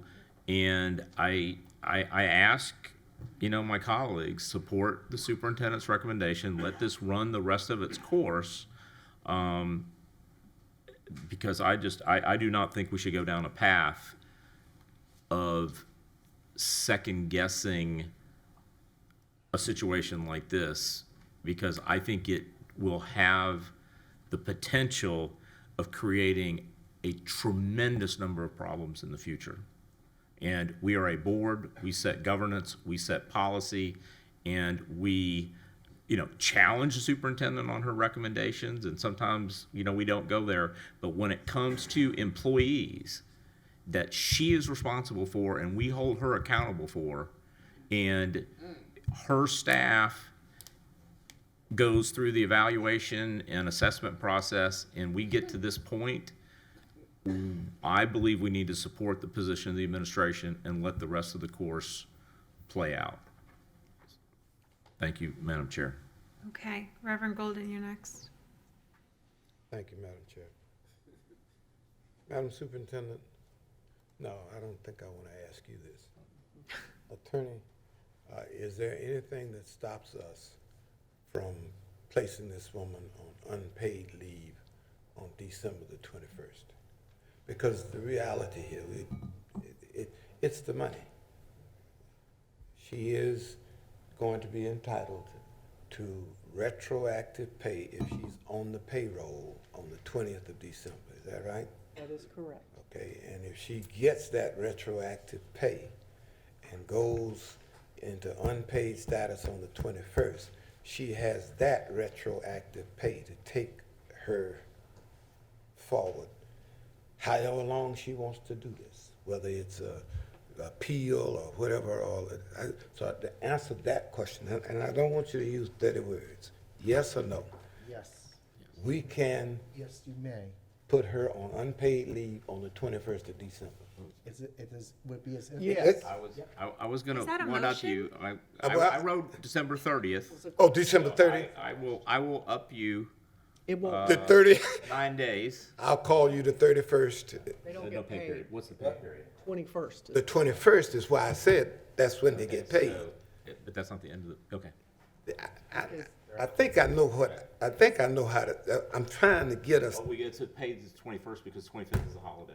Okay, I got you. no, the 21st. Now, you said she can get the benefit. Yes, Okay, then, yes, to everything.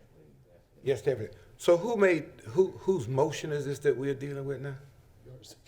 Why don't you withdraw it and I'll make a motion to. No, I think it was Dave that made the motion to, It was my amendment that you seconded. Yeah. Yeah, we're on the Yeah, amendment. he made. We're on the a motion for the amendment. He seconded it. He made an amendment. You seconded it. all right. Can I amend the amendment or whatever it is? I just want the lady, Withdraw it and I'll accept a Okay. friendly amendment.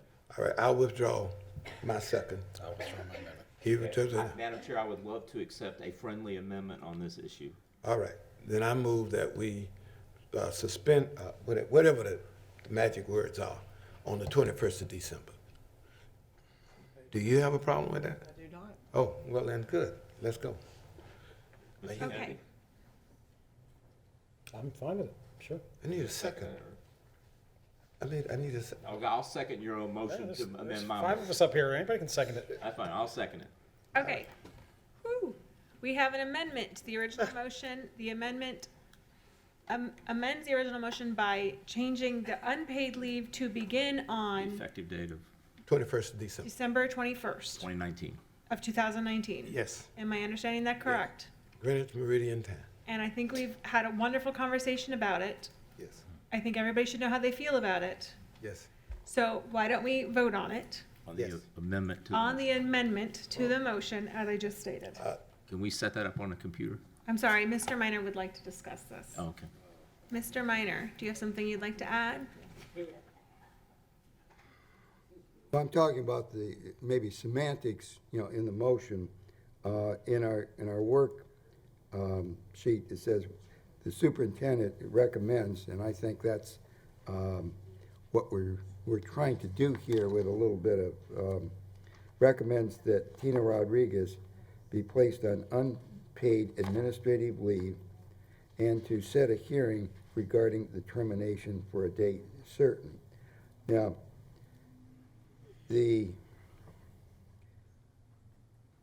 when we're,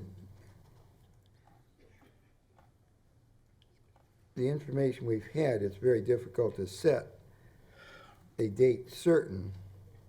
And I'm gonna pose it to the legal counsel, if we're to set a date certain, and I don't know the specifics of the law, but I can read what the motion is. If we're supposed to set it for a date certain, that's for the benefit of the employee as well as us in preparation. So what is a date certain that we can provide, to comply with what's in this request in our board synopsis? And I'm asking counsel for that, or if I may. Okay, the motion was for the approval of setting it on a date certain, meaning approving a date certain that it will be announced to this particular board. In other words, that you will hold a direct hearing. You're agreeing to do a direct hearing on a date certain. That's what your statement is, and a date certain will be brought to this board for availability. If should it be a separate date than a regular board meeting, it will be duly noticed as well. So there's not a specific date in mind, because again, we're not through the discovery process. Well, that's contrary to what is said in here, asked it for us. Why is that? Because it says, the superintendent recommends placing Tina Rodriguez on unpaid administrative leave and setting setting a direct hearing regarding the termination for a date certain. And that's the item of business we've been asked to address tonight. If you don't mind, my agenda in both places does not have the words date certain. Yeah. So Well- perhaps it's been Amended or. amended. I don't know what to tell you. I haven't. I'm looking at, Item number 4 on the computer and on my paper says approval of placing Tina Rodriguez on unpaid leave and conduct a hearing on termination of employee. That's it. Period. So no dates. It does not say a date certain in either one of these two that I have in front of me. okay, good. I'm looking at page 1568. Am I correct or am I wrong?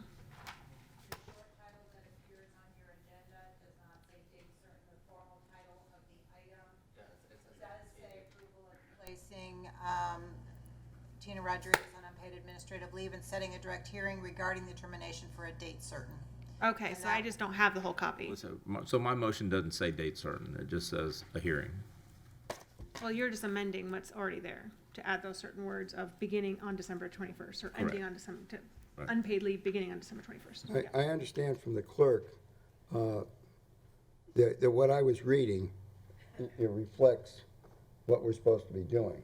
And that is in either agreeing or disagreeing with the superintendent's recommendation of placing Tina Rodriguez on unpaid administrative leave and setting a direct hearing regarding the termination for a date certain.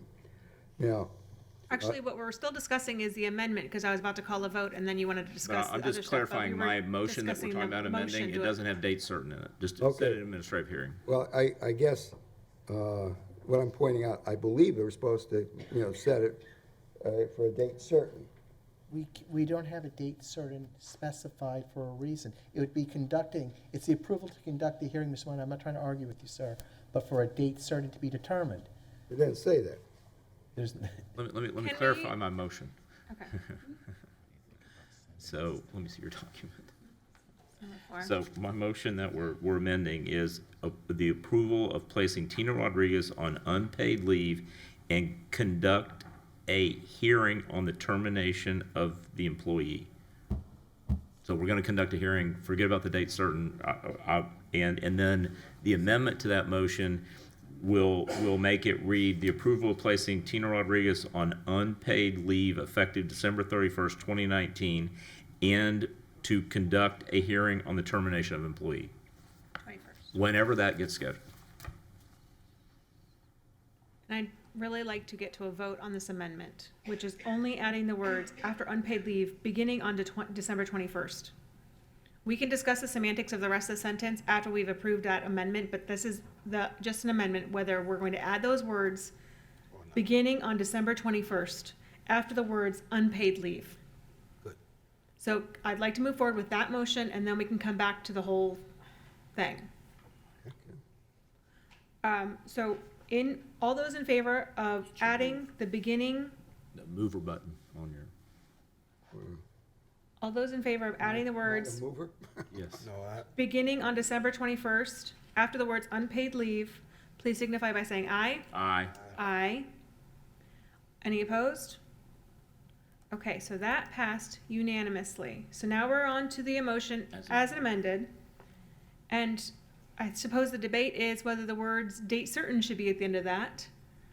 That wasn't my motion. My motion does not have date certain on it. Okay, so Dr. Hope's original motion does not have the words date certain, so now the motion reads, as amended, approval of placing Tina Rodriguez on unpaid leave beginning on December 21st and conducting a hearing on termination of the employee. That is the motion we are on. There is no date in it. There is no words date certain. It is just as it is. Okay. I feel like, It's been moved and seconded. absolutely. So I'd like to move forward with a vote if we can do that. I feel like we've discussed it. We've all discussed the merits of it. So all those in favor, please signify by saying aye. Aye. Aye. Any opposed? Okay, that passes unanimously. Our next subject, our next topic, number 5, approval of the interlocal agreement between Manatee County Government Children's Services Advisory Board and the School District of Manatee County. Madam Superintendent, do you have a recommendation? Yes, I recommend Mine's not working approval right either. Yeah, it's terrible. of the interlocal agreement between Manatee County Government, Children's Services Advisory, and the School District of Manatee County supporting the Alternative to Out-of-School Suspension, or ATOS program, effective October 1, 2019 through September 30th, 2020, in the amount of $184,303. So moved. Second. Okay, it's been moved and seconded. Is there any public comment? No, there's no more comment. Okay.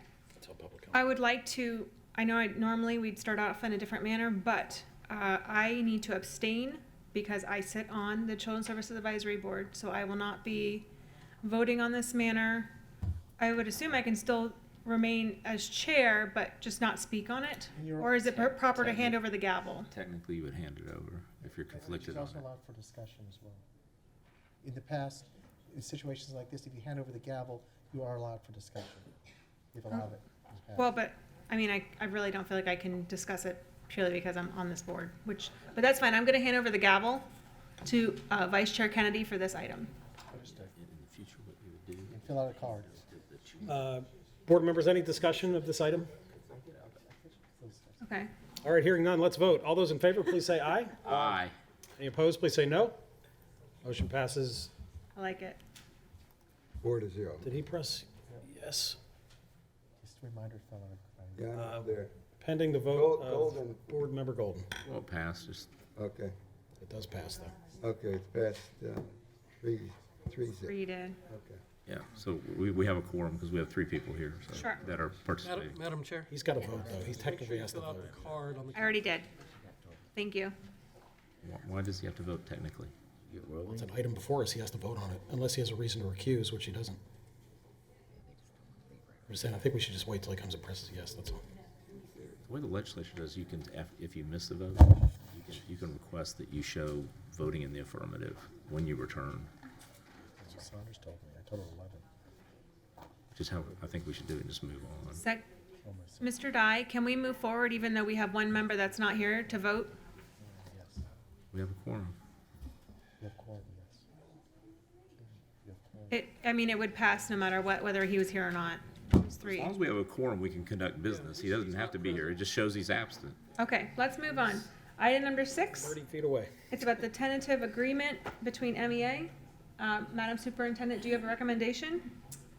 Yes, I do. I recommend the approval of the tentatively agreed upon Manatee Education Association 2019-2020 general and raised terms in the estimated amount of $4,531,894.30 ratified by union members on December 6, 2019. So moved.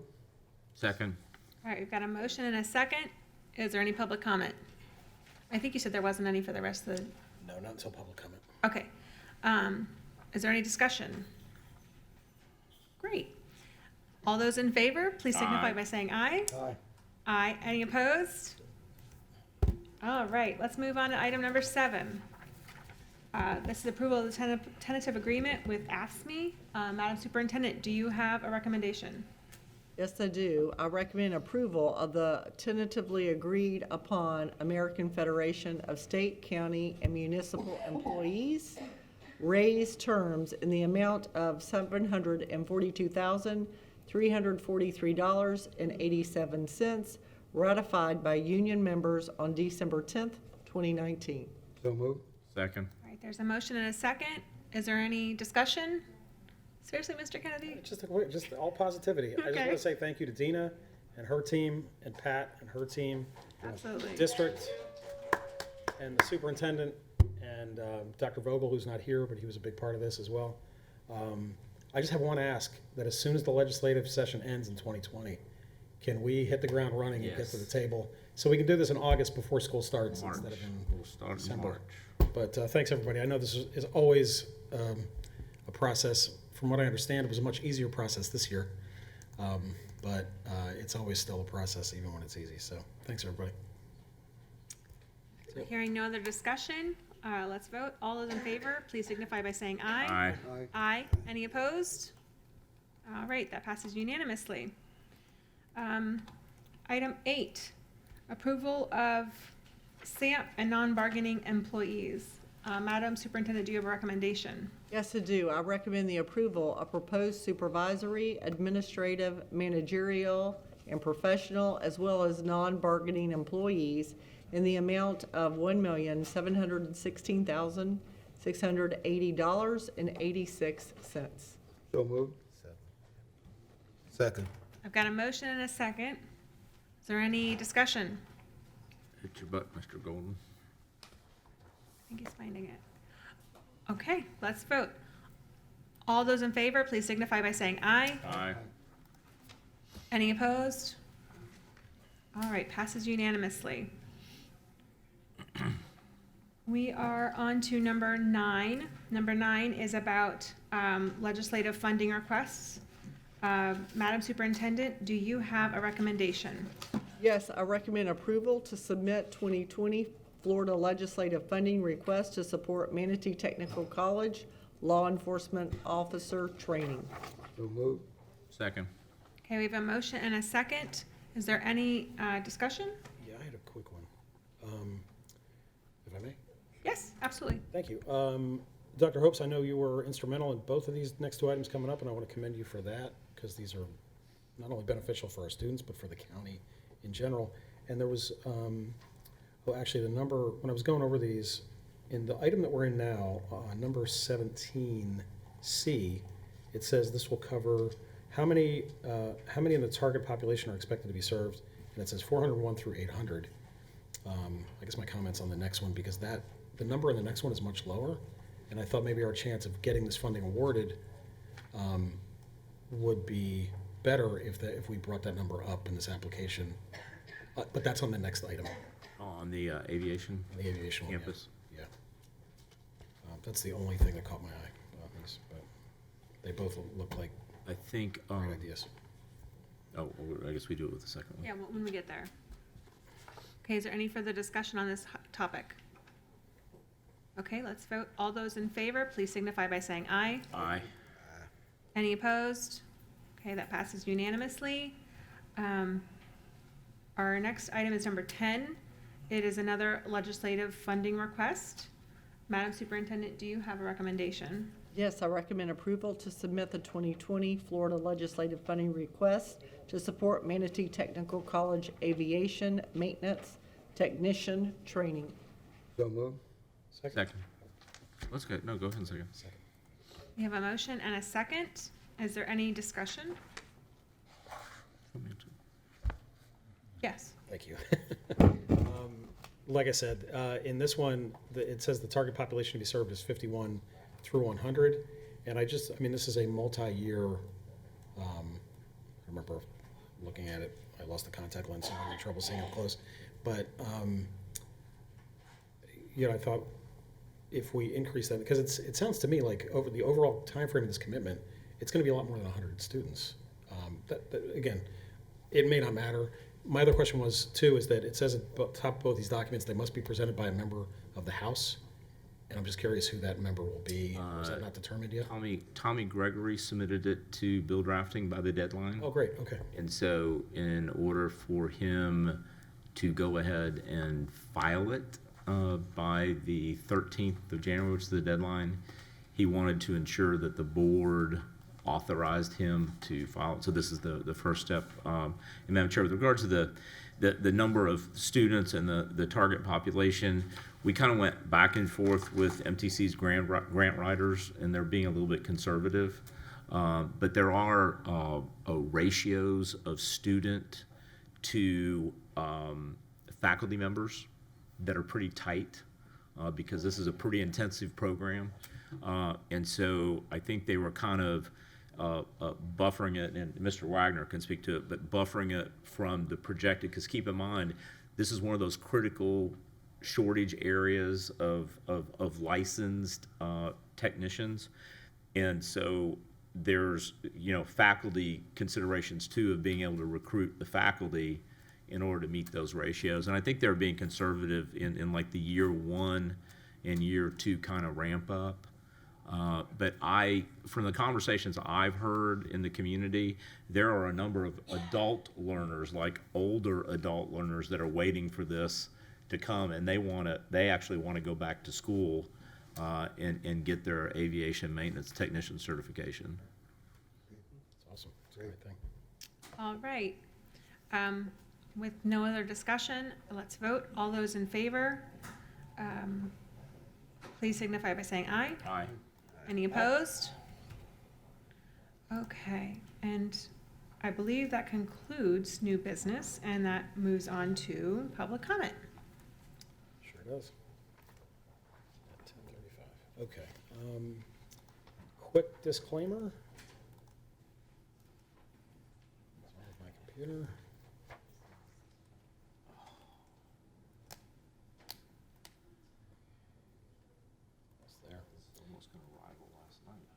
Okay, quick reminder, everybody, for public comment. A school board meeting is a business meeting of the board and is conducted in an orderly, efficient, effective, and dignified manner. Public comments related to education and the district are welcome and encouraged. Public comment is not an opportunity, a public comment opportunity is not, however, an open forum to discuss matters unrelated to education, to support or oppose candidates for public office, or to engage in commercial speech, attempting to sell a service or product to the board or public. Also, public comment is not a forum to engage in personal attacks against school system employees or board members. Any such complaint should be submitted in writing to the superintendent for appropriate handling. Any student issues, same thing, should be brought to the superintendent due to student privacy. Each speaker has 3 minutes. And just a reminder again, the basic rule of thumb is if you want to criticize job performance, but personal stuff is out of bounds. So that's it. First up, I got to go back to my board. Mr. Nelson.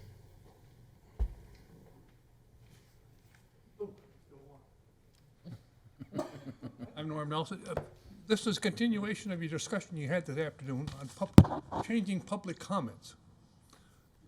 I have no problem with you restricting it to the items of the agenda.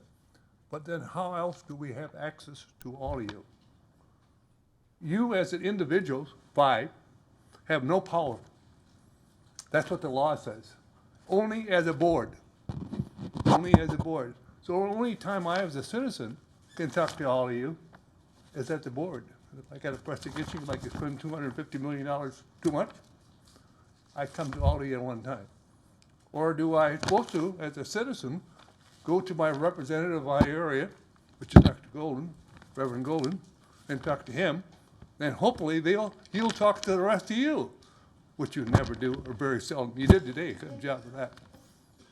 So if you change that completely and don't give us an avenue to approach all 5 of you, I'm against any changes the way of what it is. Thank you. Thank you, Norm. Mrs. Mendel.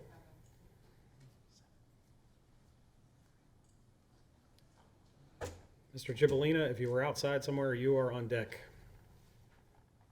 It's not there. I'm saying, I know he's not in the room, but if he's outside. I don't know if there's audio in the lobby or not, but. Based on your decision tonight to have adjunct teachers, I have a couple questions about some recent hires. No, you can't bring up specific employees. Okay,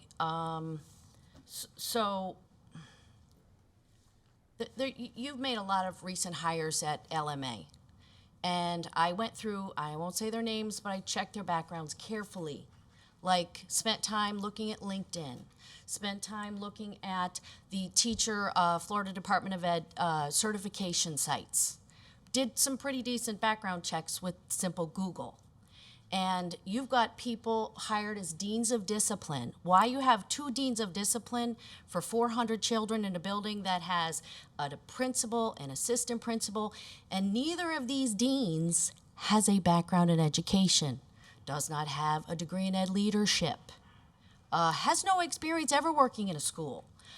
We have somebody with a PhD who owns a social analytics company who has done research and is a consultant because he's an ethnographer and is in this amazing setting where he can get a lot of data on the particular demographic that he has chosen his life's work to be about. And he profits from, more than likely, gets information from the setting and is able to work with that within his company to provide consultant services to nonprofits.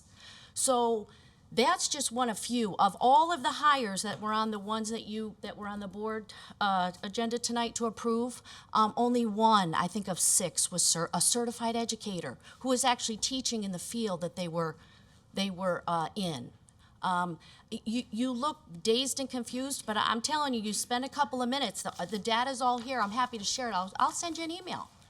And you still have 3 paras teaching in core content areas at LMA.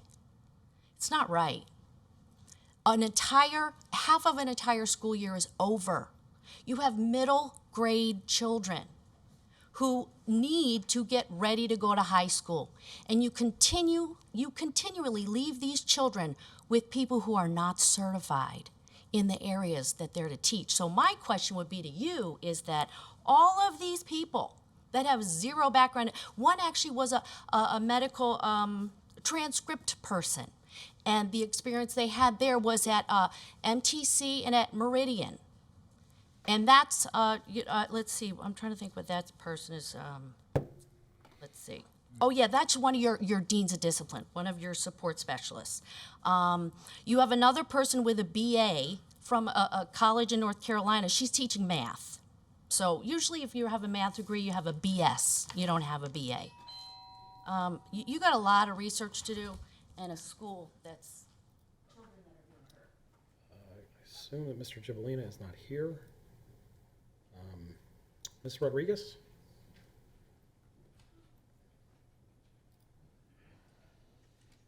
Mrs. Rhodes, you are next. Or you're on deck. Thank you. After a very long night, I'm trying to still stay focused for the reasons that we all hear.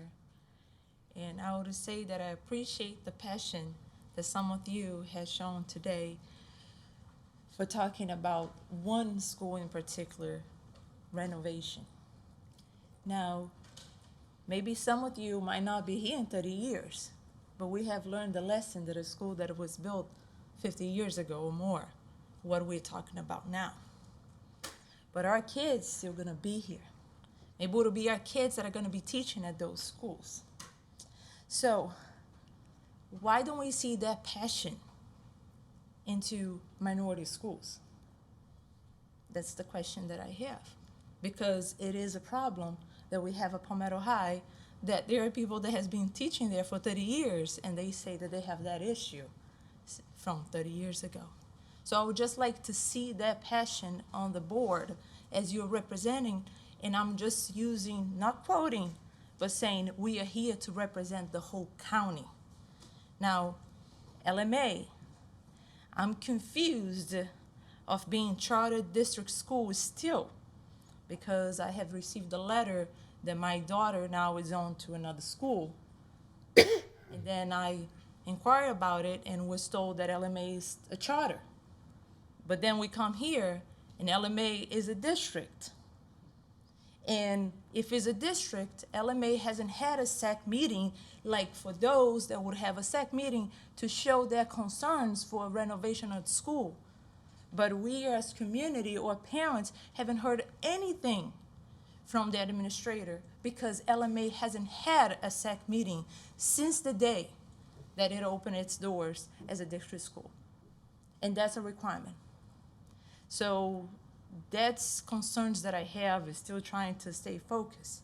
Now, on the strategic plan of We Manatee 2020 that was presented on the Chambers of Commerce, there are core values, and I would just ask Chair and Vice Chair to just please try your best to say by your current values, which is honest from the boardroom to the classroom.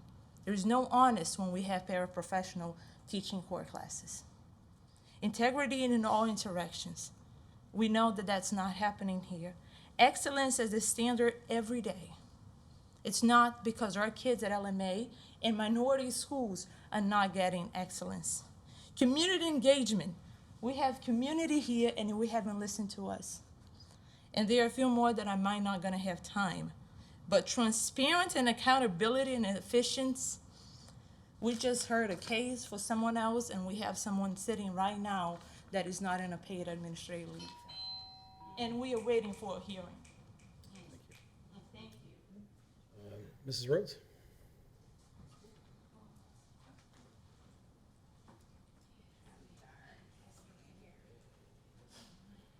Good evening again. Good evening. First of all, I need to say this first. For the legal obligation, it must always be must, not shall, for anything that coming for a federal thing. I need to tell you something. I am a Negro, as black as society could want me to be. Matter of fact, when I look in the mirror, I only see black. But letting you all know, I am black and white because I have friends that is white, Hispanic, and all. But as I was sitting here tonight, y'all a joke. Y'all really are. And another thing, they don't say what I was going to say, but y'all got to remember one thing. Y'all tried to segregate the schools back in Manatee County, but it never happened. And I did call because if a sibling go to Parramatta High, my child is going there. My son going there. You can't send him to another school. And I take it all the way up. And you got to remember one thing about the Brown Bursar Board of Education. That was a landmark back in 1954. Segregating the schools is unconstitutional, but a lot of you all are doing that now. Trying to get it like that.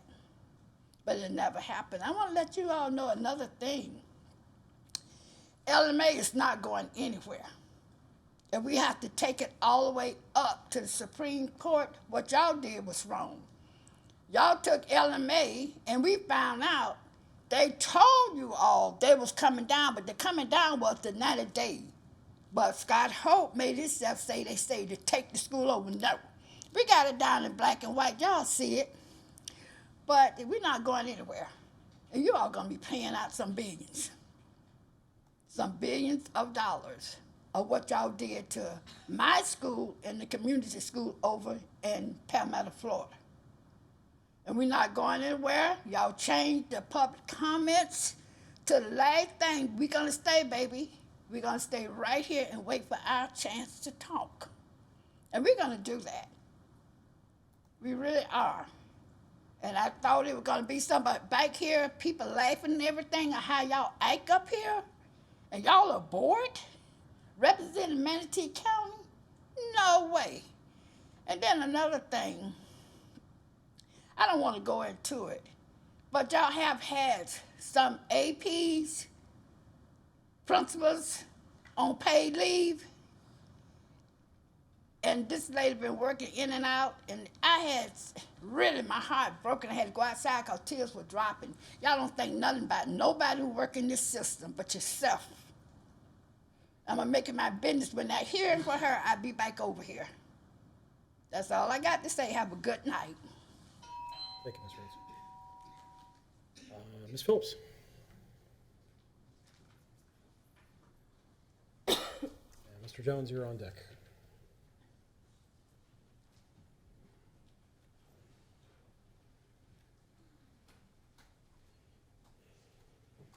Good night, because it's actually 10:49. Good night. And that's a shame that the community has to sit here for 4 plus almost 5 hours while you giggle, smirk, and ramble on. It's ridiculous. However, we stayed and we'll continue to stay. And we want that same chipper attitude that you had when you first started your meeting when we get up here to speak. We want the eye contact when we get up here to speak. But then you look down and you ignore us when we get up here to speak.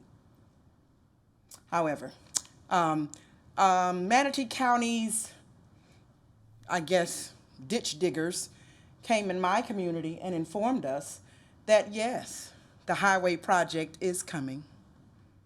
And the reason why they have to dig our ditches deeper is because of the water drainage from that highway project that's going to go through Lincoln Memorial Academy, that the school district will benefit millions off of. So they let us know that. When are you going to be transparent with us about that? All right.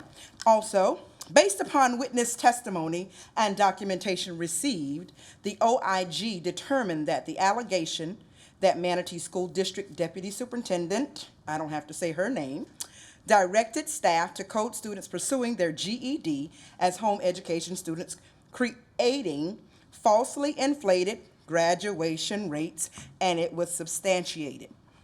You have a staff member that was here since 1974 that you decided to keep on paid leave, or well, actually, she suggested that you terminate her, and that means no pay.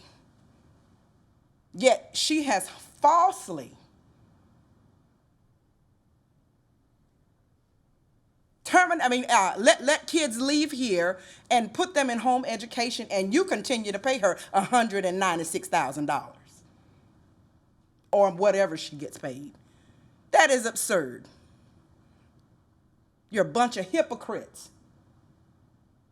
To say, I don't want to pay a lady $5,000, as Golden says, $5,000, but I'd rather pay her $196,000 or whatever she gets paid. That is ridiculous. And guess what? I'm terminated, but I'm unpaid. You gonna do the same for me? Thank you. Mr. Jones? You're up, sir. Think we had some money in the budget for some cots and some volume to tolerate what we see. Good evening at this hour. I can agree with the sentiments of my peers.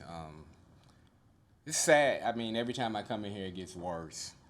You know, it's embarrassing to have people here this late for the simple agenda that we had. I mean, it used to take 10 or 15 minutes to get through those committees, and it's just embarrassing. You know, this newfound stewardship that we have and this newfound transparency that we have, it's a joke. You know, it's a joke. You don't treat all people the same. You know, our black and brown kids and our poor kids have been severely mistreated. I agree with them wholeheartedly. Ms. Saunders, I sat here December the 11th, and I told you, I said you need to think about leaving because you wouldn't survive it. I told you to go home and talk to your family. And you're going to have enough dirt on you, buried on top of you, that you'll never be able to get another job again as a superintendent. After you leave here, you're going to be dirtied up, and I told you that some time ago. We implored you guys to search for a superintendent and not to force Ms. Saunders down our throat. What'd you do? You forced her down your throat. Dave Minor, you said she was the best superintendent in the world. Got you on video, brother. Gonna kill you at election time with it. You know, so we're fighting hard. We're not going anywhere. We strongly encourage that y'all compare the benchmark data from last year to this year. We still have unqualified, uncertified teachers on core subject matter. I think the fact that we're black, I don't know what it is, our complaints go unheard. We've sent several complaints to her for vetting. They never get vetted. They fall on deaf ears. So you guys are full of shit. That's what you are. You're full of shit. Okay, that concludes public comment. Okay. Our next item is workshop requests. Are there any workshop requests? Okay, I just want to highlight that there will be a lengthy workshop to talk about, as we started with the meeting, it'll talk about capital planning, it'll talk about Palmetto High School's drainage recommendations, it will talk about solar, and an overall construction. I asked if we could have some sort of experts here to really help us work through best practices. So that will be forthcoming on the 17th, which is a Friday. So that we have a longer span of time to really do it. So we're not going to put it in front of a board meeting because we are expecting it could be 4 or 5 hours long. So that will be the only thing we do that day instead of having an extra long day like we've had today. Starting at what time? 12 to 5. When was this? That's what I'm saying. 17th of January. It sounds like they've set down the hours of 12 to 5. That will be our conversation to really talk about all those topics that have really, I think, all go together and really should be addressed together. So just. Okay, moving forward, we've got legal update. I'll pass tonight. Thank you. Instructional update. Yes, ma'am, thank you. Initially, the Professional Learning Department has been planning for the district-wide in-service, which will take place January 6, 2020, when we return from winter break. In-service opportunities will be provided not only for instructional staff, but support staff, operational employees as well. So there is a menu of opportunities that can be accessed through the website, and we're hoping that lots of folks will indeed take advantage of those learning opportunities. Additionally, recruitment teams are being formed. We're collaborating with the Human Resources Department, Human Resources and Instructional Services, to design recruitment teams, as well as to work on the placement and oversight of our interns, which will begin in January 2020 as well for second semester. And we have many that are working with us. We hope that they will continue their employment after they conclude their internship with us. Thank you to our many entities who ratified and approved the MEA, Ask Me, and SAMP schedules. It was wonderful to see that our instructional and non-instructional or instructional support staff will be compensated as approved by the board this evening. So we thank you for that. And then finally, in the sense of giving, and I believe it was Mr. Barber that opened our meeting with that comment this evening, our board members, we thank you for finding it in your hearts to give books to each and every homeless child. We thank you for that. They will be receiving those prior to the winter break, and so there will be many initiatives supporting our reading and our early learning as well throughout our homeless. So thank you. Operations update. Very good, Madam Chair. Thank you. I have a couple items. Number one, to follow up on a construction question that was asked tonight, it was $3.6 million that we have spent on the WIT project so far. We are hearing your expectations, and we surely can have the architects and engineers and construction managers at the board when they're approving their contracts in case there are any questions that hadn't come up before. And maybe at the workshop in January, we can talk about other expectations so we can make sure everyone's getting the information that's needed. Number two, the Tallahassee efforts, Senate Bill 418 made it out of committee yesterday.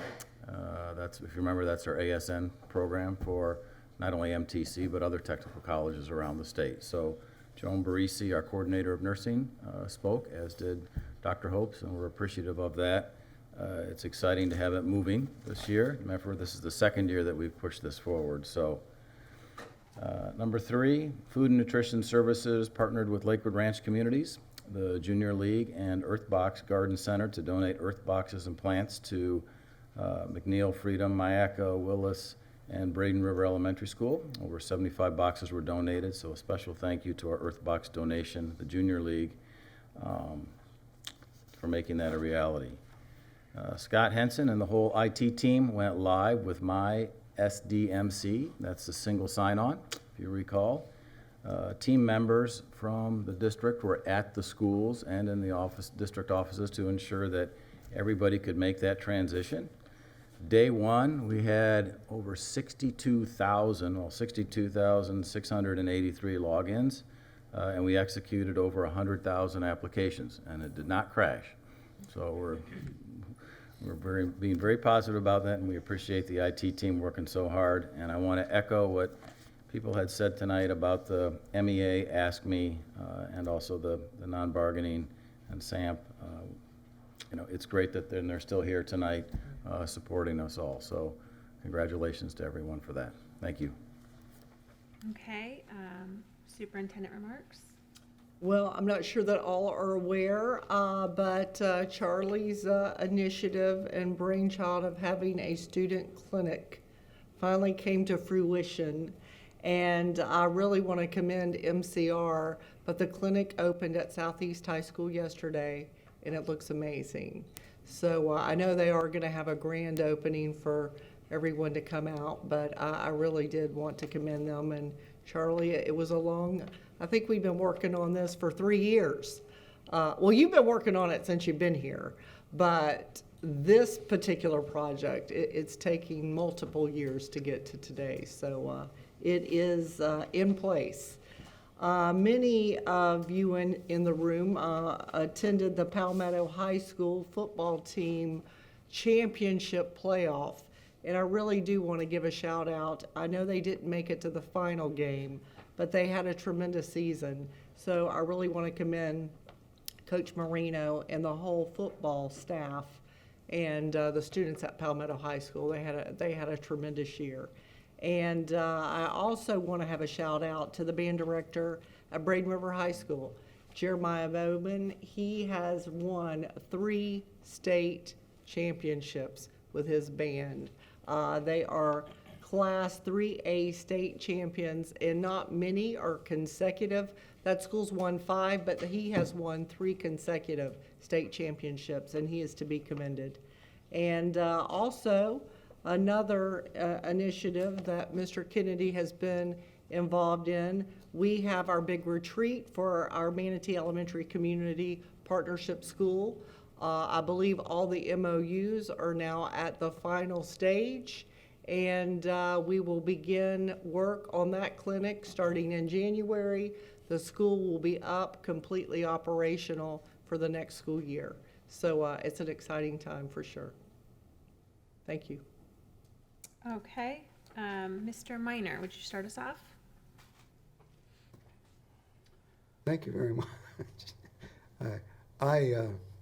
It's a pleasure to be here. It's a pleasure to be able to go home and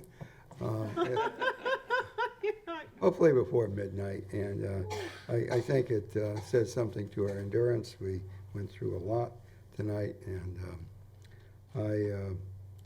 I think that we had a very successful FSBA, get together. I think I learned a lot. I just forgot it for this evening, but it's nice to have it, so near and hear so many good speakers, inspire us, to continue in our dedication to public education. So, thank you. Dr. Hopes? I'm fading fast too. As Mr. Wagner mentioned, we were able to have our nursing degree bill heard in the committee. So it was his first stop, and it was a solid discussion. There were a couple of superintendents there that spoke out in favor of it, a number of other organizations, and it was really only the state college representative that spoke against it.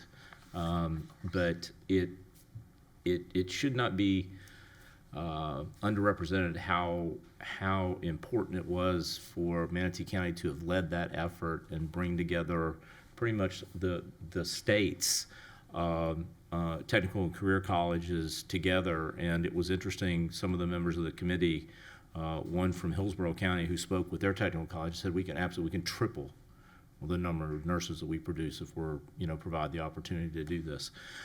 In addition to that, in the same committee, the Senate Education Committee voted, I think it was unanimously, to end the Best and Brightest program.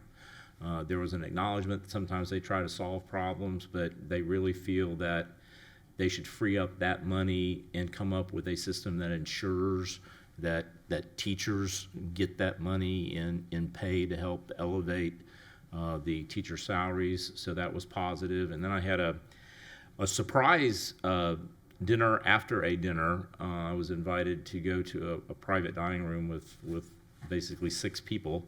And the Speaker of the House was the person that we were having dinner with, and I was with a large healthcare company that was actually talking about changes that could be made that would free up money from Medicaid so that the speaker could put it into K through 12 education and teacher salaries. So as you've heard me say before, when you're trying to put money into education, the only place you can take it from is healthcare. And when you're trying to put money in healthcare, the only place you can take it from is education, because those are the 2 biggest buckets. And so here you have one of the largest providers that was laying out a proposal that would save a tremendous amount of money, and they recommended that if they could do this, that the speaker could use it to help fund his education priorities. So that was an interesting conversation that I had not planned on, but I was happy to be part of that conversation with the speaker for about 2 hours. So I think it's promising what's going on up there. We had a great meeting last week in Tampa, great speakers, probably the most, I think, effective School Board Association meeting that I attended. We had great conversations with our colleagues from around the state, and I think we are all coming into alignment with regards to moving it. There are still challenges with regards to our collaboration, and it was interesting that the senators that were talking were actually thinking about how they could sort of force the state colleges to work more collaboratively with us. And I said, I'm happy to join in that conversation. But I think as we continue to whittle it away, we're showing good gains, and we're putting the Manatee County School District on the map, I assure you. So we are doing good work. It's being recognized. And I thank my colleagues for the good work that we're doing. Thank you, Madam Chair, for your first full meeting. You did a fine job. It's, I mean, we still have 54 minutes left in the day. You're done. Keep us moving right along. Thank you, Madam Chair. Reverend Golden? Thank you, Madam Chair. Obviously, I have a different perspective. I don't think that we should have to choose between whether we're going to take care of our sick and infirm and whether we're going to take care of our children. That's a bad choice to have to make, when in the end, what it really is tantamount to is just trying to get as much blood out of the turnip as you can. So I appreciate you all giving me the opportunity to have a place to stand. Whether my voice will be heard from there, I don't know. But I don't think that we as a community have to choose between excellent health care and excellent education. That's just not, that's not a real good choice. And I don't think that bespeaks of much about us as a community when we think that that's success, when we figure out how to do that. Having said that, I do want to thank the superintendent and all of the employees for the way in which you've embraced our homeless children during the holidays. That is a meaningful thing to me, that you all would take nothing and make something out of it that is memorable. I want to thank the superintendent for the card that she prepared on our behalf. And as I understand it, on Monday, and I guess this is going out to everybody, on Monday at 9 o'clock at the support center, what is it? PSC. Yeah, the Professional Support Center on 63rd and 301 at 9 o'clock in the morning. They're going to need volunteers to try to deal with, it's 865 homeless children in our school system. And so that's a goodly number of books to try to get separated and prepared by grade level to go to each school. We have homeless children in every school. And so I thank you all for making that effort, and you will be joined. I think the last time I checked, there were about 15 people who were going to volunteer to come down to help with that sorting and trying to make this Christmas special for children who don't have a roof over their heads to put a Christmas tree under. So I thank you for that, Sister Superintendent, and I thank my fellow board members for joining me in the sentiment. And I'm wanting to wish everyone a joyous holiday season and a new year full of promise, that we live up to our creed in every sense of the word. When I came on this board, I recited Horace Mann's 6 principles for public education. And I have not spent one day here not trying to live up to that. We deserve the best public education that money can buy. And it ought not be money that we have to take from our public health concerns in this state. And with every ounce of energy that I have, every breath I take, I will be trying to rid us of that mindset, that mentality. Thank you. Vice Chair Kennedy? Thank you, Gina. First, I want to say to the superintendent, I appreciate the shout out, but I don't really feel like I deserve one, because in both with the Southeast Health Center and with the Community Partnership School, those were both ideas that were brought to me by community members. I then brought them to you. You hit the start button, and then the board, when it was brought to the board, they approved it every step of the way. And then once it's in place at Southeast, Principal Faison and her team have guided that project over a long period of time, and some of our school health staff. And at Manatee Elementary, Principal Tammy Van Overbeck and her team have done all the work. So I've just kind of brought some ideas forward, and then I've kind of sat back and watched everything happen. So I want to make sure the credit is given to where it's due, which is to a whole lot of people. But it is exciting to see that after you just keep pressing and you just keep working, and everybody keeps going, and then good things happen. So I'm looking forward to seeing that tomorrow, since I didn't get a chance to go today. But do want to wish everybody a Merry Christmas, Happy Hanukkah, Dr. Hopes, whatever you celebrate, or if you celebrate nothing. I hope you have a safe and restful holiday break, and I'll see you in 2020. I'll see you next year. Oh, sorry, Norm, I had to. It was too corny to pass up. Happy Kwanzaa. That's what you celebrate. I just want to say thank you, everybody, for sticking with it tonight. You know, really, this is really 2 meetings crammed into one, if you really think about it.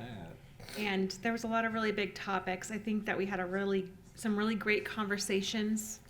I do think maybe next time we do the 5-minute rule, but you know, we can work on that. And but I really appreciate everybody working so hard and being